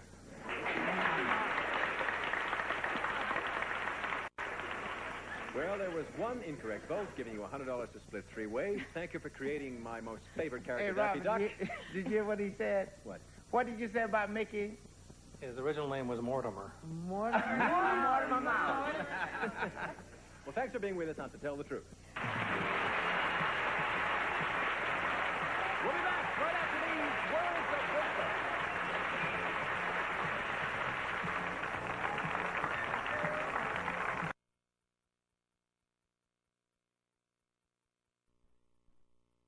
/offer. Some games rated E to T, not all games rated by the ESRB. We have returned, and let's meet our next team of challengers. Number 1, what is your name, please? My name is Mary Kay Ash. Number 2. My name is Mary Kay Ash. And number 3. My name is Mary Kay Ash. All right, panel, once again, would you follow along as I read? I, Mary Kay Ash, am founder and board chairman of Mary Kay Cosmetics. I started the company in 1963 with 9 salespeople, $5,000, and 1 skincare formula. Today, my firm manufactures a full line of beauty products and has a sales force of nearly 70,000 women in 3 countries. Their success is routinely rewarded with prizes, luggage, typewriters, diamonds, minks, and Cadillacs. Listen to this.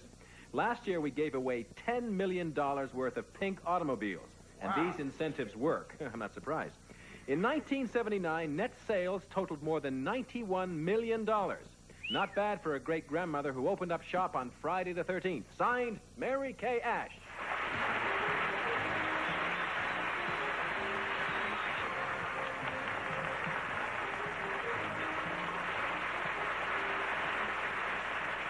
Panel, these 3 ladies all claim to be businesswoman extraordinaire Mary Kay Ash. And let's start the questioning with John Wade. Well, actually, you'll notice the way my makeup is.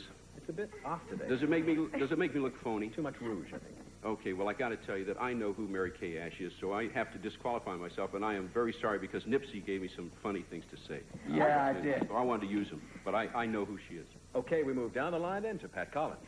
Number 2, does moisturizer really do any good? I look like a greased pig morning, noon, and night with that stuff. I want to know whether or not it does any good. Yes, moisturizer helps you a lot.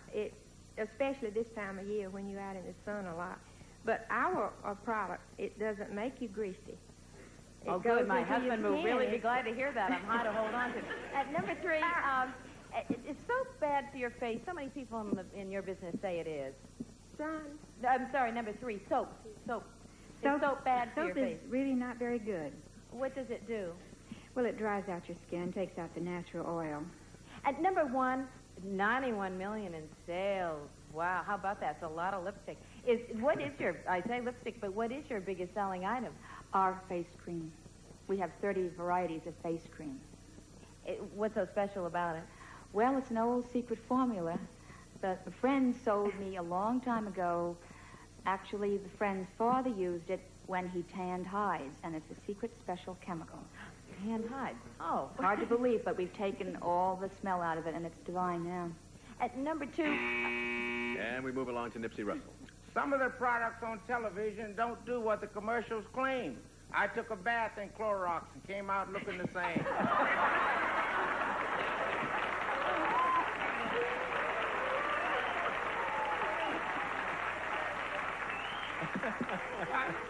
Number 2, there was a very famous musical trio called the Mary Kay Trio that performed in the Las Vegas and Reno area. Are you part of that, or were you ever connected with that Mary Kay? No, number not that 1? Mary Kay. No. Number 3? No. Now, the affidavit said $91 million net sales. Pray, number 3, tell me, what was the gross? 174 million. Wow. Now, you said, number 1, you had 70,000 representatives. Are they door-to-door salesmen like another well-known line of products? Very much the same, yes. Do you have all our products are sold within the home. Do you have a catch thing by which you're identified, like knock, knock, who's there? I'm the Avon lady, but the bell is broken. You know. Thank you, Nipsey.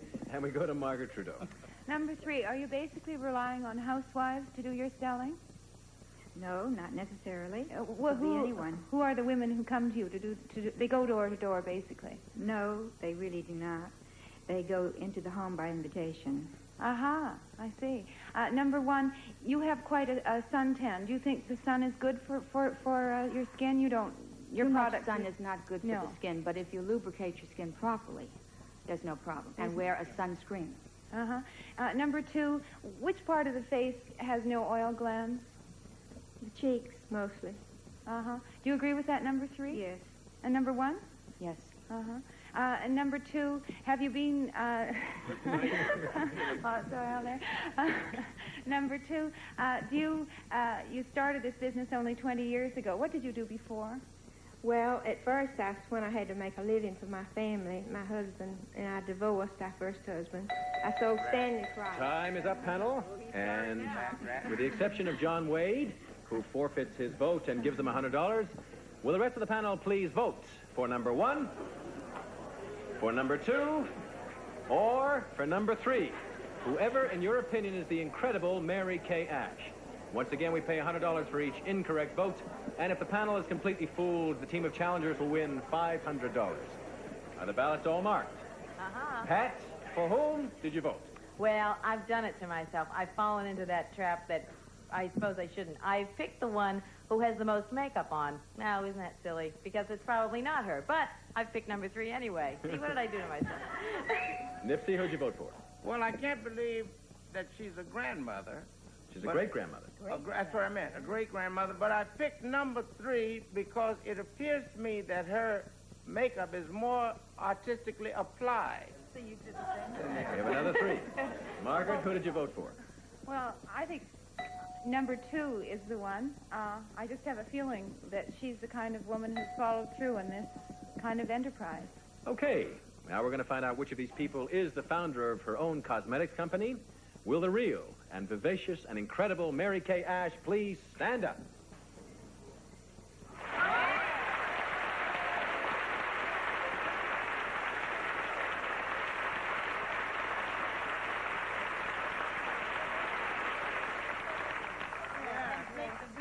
Okay, let's find out who our imposters are. Number 1, thanks for coming. Would you tell us who you are and what you do, please? I'm Myra Garcia, and I'm president of the American Cancer Society in Garden City, Long Island.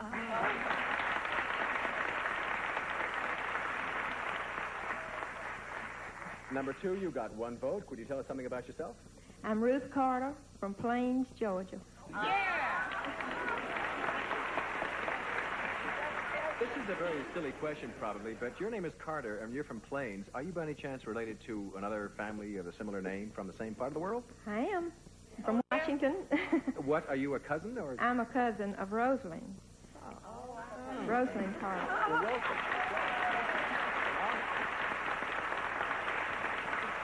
Okay, there was 1 incorrect vote and 1 disqualification, giving $200 to our team of challengers. And thank you very much for being with us, lovely ladies, on To Tell the Truth. And We'll be back to play To Tell the Truth one-on-one right after these words.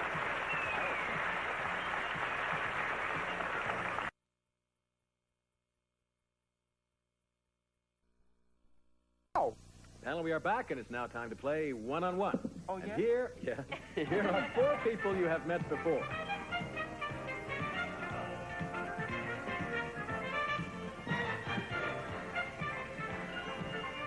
Now, you remember Ray and Daniel are imposters for the cartoonist, and Myra and Ruth for the Mary Kay Ash spot. Yeah, Now, you've had these people before, but there is one fact about one of them that we have withheld from you deliberately until right now.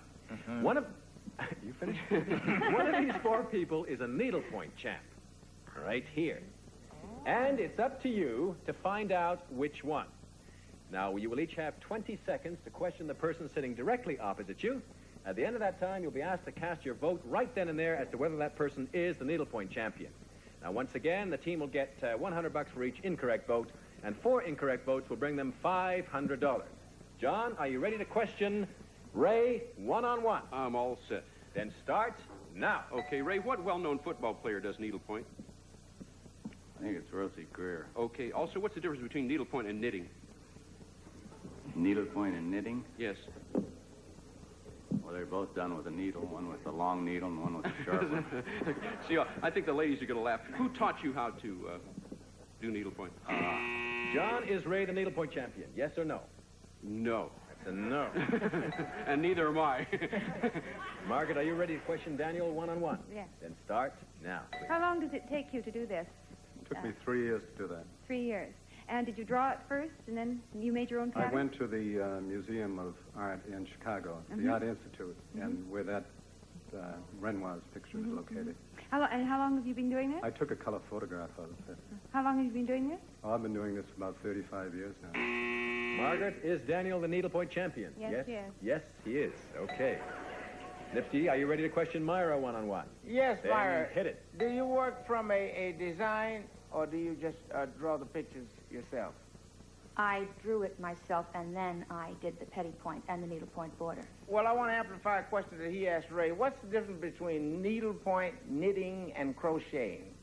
Well, crocheting is done with 2 needles with sort of a string type. Time is up. Nipsey, is Myra the needlepoint champion? Yes or no? How would I know?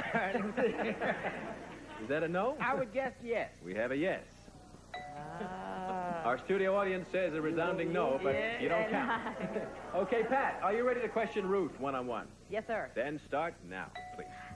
Ruth, when did you first start needlepoint? How old were you? I was about 15. And what was the first thing you ever did? Just a tiny little print for my mother for Mother's Day. And it says you're the champion of needlepoint experts. What is the thing that you've done that won you the championship? Well, Pat, I'm afraid our time is up. Is Ruth the needlepoint champion? Yes or no? I bet she's a great cook, but no, I don't think that she is. It's another no. Okay, the decisions have been made. We have 2 yes votes and 2 no votes. The moment of truth is upon us. Will the real needlepoint champion please stand up?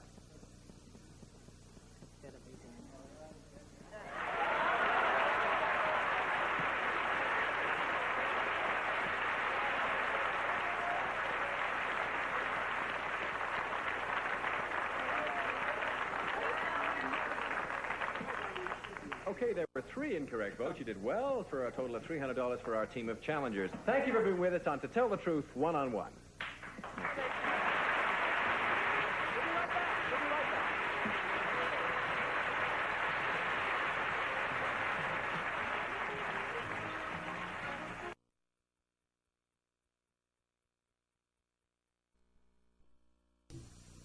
Panel, that's all the time we have for today. Thank you for being with us. Nipsey, thanks for your poems. Thanks for joining us, and we'll see you at the same time next time on To Tell the Truth. You asked for a pony and got a shirt. Last year, you asked for a car and got underwear. This year, you've asked for a sleigh full of game shows. You're getting the GSN Christmas Marathon. Yuletide Classics on Christmas Eve. Then Super Millionaire on Christmas Day. Santa got it right this time. Classic game shows starting at 9 a.m. on Christmas Eve. Super Millionaire starting at 1 p.m. on Christmas Day.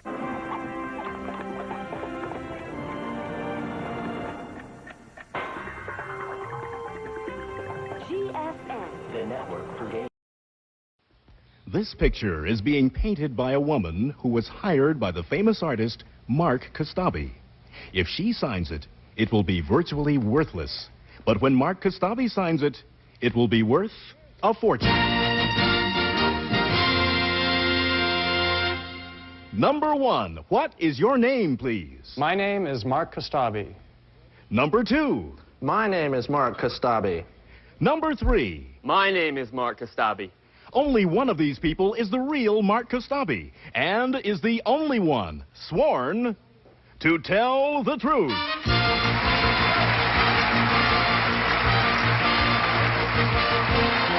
Now, let's meet our panel. Co-star of Murder, She Wrote, Ron Masak.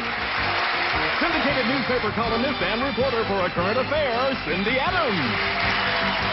4-time Super Bowl champion and MVP, Lynn Swan. And Emmy Award winner for the Golden Girls, Betty White.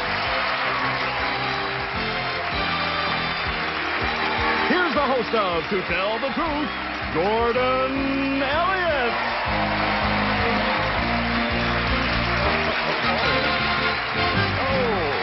Thank you very much. Good morning and welcome, panel. And let's get right to the story presented by our first team of challengers, all 3 of whom claim to be Mark Kostabi. And this is his story. Please read along with me. I, Mark Kostabi, am a professional artist. As you can see, my latest painting is being completed right now. Why is it being painted by another artist? Because I hire people to paint my pictures for me. All I do is sign them and sell them. Look at them. Fake Kostabis with real Kostabi signatures. You'll find them hanging in such prestigious museums as the Guggenheim and the Metropolitan Museum of Art. Museums buy Kostabis. Sylvester Stallone buys Kostabis. Suckers buy Kostabis. For as much as $50,000. I may not be a great artist, but I'm a fantastic con artist. Signed, Mark Kostabi.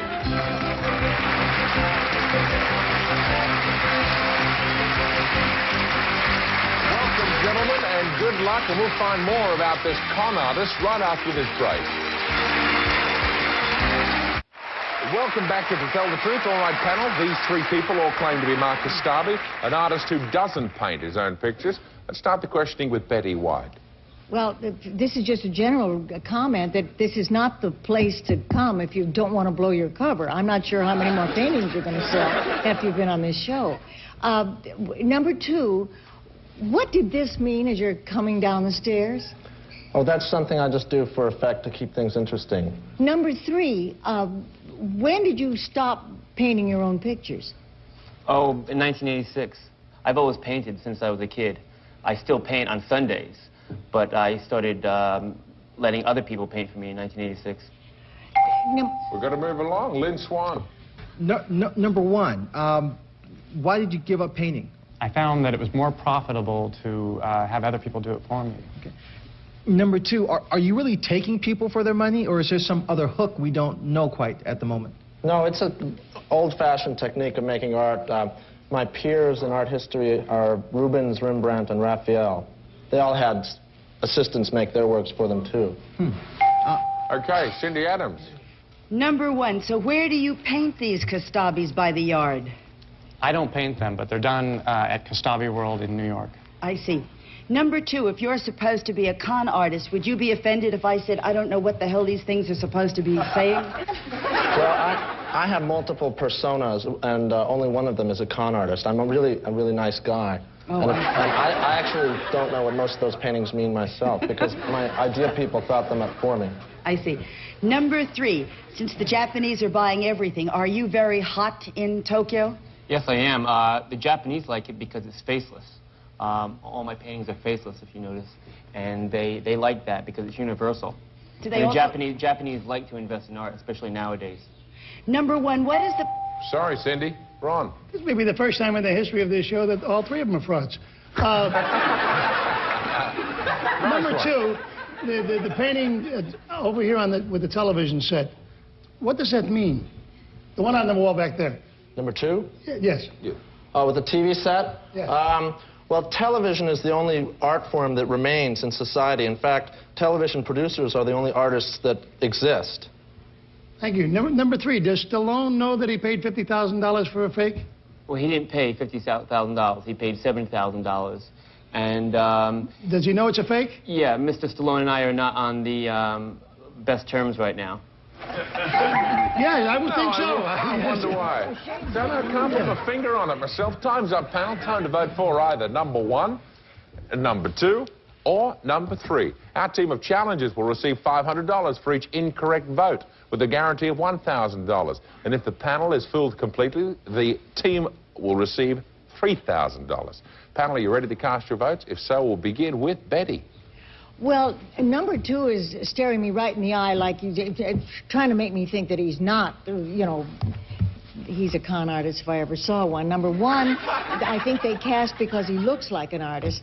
Number 3, if Sylvester Stallone ever finds out that you took him for $7,000, he'll put those shades down in a minute. I'm going to vote for number 3. Number 3. No, number 1. Number 1. Number 1. Are you sure, Betty? No, I had the wrong card in my hand, but I'm stuck with it now. I can't change it. Come on, you can vote for that. Come on. Number 3. Change it. There we go. Thank you. All righty, Lynn. Well, I voted for number 1, number 2. No, actually, I did vote for number 2. I just figured number 3 is just a little too flamboyant. I mean, he... You fell for this. Yeah, I know. Look, who does that? I mean, who does this? I mean, some guy who wants... I don't know. Scores a touchdown in the NFL. I mean, I was confused with all the handshaking and stuff. I mean, he's walking around going like this. I don't know. I think if you're a con artist, you keep a low profile while you're ripping people off for money. He's dressed very sedately. Number 2. Okay. Cindy. Well, since I know Mark Kastabi, I have to disqualify myself, so that takes care of that. Okay. All right, that goes down as an incorrect vote. And Ron. How much did you pay for your painting? I was going to say, how much did you pay, Cindy, for that painting? I kind of eliminated... Number 2 got me with the word he has other persona. And that sounds like someone who doesn't care he's rich enough he's going to leave. Okay, there you go. The votes are all in. No for number 1. Not a 1. 2 for number 2. 1 vote for number 3, and a disqualification, which goes as an incorrect vote. Now it's time to find out who the real con artist really is. Will the real Mark Kastabi please stand up and sign your painting?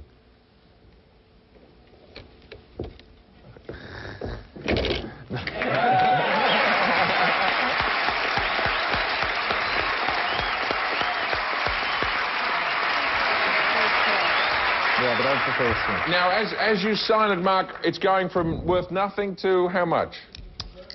Well, it's worth the canvas and paint that it's worth on now.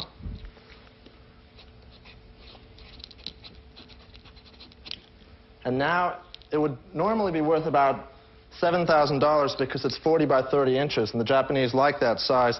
But since it's on television, it's worth $50,000. But since I have so much respect for television producers because they're the real artists in society, Mark Goodson can have it for $10,000. Well,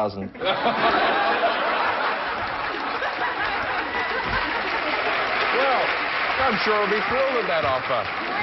Goodson want a picture of the guy doing his ironing. I don't understand. There's aesthetic principles involved, Betty, and we'll discuss them later. Okay, now, imposter number 1, what's your real name and occupation? My name is Michael Pasby, and I am a bartender. Okay. Number 3, your real name and occupation. My name is Michael Hughes, and I'm an ex-Beverly Hills cat burglar, and now I'm a security consultant. You've got to come back for another appearance on the show. Well, there were 2 incorrect votes at $500 a vote, so you get $1,000. And Mark and the team, thanks all for being here with us today on To Tell the Truth. And we'll be back when we meet a man who overcame paralysis to become a world-class athlete.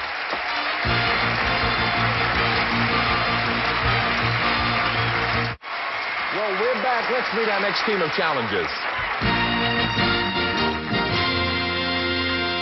Number 1, what is your name, please? My name is Doug Air. Number 2. My name is Doug Air.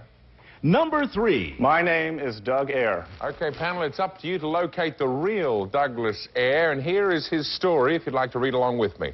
I, Doug Air, am the best overall wheelchair athlete in the world. At the age of 18, while working as a lifeguard, I was injured during a rescue attempt and left paralyzed. What had been a promising career in sports was seemingly over. When my rehabilitation began, I could barely lift 1-pound wrist weights. Now I can raise more than 400 pounds over my head. In 1984, I represented America in the Summer Olympics. After I broke 2 world records and won 3 gold medals, my picture was put on the box of Wheaties, the breakfast of champions. This year, I served as a United States delegate to Russia, where I worked with injured veterans of the Afghanistan war to help them overcome their disabilities. Signed, Doug Air.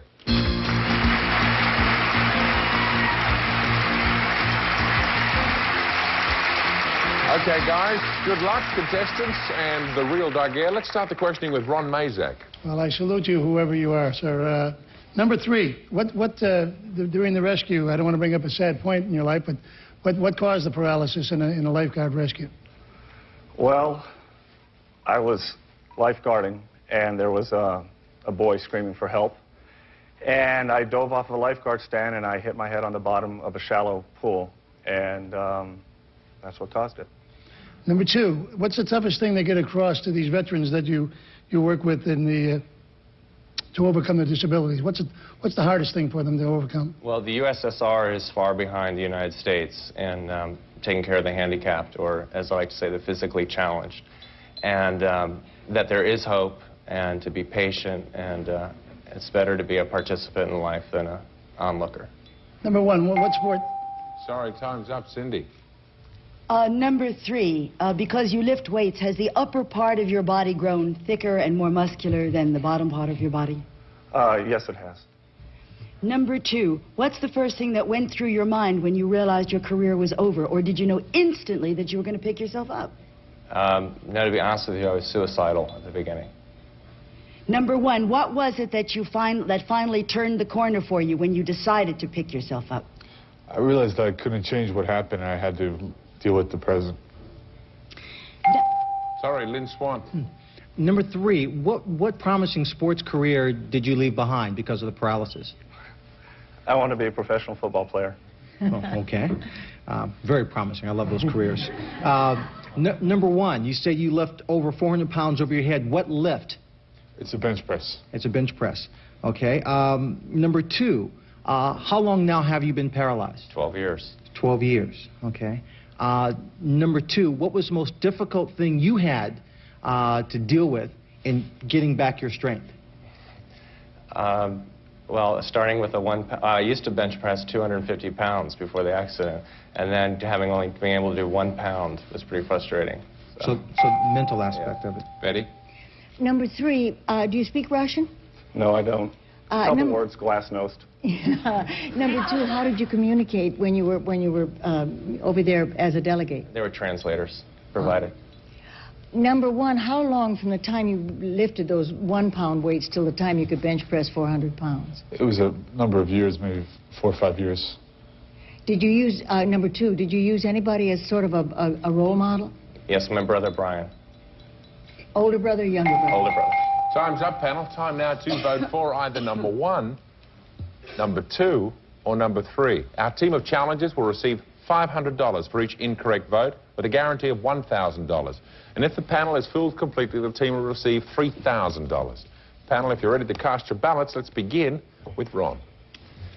Very, very tough, Gordon. I think all of them have the right answers, and the Wheaties being the breakfast of champions, any one of those 3 gentlemen could have their picture on there, but just because I guess we asked him more questions, number 2 had all the answers. So I went with number 2. Cindy. Number 2 definitely has the up look. You know, the fact that he's going to make the world and he's going to kill the world. He's got that. But number 3 has the upper part of his body that's very muscular and developed. So I go with number 3. I'd like to go with number 3 no matter where he went. Let's face it, you know. Lynn Swan. He can pick you up and take you for a ride. I don't know what's going to happen baby. after I'm that. ready. Okay, I was noticing number 1 kept looking over at like number 2, like he was very interested in his story. I think anybody who is going through that kind of a thing, you might, you would have to admire what you've accomplished and what you're doing in your life. So I kind of got the impression it was number 2. He seemed poised, the kind of guy you'd send over to Russia, to the Soviet Union, and do that kind of work. So I voted for number 2. Okay, and Betty White. Well, I feel sure this time, and that's a sign that I'm certainly wrong, but I'm a hands person. I watched Hands, and all of them were very handy with the wheelchair, but number 2, somehow he locked the brake when he pulled up, and his hands on the wheels looked like they'd been on there for quite a while. I'd go for number 2. Okay. Well, there we go. The votes are all in. The panel agrees, so this is going to be a disaster, as it always is. Let's find out who the real champion is. Will the real Doug Weir please lift up your box of Wheaties?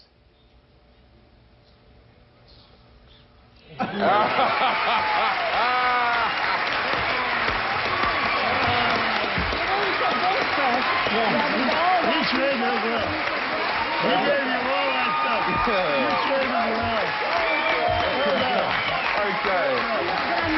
They've done it again. There you go. You know that Lynn Swan has got 1 right in 5 days. 1 right. That's it.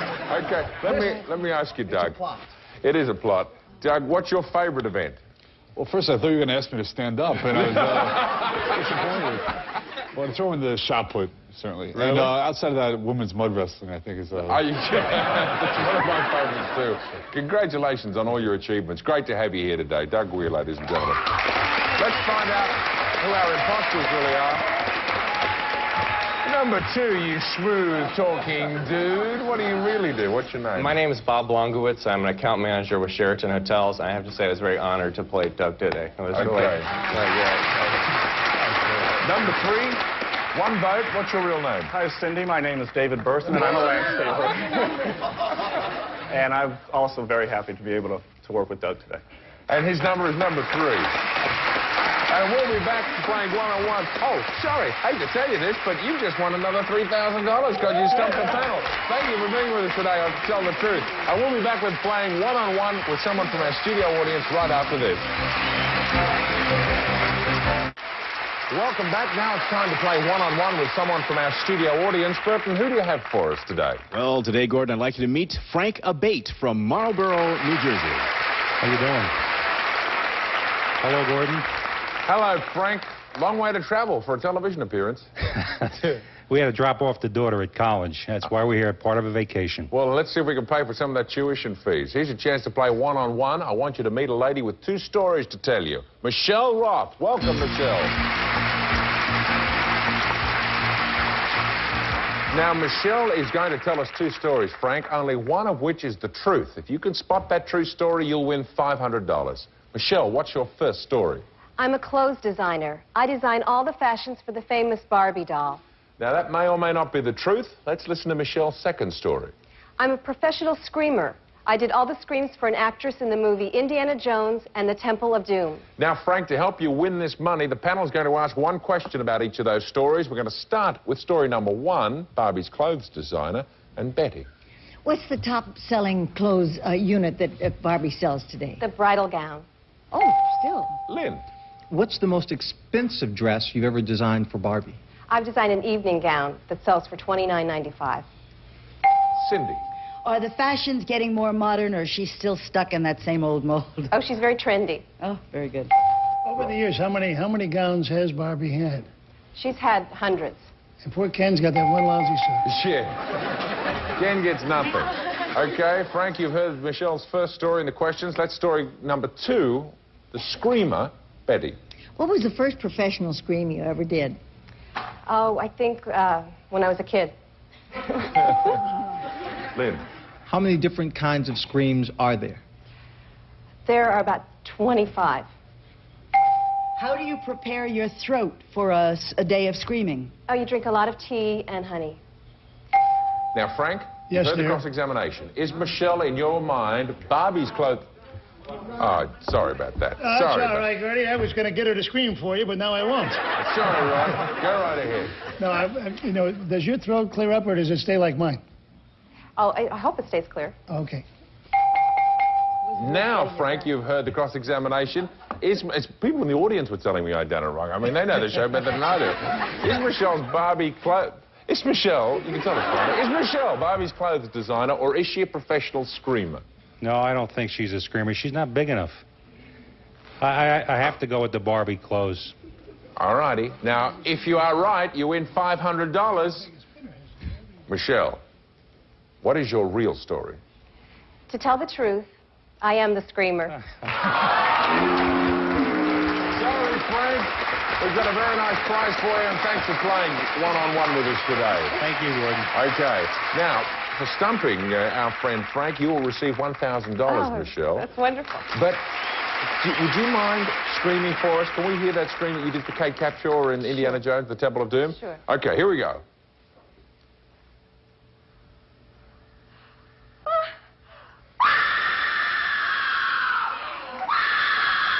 We'll be right back after these words.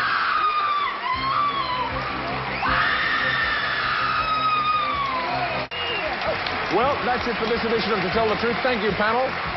You're all marvelous. See you again. We'll see you next time as well. Bye-bye.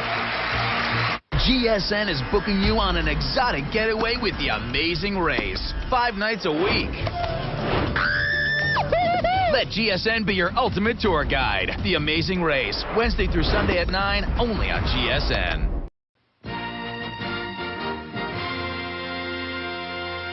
One of these 3 men spent 2 weeks in jail for keeping his mouth shut. Number 1, what is your name, please? My name is Brian Karam. Number 2. My name is Brian Karam. Number 3. My name is Brian Karam. Only one of these people is the real Brian Karam, and is the only one sworn to tell the truth.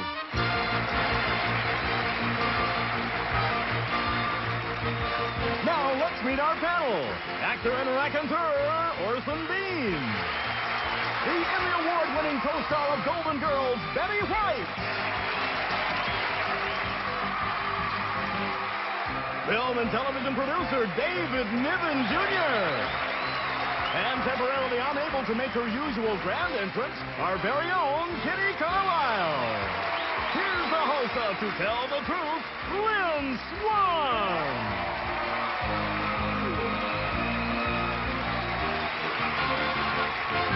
Oh, I love that applause. Well, here we are, another wonderful morning. Good morning, panel. How are you doing? Oh, very well. Let's get right to the story presented by our first team of challengers, all 3 of whom claim to be Brian Karam. And this is his story. Please read along with me. I, Brian Karam, am a television news reporter. Listen carefully to my story. A policeman was murdered. 2 suspects turned themselves in. A woman and others helped me contact one of the suspects. I interviewed him. He confessed the murder to me. My contact had requested anonymity because she was afraid she would be harmed. When I was asked to reveal my confidential source, as any good reporter would, I refused. I was cited for contempt of court. I appealed the contempt charges, but I was thrown in jail anyway. I was sentenced to 6 months, but the woman came forward and I was released. I lost my precious freedom temporarily, but I was willing to pay that price for exercising my First Amendment rights. Now, I'm back on the job, a freer and wiser reporter. Signed, Brian Karam.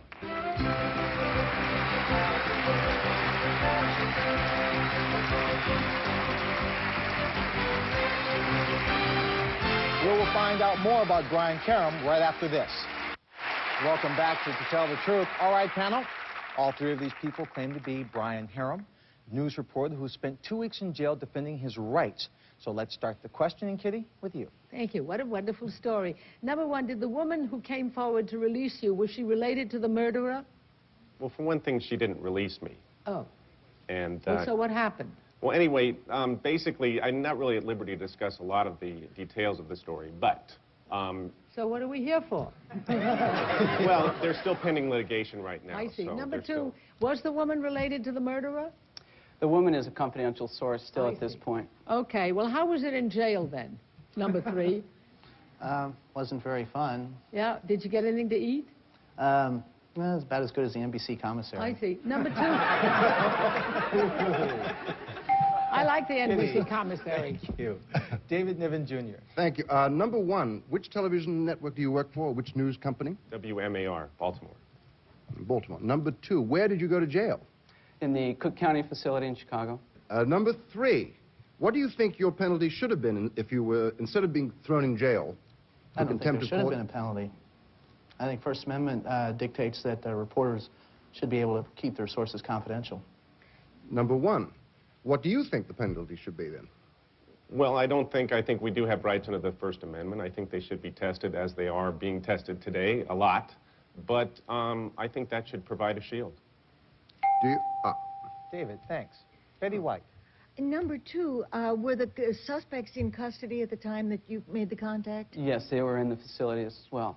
And this woman let you make contact with them as a news person? Yes, one of the suspects was given my business card, and then through that card he contacted her, and then I was contacted through her. So you just went in as a visitor? I didn't go in, it was by telephone. By telephone. Yes. Number 3, did you talk to the other suspect at all? No, never did. Time's up. Orson Bean. Number 1, I don't understand what trouble you caused. These guys turned themselves in, these suspects, and you simply interviewed them to get a story. So what was the objection on the part of the judge? Why did he hold you in contempt? To answer that, basically they were worried about the other parties involved with this and whether there was a collusion amongst the Sheriff's Department. Number 2, was the problem that you might make it more difficult to convict? The defense was trying to ride on the idea that there was collusion done by the Sheriff's Department to force an admission. I see. Number 3, did you have a cute cellmate while you were there? I'm just curious to know. No, I had 23 other bunkmates. Number 3. Okay, panel, that bell indicates your interrogation is over. And it's time for you to vote for either number 1, number 2, or number 3. Our team of challengers will receive $500 for each incorrect vote with a guarantee of $1,000. And if the panel is full completely, the team will receive $3,000. So, panel, if you're ready to cast your ballots, Kitty, for whom did you vote? Well, I was going to vote for number 3 because I thought he gave good answers after I questioned him. And number 1 said that the First Amendment is being tested in many areas, and that's true. And I was going to vote for him. But number 2 answered Orson's question in a way that I thought he was the real one. It was confusing, I will admit, but I like number 2. Okay. David. I'm going to vote for number 1 because I think number 1 sounded like a journalist and was certainly knew all about the First Amendment as well he should if indeed he went into the slammer. Terrific. Betty? I get trapped so often because I have a first impression and then I go off of it later and I'm always wrong. But this time, the body language at the top of the show just kind of told me that number 2 was, maybe it's just because his suit's a different color, but I went for number 2. Voting for the different colored suit. Orson. I voted for number 3 because of the NBC commissary joke. That's a kind of a joke that a person, and Carson makes those jokes, a professional would make those jokes. A journalist will make a wisecrack about the food. Well, with all the votes in, we have a single vote for number 1, 2 votes for number 2, and a single vote for number 3. Now it's time to find out who the real news reporter is. Will the real Brian Karem please stand up?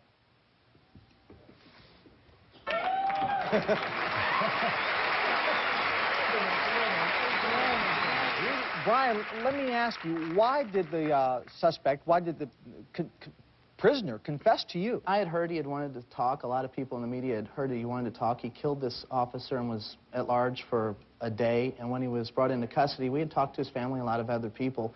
And I had passed my business card and some notes around to several people. And he called me at 7 o'clock one night at KMOL TV, and we talked to him for about 20 minutes. And he confessed, but said that the officer was acting rather strangely. Turned out the officer was speedballing at the time of his death. Well, let's meet the rest of the other imposters, or not the other imposters, your imposters. Number 1, what's your name and what do you do? Yeah, my name is Tony Payroll. I'm a CPA and partner with the firm of Tanner, Main, Stain, and Hoffer. Okay. Number 2, your name and what do you do?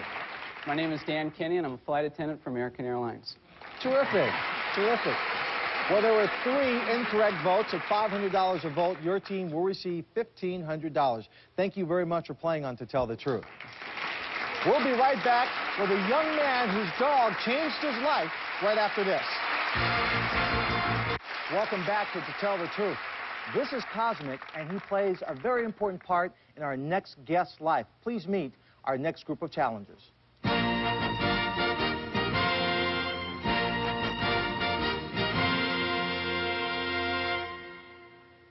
Number 1, what is your name, please? My name is Travis Stout. Number 2. My name is Travis Stout. Number 3. My name is Travis Stout. We'd like to thank our Brian Karems for bringing our our Travis Stouts out. Panel, it's up to you to locate the real Travis Stout, and here's his story. Please, read along with me. I, Travis Stout, have the best dog in the world. You see, I'm disabled. I have a rare muscular imbalance which affects all my limbs. Last year, an organization called Canine Companions for Independence gave me Cosmic. She's a yellow Labrador Retriever, and she's now my arms and legs. She helps me get up when I fall, pick up things when that I drop, return library books, turns on the light switch, tucks me in bed, and even opens the refrigerator when I'm hungry. These are all the things I couldn't do for myself. I always had to ask someone to help me. Cosmic knows 89 commands, has just been named Service Dog of the Year. I'm real proud of her, and guess what? Cosmic and I were invited to the White House. Signed, Travis Stout.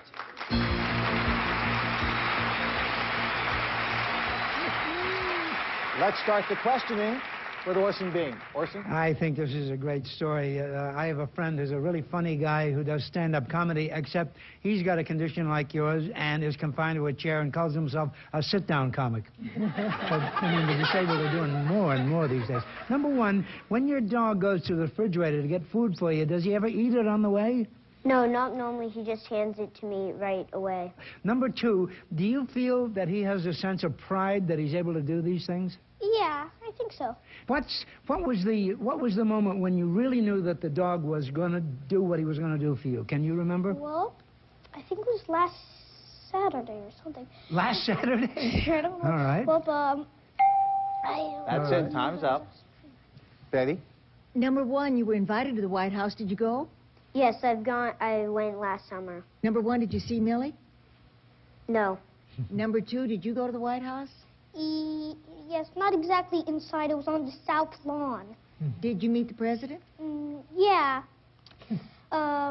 He was writing this new bill to for helping people that are disabled. Good. And good for you for being there. Number 3, did you meet Mrs. Bush? No, I did not. Well, that's why you didn't meet Millie, because Millie never leaves her side. Millie's her Springer Spaniel. Number 1. Thank you, Betty. Thank you. David. Thank you. Number 1, in view of the fact that your dog has 89 commands, does it help you with your homework? No. God, I was looking for somebody to help me with mine. Number 2, what is the most interesting thing that your dog does for you? Opens the refrigerator. And brings you what is your favorite thing in the refrigerator? Food. Food. Okay. Number 3, on the assumption that you like Coca-Cola, can your dog open the Coca-Cola can? No, she cannot. I have to get my mom to help me with that. Okay. Thank you, David. Kitty. Number 1, I know that your dog, Cosmic, is very bright and knows all these commands, but how long did it take you to learn all these commands? About 2 weeks. And number 2, who was it who helped you to train your dog along with yourself? My mom. And number 3, when you go to bed at night, how does she tuck you in? Well, usually she gets up on the bed, lays with me, and snuggles with me. And does she stay there all night, number 2? She's a pillow hog, yes. Thank you, Kitty. Well, panel, the time's up for the questions. Now it's time to vote for either number 1, number 2, or number 3. Orson, we'll start with you. Well, there's 2 great liars up there, I'm sorry to say. Terrible things, I have to admit. I voted for number 2 because he said that the thing that he likes best for the dog to bring him out of the refrigerator is food. And some of the terrible things that are growing in my refrigerator, I wouldn't want being brought to me either. Betty. First of all, I have to say I am so thrilled to see this spot on for Canine Companions for Independence. I knew the very first dog that was ever trained for that, Abdul, belongs to Carrie Knaus, and Abdul was a black lab retriever who started all these dogs, and I'm so proud of Cosmic and all of them. I voted because he wasn't going to look at that dog and have that dog. Neither one of them copped out at all. The dog hasn't looked at anybody. I voted for number 1. David. Well, I voted for number 2 because I figured that number 2 would know that the dog was a pillow hog, and I thought that was the best way of describing this wonderful dog. Strong clue. Strong clue. Kitty. Well, I tell you, they're all so good. I had to vote for number 3. Terrific. Well, the ballots are all in.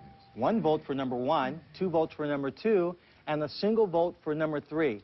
Now it's time to find out who the real master of Cosmic is, and to do that, we're going to have them call, and he is going to spot. She is going to spot a real Travis Stout.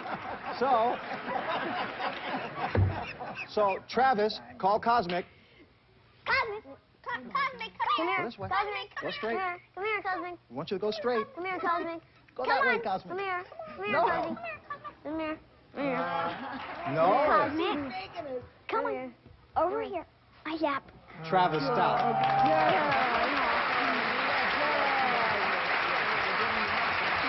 Now, Travis, is there a better dog in the world than Cosmic or a smarter No, dog? sir. No? I just... Does he surprise you sometimes because he's so smart? Sometimes. Fix it. Like the time I had her pull my socks off. Very good. Let's meet the imposters. Number 1, what's your name and where do you go to school at? My name is Taylor Vergood, and I go to school at Lawrence 2000, and I'm in 3rd grade. Wonderful. Number 2, your name and what school do you go to? My name is Thor, and I go to Serenity Avenue School. Wonderful. Well, there were 3 incorrect votes. So at $500 an incorrect vote, your team's going to get $1,500. That's great. I like that smile. Thank you very much for playing on To Tell the Truth. We'll be right back to play one-on-one with someone from our studio audience right after this. Now it's time to play one-on-one with someone from our studio audience. So, Burton, who do you have for us today? Well, Lynn, today we have Karen Drennan from Lebanon, Tennessee. Hello, Lynn. Karen, how are you? Fine. Here's a chance for you to play one-on-one. I want you to meet a man who has 2 stories. Please meet Bernie Wayne. Bernie?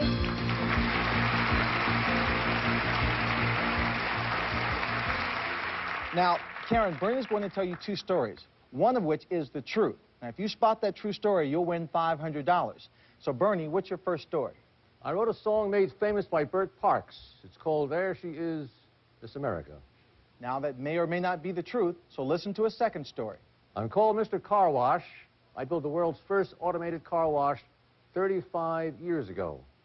Okay, panel, it's up to you to help Karen win $500. 1 question for each subject. And we'll start with the song, Kitty. Oh, good. It's fascinating. How long has There She Is, Miss America been the theme song of the pageant? Since 1955. Okay. David. How much royalty do they pay you every time it's played on Miss America? Well, they pay it different ways. One, they pay me for the reason for playing the song, cost for the session itself, for playing Miss America pageant, and 2 for royalties, too, on the air. Betty. Did they ask you to write a song for the pageant? No, I wrote it on speculation. Went down there. They turned it down the first time. The second time, they took it. Orson. Mr. Wayne, now some songwriters have had their songs introduced by Frank Sinatra, Tony Bennett, but you got lucky and got Bert Parks. Make a question out of that and answer it. Well, I think Bert Parks does a marvelous job on the song. Okay. Now, Karen, you heard the first story. Now it's time for the second story, the car wash. Kitty. How many parts are there in an automated car wash? Well, it's on tracks, of course, on tracks.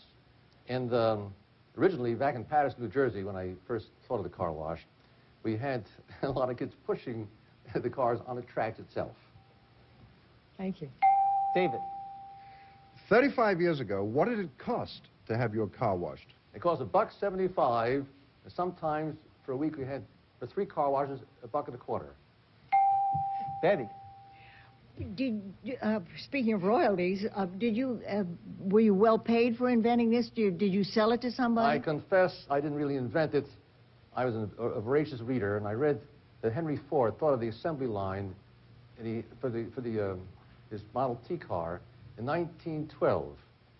And I figured I could do the same thing, too, and have an automated thing and a bunch of cars there. And Play hard, fine. but play clean. Okay. Orson. Now, do you get residuals every time a car is washed somewhere in the road? It's a long, long time ago. I wish I did. I see. Okay, Karen, you've heard the cross-examination. Is Bernie the man who wrote the song for Miss America, or did he build the first automated car wash? I believe he is the man that wrote the song. To me, he seems like and looks like he'd be a songwriter, and probably not the inventor of that. Okay, Bernie, what's your true story? To tell the truth, I wrote the song. Terrific, Karen. You will win $500. Congratulations and thanks for playing one-on-one. Thank you. Listen, we'll be back with Bernie Wayne, and he's going to play for us after these words. And now, as promised, here's Bernie Wayne singing his own composition, There She Is, Miss America. Oh, there she is, Miss America. There she is. Here she comes. Your ideal. Wearing the crown. Give her some roses. Double-million girls. Look at that gown. Who are more than pretty. Can come true in Atlantic City. For she may turn out to be the queen of femininity. There she is. Miss America. To tell the truth. So long. Behold the day with GSN's Daily Affirmations. Let the games begin. Weekdays from 9 to 3. Only on GSN.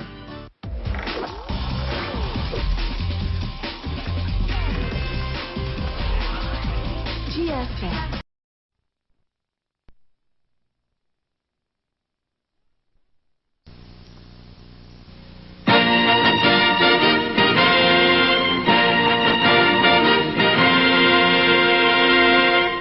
Number 1, what is your name, please? My name is Heather Holyoke, and this is my friend, Desert Rose. Number 2. My name is Heather Holyoke, and this is my friend, Ingrid the Buzzard. Number 3. My name is Heather Holyoke, and this is my friend, Cactus Kid. Only one of these people is the real Heather Holyoke, and is the only one sworn to tell the truth.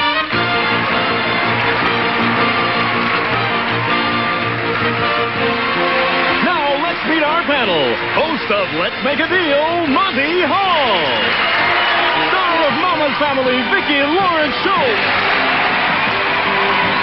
Film and television producer, David Niven Jr. And temporarily unable to make her usual grand entrance, our very own Kitty Carlisle. Here's the host of To Tell the Truth, Lynn Swan.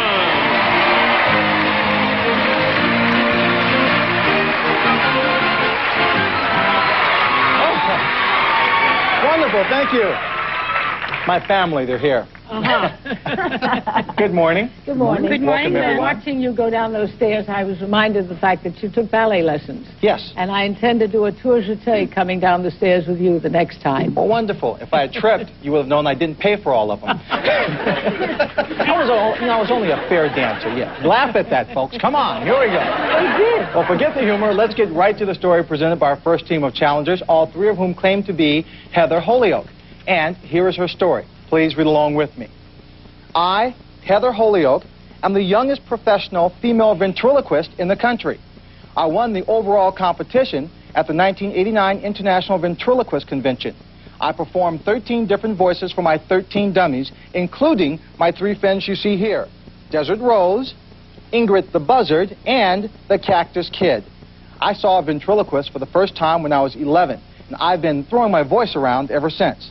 Today, I'll take on the ultimate challenge. I'll do all the talking. When the panel asks a question of number 1, I will give an answer as Desert Rose. When the question is directed to number 2, I will respond as Ingrid the Buzzard. And when a question is posed to number 3, I will respond as Cactus Kid. My 2 imposters won't say a single word. They are not dummies.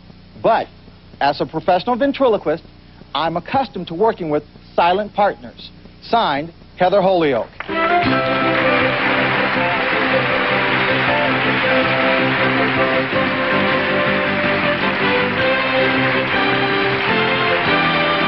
We'll find out more about our versatile ventriloquist right after this.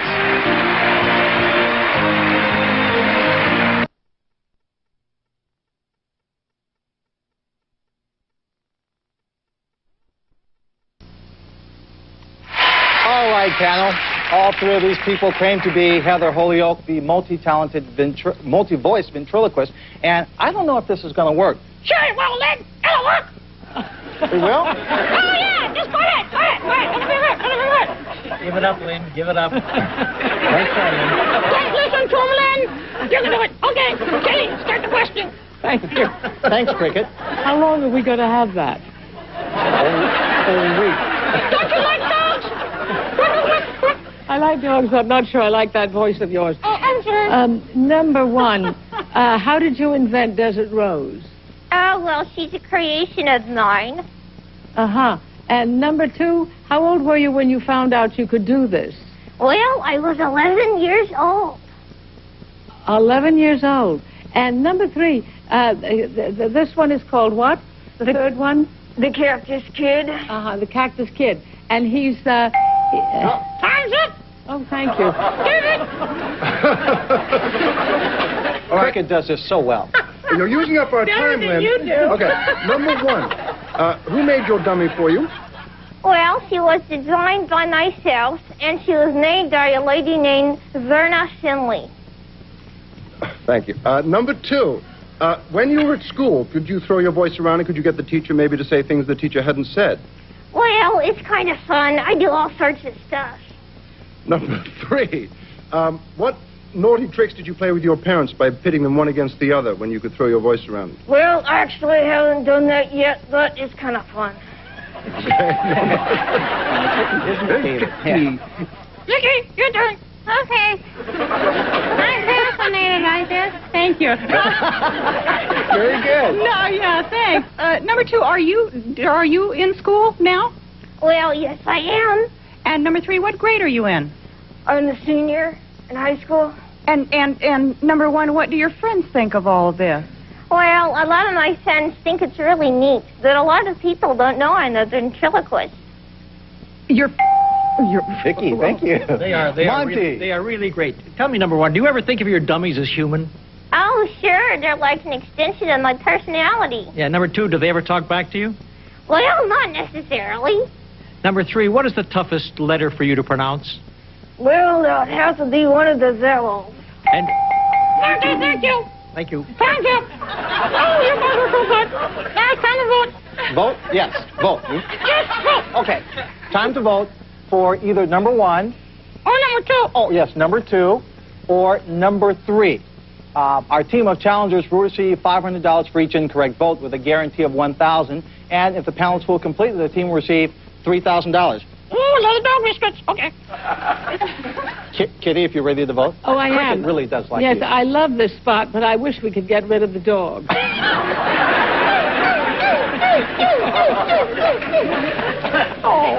I wish you could get rid of Lynn. Oh, thank you, David. No.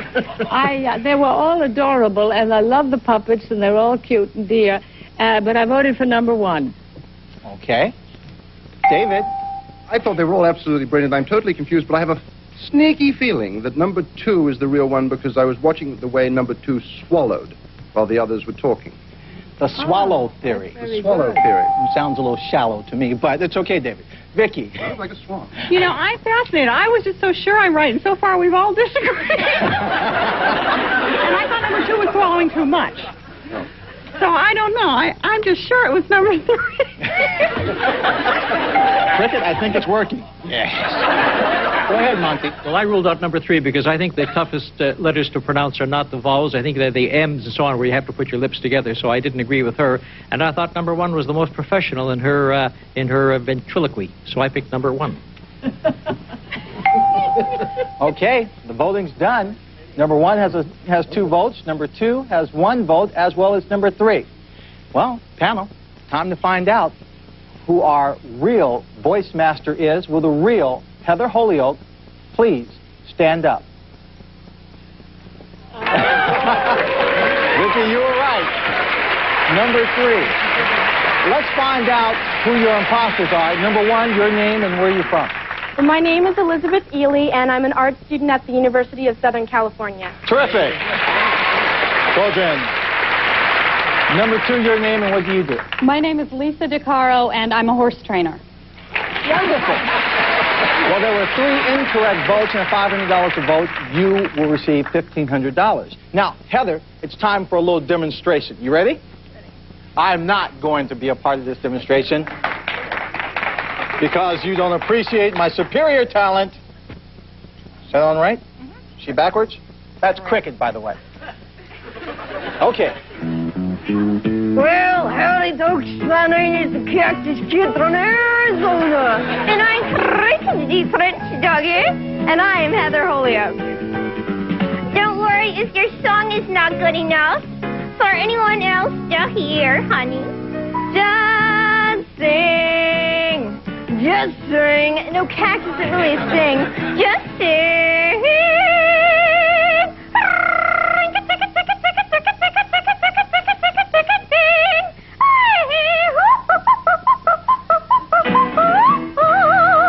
Shut up, Cricket, you're giving me a headache. Sing your song, honey. Ow.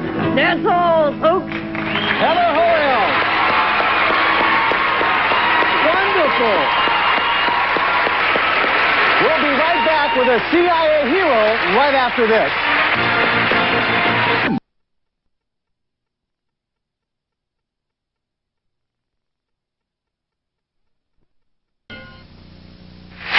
We are back to Tell the Truth. Let's meet our next team of challengers.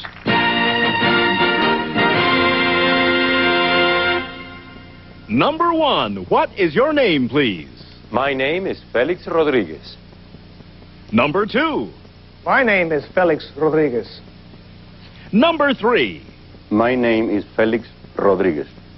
And panel, once again, it's up to you to locate the real Felix Rodriguez. And here is his story. Please read along with me. I, Felix Rodriguez, was a CIA agent. I've been fighting communism since I was 17 years old. I was called upon for many covert operations against communists throughout the world, from the Bay of Pigs through Vietnam.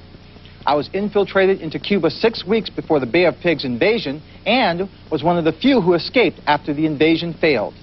In 1967, as an advisor to the Bolivian army, I helped capture Che Guevara. I was the last person to interrogate him before he was executed. This picture is the only picture of Guevara alive in captivity. In 1985, I was asked by Lieutenant Colonel Oliver North to resupply the Contras in El Salvador. North failed to heed my warning that some of his partners were not to be trusted. My information was proven right during the Iran-Contra hearings. My book, entitled Shadow Warrior, tells all my experiences in the CIA and my fight against communism. Signed, Felix Rodriguez.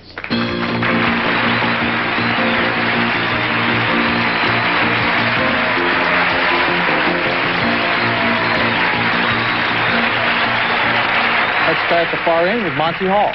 Number 1, has your book been approved by the CIA? Yes, we have to submit everything for their approval before it can be printed. And number 2, they didn't try to stop it? No. Number 3, how did you escape after the invasion failed?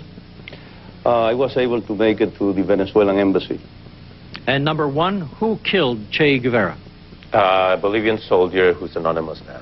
Thank you. Monty, thank you. Vicki. You've been fighting since you were 17 years old, number 1. How did you get started? Well, we left Cuba and immediately I volunteered to join the forces because in Miami there was talk about planning an invasion. So all the Cubans were being organized. So, number 2, you left Cuba, you came to America, and you just joined up with the CIA. Is it that easy? I did. You have to do number 2? Number 2, yes. No, I was raised in Havana, and then I came to high school in New York. At the age of 19, I volunteered to do paramilitary work against the Castro regime and we were shipped to Guatemala. I didn't know at the time that it was CIA-backed. It was Cuban-backed, as far as I knew, Cuban exile-backed. It was later on that I was recruited by the CIA because they were actually helping to form the entire operation. Time's up, Vicki. Thank you. David. Oh, all right. Thank you. Number one, how old were you when you were involved with the Bay of Pigs? I was 19 years old. Okay. Number two, what island was used to train the pro-Cuban? Swan Island. Number three, who gave Swan Island? Swan Island, I think it was used with a radio station. We were trained in Guatemala. Number one, going back to the Swan Island, was it called Swan Island?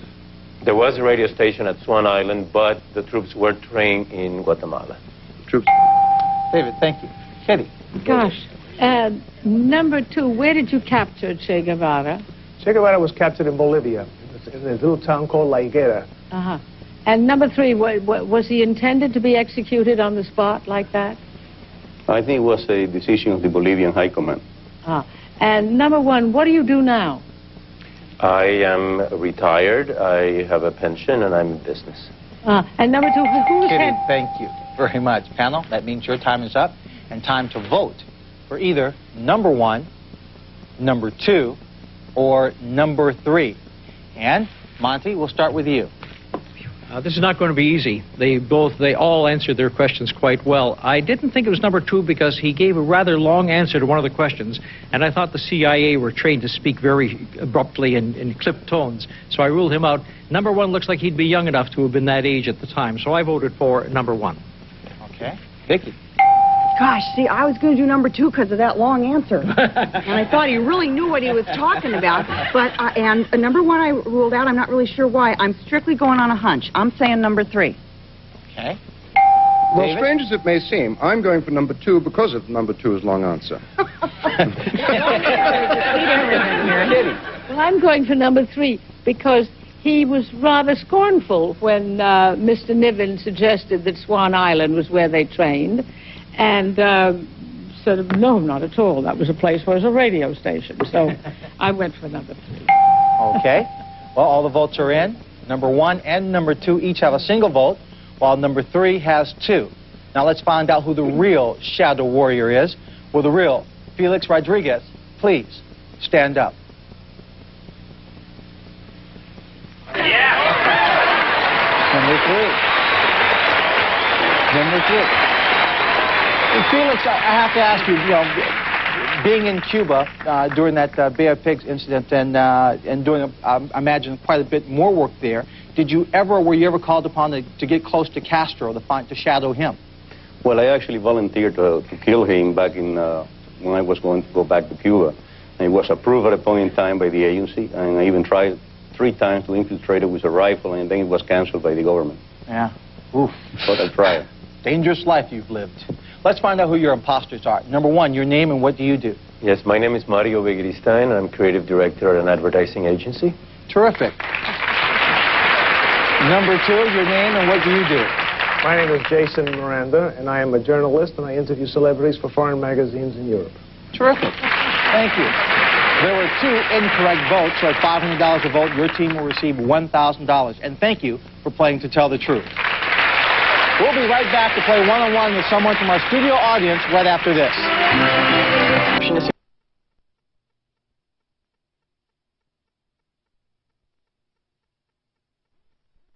Show Network. Now it's time to play one-on-one with someone from our studio audience. So, Burton, who do you have for us today? Well, in today for you, we have Cynthia Nichols from San Diego, California. Welcome, Cynthia. Nice to have you here. You're going to have a chance to play one-on-one. I want you to meet a woman who has 2 stories. Please welcome Pam Richards. Pam?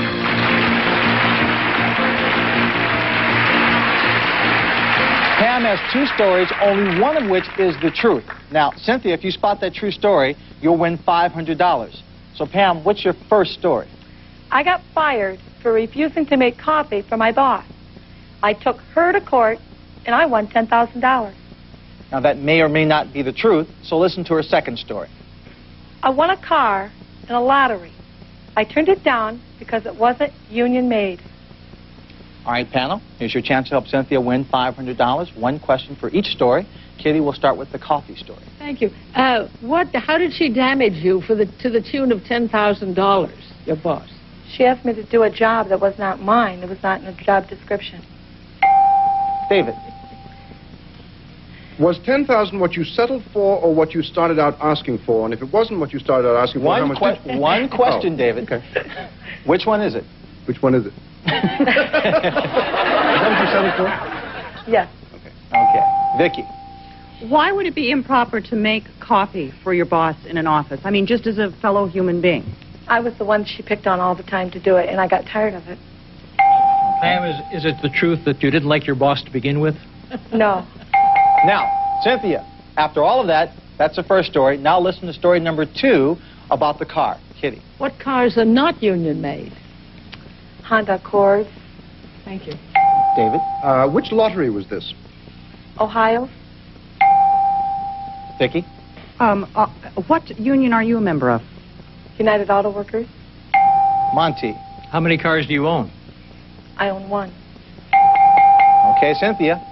You've heard the cross-examination. Did Pam refuse to make coffee and receive $10,000, or did she turn down the car? I'm going to go with the coffee because I've heard of that happening a lot. So Okay. I'll go with that one.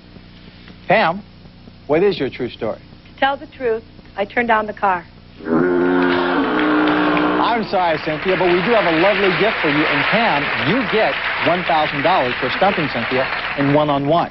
Now we have a piece of tape of you turning down the car. Let's take a look at it. Well, there it is, Pam.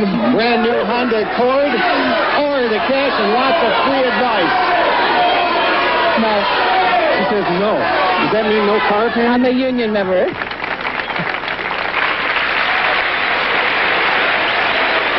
You turned down the car.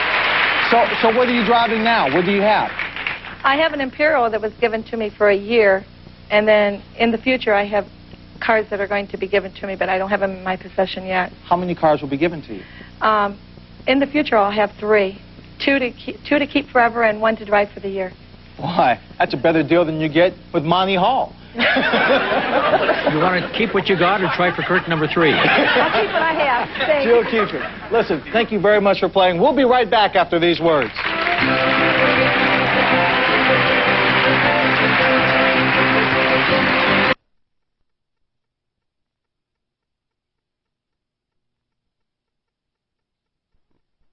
Child play.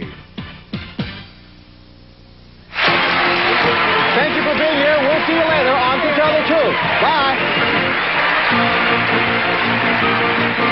This is Burton Richardson speaking for To Tell the Truth, a Mark Goodson television production.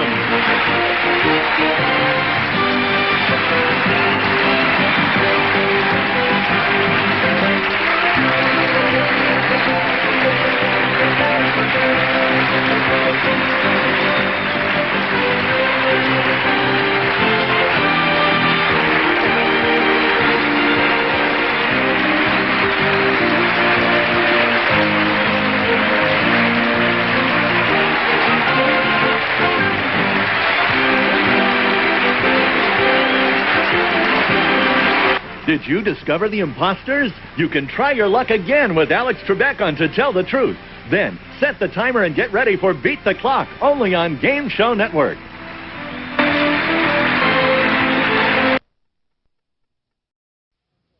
I'm Burton Richardson, the announcer on To Tell the Truth. When To Tell the Truth first appeared on television 34 years ago, the announcer on the show was one of these 3 men.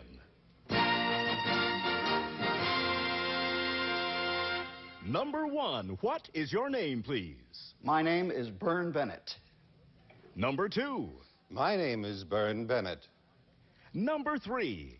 My name is Bern Bennett. Only one of these people is the real Bern Bennett, and is the only one sworn to tell the truth. Now let's meet our panel. Co-star of Murder, She Wrote, Ron Lizak. Anchorwoman of WWOR-TV in New York, Jennifer Pallotti. Film and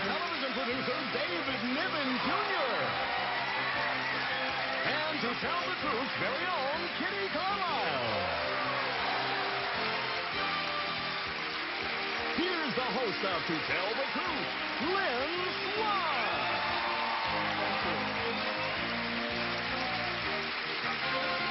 Thank you all so very much.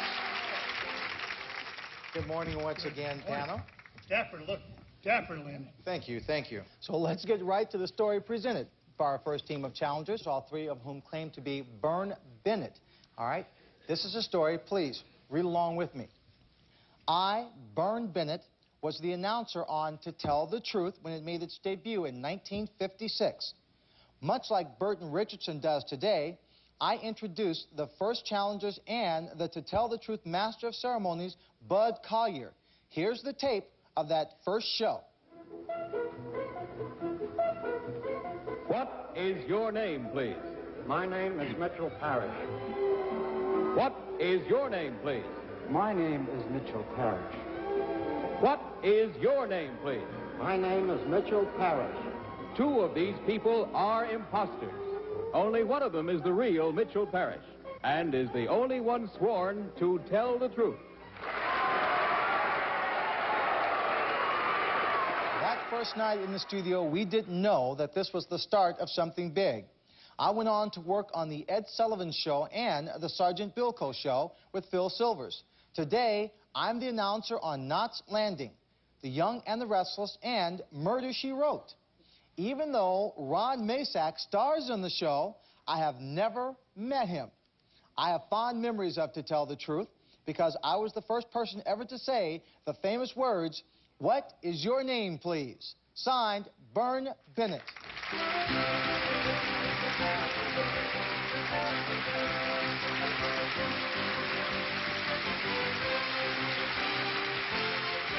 We'll find out more about our To Tell the Truth veteran right after this.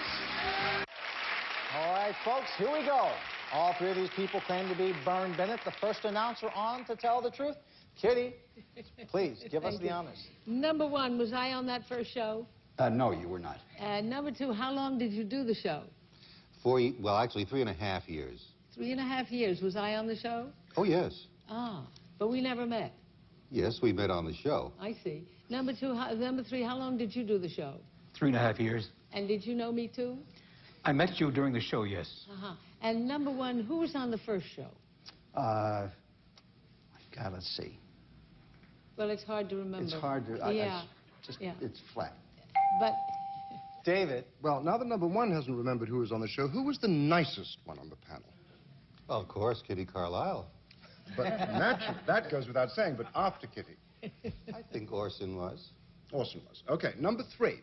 As a matter of interest, is this the first time that you've been in front of the camera? Yes. And what sort of a feeling is that? A very strange one. All right. Number one, what actually did you do on the Sergeant Bilko show? I was the booth announcer. Ah, and did you meet Phil? Ah. Time's up. Jennifer. Number two, when they first asked you to do this show, what did you think was going to happen? Did you think it was a good idea? I thought it would be fun. Uh-huh. Number three, did you have any feeling at all that it was going to be a big hit? No, none whatsoever. Number one, you said you had a lot of fond memories. What was your fondest memory? I think meeting Mark Goodson was probably the nicest thing that happened to us. Number two, how has... Thank you. Ron. Number one, who was Mr. Goodson's partner at that time? Goodson Todman, Bill Todman. Number two, what was the original name of the Ed Sullivan Show? You know, I don't remember. I remember the show, but I don't remember the name. Number three, what was the original name of the Phil Silvers Show? You'll Never Get Rich. Number one, did you do this do you do Murder, She Wrote's announcing from New York or California? California. And number two, what studio do you do that at? Murder, She Wrote is over at Universal, but I don't do it at the studio. I announce it separately. Number three, how's Burton doing? He's doing just fine. Thank you. All right, Ron. Now, of course, it's time for you to vote for either number one, number two, or number three. Our team of challengers will receive $500 for each incorrect vote with a guarantee of $1,000. And if our panel is completely fooled, the team will receive $3,000. So, Kitty, you think you know which one was the announcer? Well, I think so. Number one, I couldn't remember who was on the first show, and it's quite true, none of them were memorable because I wasn't on the first show. But number 2 said that Orson was the nicest, and Orson didn't come on the show until long after the first 3 years. So I had to vote for number 3. Number 3. David. Well, now you... This is really boring. If that's true, I'm in Ted trouble. I thought it was number 2 because number 2 said that you were the best. Of course. Right? See, No, so I thought the that was perfect. The nicest. Well, the kindest. And then he did that thing about Orson. I didn't realize he was wrong about Orson, so I'm wrong, I guess. So he may have gotten you. Jennifer? Well, this was another difficult one for me. I went for number 3. I can't tell you why. I just think he looks like an announcer and sounds like one, too. Gut feeling. We go for that big on this show. As always, they're all briefed very well, Lynn. I went with number 3 because he did know that Phil Silver's show was called You'll Never Get Rich, and he thought Burton was doing okay. Let's recap the votes. Number 1, I'm sorry you didn't get a vote. Number 2, you have a single vote. And number 3, everyone believes, well, most everyone believes it's you except for David, who wishes he had voted for you. Now it's time to find out who the real voice from the past is. Will the real Vern Bennett please stand up? It's number 3.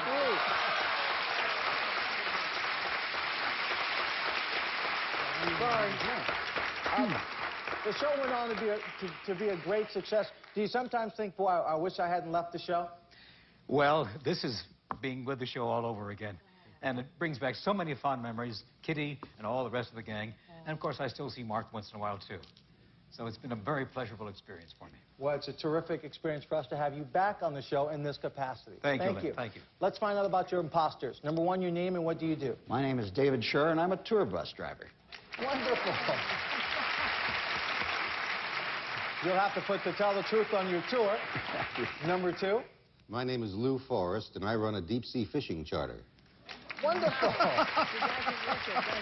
Well, gentlemen, there was only one incorrect vote, so your team will receive the guarantee of $1,000. Vern, curious, how would you do it today? I guess pretty much as I did it then. Go ahead, do it for us. Number 1, what is your name, please? Oh, wonderful. A voice from the past. Thank you very much for being here. We'll be back with a policeman who takes a look at the lighter side of the law right after this.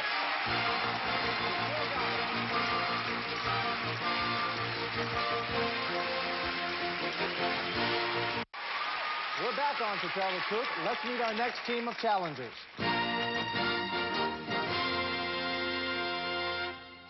Number 1, what is your name, please? My name is Don Parker. Number 2. My name is Don Parker. Number 3. My name is Don Parker. And it's up to you, panel, to locate the real Don Parker. Here's a story. Please read along with me.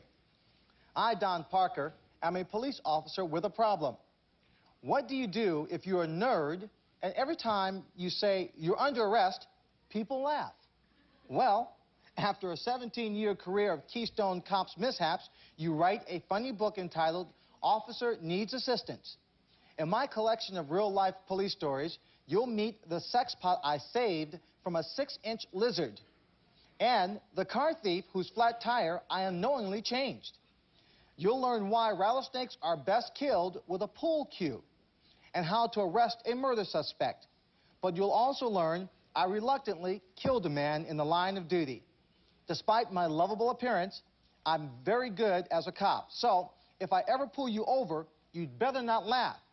Unless, of course, you're reading one of my books. Signed, Don Parker.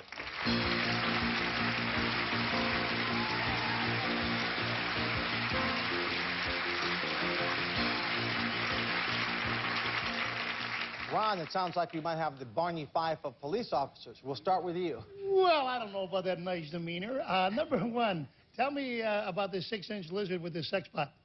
Well, the lady saw this little 6-inch lizard in her mobile home kitchen, and she thought it was an alligator, and she was just absolutely terrified.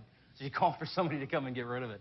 Number 2, tell me about this flat tire you changed. Well, it was a nice-looking young boy there with a flat tire in a rainstorm. I pulled in behind him, helped him change the tire. He offered to pay me, which I declined. And when we got finished, I gave him a business card because he said he was going to write the sheriff a nice thank you letter. And 30 minutes after he drove off, they put out a stolen bulletin on that car. Number 3, where are you from? I'm from Salt Lake City. Salt Lake City. Number 1. Thank you, Ron. Jennifer. Number 1, I find it difficult to believe that somebody would be laughing after you've shown them a badge and said you were placing them under arrest. Why do you think you get this reaction? Well, when I first started, I was about 22, but I looked 14, and nobody believed that I was old enough. They thought I was just playing around in a uniform. So they didn't think you were a real police officer? No, they didn't. I see. Number 2, were you ever reprimanded for changing that tire and letting the guy get away like that? Well, no, I wasn't, because I didn't admit it for about 5 years. Number 3, was there a final straw that you just had enough and said, I have to write a book, I have to do something funny? Well, nothing in particular, but there were so many instances, and other people were saying throughout the squad, hey, you know, you've had so many funny things. Why don't you write a book? Number 1. Thank you, Jennifer. David. Okay, thank you. Number 1, who buys this book other than cops? Oh, just anybody that's interested in it. Walk in a bookstore, there it is. And it's got a good cover on it. It's real attractive. And how many copies have you sold, number 1? Sold 8,500 copies of the first book. Oh, that's very good. Okay, and number 2, as a matter of interest, what was it that you did? You reluctantly killed someone in the line of duty. Let's go on to the serious side. Right. It was serious. It was an escaping prisoner that had gotten his guard's gun away from him, tried to shoot me, but I had to shoot and kill him first. And had you ever had any other experiences of having to shoot anybody? I've never had to shoot anybody before. That was the only time I was actually involved in shooting someone. Shot Okay. at him. Thank you, David. Kitty. And number 3, why do you have to kill a snake with a pool cue? Well, it was on a piece of concrete slab, and if you shoot, you're going to get a ricochet. My partner had half a pool cue from a previous arrest, and we just sat there and beat the heck out of it. Where was this? Oh, that was just off a bar. And, I mean, the original pool cue was from a bar, and then we were called out on in a bar. And number 1, why did you have to kill the man? He had escaped from his guard and taken the guard's gun, and he tried to shoot me. And How did you know he had a gun? I could see it. It was in his hand. That's a good way to know somebody's got a gun. Either that or it's pointing right in your face, one or the other. Panel, it's time to vote now for either number 1, number 2, or number 3. Ron, do the honors of starting off. Well, I eliminated number 3 because I don't know how many rattlesnakes they have in Salt Lake City. Number 2 is so right on, so prim and proper in uniform and spiffy spiny, that I figured that this crack staff was trying to fool us again. And I saw the seriousness in number 1's eyes when he realized that Kitty was talking about something else and he was talking about children, and it got very serious to the point about having to kill somebody. So I just went with number 1. Jennifer. Well, I have to agree. I thought number 1 was just too perfect. I mean, I thought you were just too perfect for this, and I think they're trying to fool us. Number 2, I think you're terrific, too, but judging by my track record, it's usually the person that I don't think, so I'm going for number 3. Once again, David. Guess what? I don't agree with either of you. I thought that number 2, right, looked a bit like Don Knotts, and therefore I could imagine why somebody thought that maybe you were kind of nerdy. And with all due respect, if you are the real one, please don't give me a ticket, but I think it's you. All right. Kitty? Well, number 1 certainly could have looked 14 when he was 20, because he looks very young now, and he has a sweet face. Number 2 answered all the questions brilliantly, and it may well be he, but I kind of voted for number 3. I thought he looked more like a cop than the other 2. All right. Well, the votes are split. Let's recap. Number 1, you have a vote. Number 2 has a vote. And number 3, you have 2 votes. Now let's find out who the real Barney Fife type cop is. Will the real Don Parker please stand up? Number 2. There we go. Terrific. Don, I happen to notice that in one chapter of your book entitled What the Well-Dressed Deputy Wears, what does the well-dressed deputy wear? Oh, in undercover operations, I've worn high heels, I've worn dresses, and I've even worn wigs, too, which felt kind of funny, to be honest with you. Yeah. But it must have been a good fit. Yeah, it was. Fit pretty good, that's for sure. Right. Let's find out who your imposters are. Number 1, your name, and what do you do? My name is David Geilhausen, and I'm a computer consultant. Terrific. A young-looking computer consultant. And number 3? My name is Lee Sunshine, and I produce corporate videos. Lee Sunshine. Officer Sunshine. Well, listen, there were 3 incorrect votes, and at $500 apiece, your team receives $1,500. Thank you very much for being here. You did a great job playing this game. We'll be back to play one-on-one with someone from our studio audience right after this. And the home of the brave, and now it's time to play one-on-one with someone from our studio audience. Burton, who do you have for us today? Well, Lynn, today we have Daryl Hufford, who was born in Santa Monica, but he comes from Simi Valley, and here he is. Daryl, welcome. Thank you, Lynn. Here's your chance to play one-on-one. I want you to meet a woman who has 2 stories. Please welcome Teresa Shields. Teresa, welcome to the show. Now, Daryl, Teresa is going to tell you 2 stories, only one of which is the truth. You spot that true story, you'll take home $500. Listen carefully. Teresa, what's your first story? I have a world-famous daughter, and her name is Brooke Shields. Now, that may or may not be the truth, so listen to Teresa's second story. I competed in a liar's contest, and I'm the world's most famous liar. All right, Daryl. Here's your chance. Panel, you get to ask 1 question about each story. Help Daryl win $500. We'll begin, Kitty, with the story about her being Brooke's mother. Mrs. Shields, where were you over the New Year's holiday? We spent the New Year's in Bahrain. David? Mrs. Shield, Brooke's father went to the same high school I did in New Hampshire. What was it called? Buckley. All right. Jennifer? What was it about Brooke as a child that first made you realize that she was going to be a major superstar? I didn't realize that. A cab driver saw her and told me that she was beautiful, and that's how it began. Ron? Mrs. Shields, what was Brooke's first movie? Alice, Sweet Alice. It was a horror movie that had been changed from Communion to Alice, Sweet Alice. All right, Daryl, that's the first story. Now, story number 2, the world champion liar. Kitty? Well, there's so many liars. Goodness gracious, how did you get to be a world-famous champion liar? There was a contest called the Pinocchio Lounge in Long Branch, New Jersey, and they have it every year. David? Who came in second? Joe Francoloni.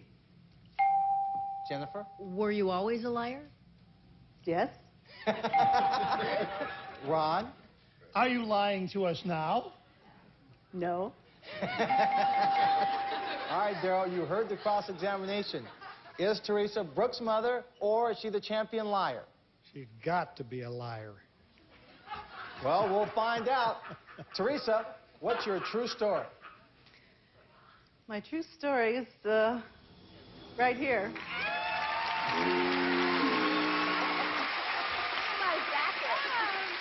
Yes. Well, Daryl, I'm sorry. You didn't win the $500, but you do win a lovely prize. Thank you very much for playing. Hey, Teresa, you get $1,000 for stumping Daryl. Congratulations. I divorced him. That's clear the slate. So you didn't know what high school he went to? I have never made this. Teresa, I have to ask you this. You do a lot of traveling with Brooke, and most everywhere she goes when she's working, Yes. and you both were in Saudi Arabia. Well, not exactly Saudi Arabia. We went to Bahrain, which is 12 miles from Saudi. And we had gone on a ship, the Midway, which was in Saudi territory on the water to say hello to the troops and It's a lot more wish legal there. wish them all your thanks and all the things that they received from the public, which is just beautiful. The letters and It was very Yeah. morale boosting. Yeah. Got to be a great comfort for you, Brooke, to have your mom with you when you travel and you do all these events. It's a great deal. It's a very, very big comfort because I know she's on my side. I trust her, and I know that I can trust her. It's more comforting to know how nervous she was, to let her know how this felt. She was so nervous back there. It's great. That's great. This is what I go through every time I do something. Well, thank you both for being here. You were terrific, and congratulations. Wonderful having you on the show. Stay with us. We'll be back in a few minutes. Once again, we thank Thank you for staying with us this morning. We'll see you the next time on To Tell the Truth. So long. Everyone has something to hide. My mother still buys my clothes. But on the new game show, I've Got a Secret, Each guest will whisper his or her secret to me. Our panel will have no idea what it is. nothing stays hidden for long. I've Got a Secret. This didn't come out of you by any chance, did it? I've Got a Secret, tonight at 11:30, only on GSN. And the way my folks acted, you'd think I'd asked a whole army to stay for supper. I mean, how much can a mere 14 people eat after all? Just the ham, the turkey, the salad, and the layer cake, and a few other things. That's all. And Coke, of course. Well, you needed something sort of sparkly with such a skimpy meal. And we had to have music. I mean, you wouldn't want things to get dreary, would you? So just to keep everybody awake, sort of, I asked a couple of the boys in the band to drop over, too.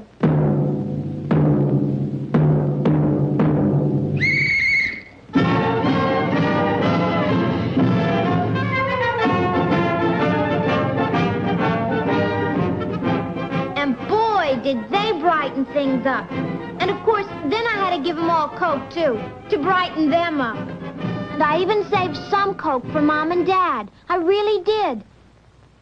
But when they came home and saw that kitchen, well, they seemed to think one bottle of Coke just wasn't enough. So I have to mark it for a whole week as punishment. And when I mark it, I make sure this house has Coca-Cola. Bring home the Coke, bring home the Coke. Everybody's happy when you bring home the Coke. That real great taste leaves you so refreshed. Coca-Cola puts you at your sparkling best. Well, that's our show for today. I hope you guys have a wonderful day, Martin Luther King Day. Today is Martin Luther King Day. That's why we're honoring him, because he was a civil rights member. And he had a dream. He had a dream of her stuff. So, yeah. Sad about it. He passed away back in 1968, but his legend continues. Martin Luther King. Rest in peace. Junior. Good night, all. We're going to return to regular programming tomorrow.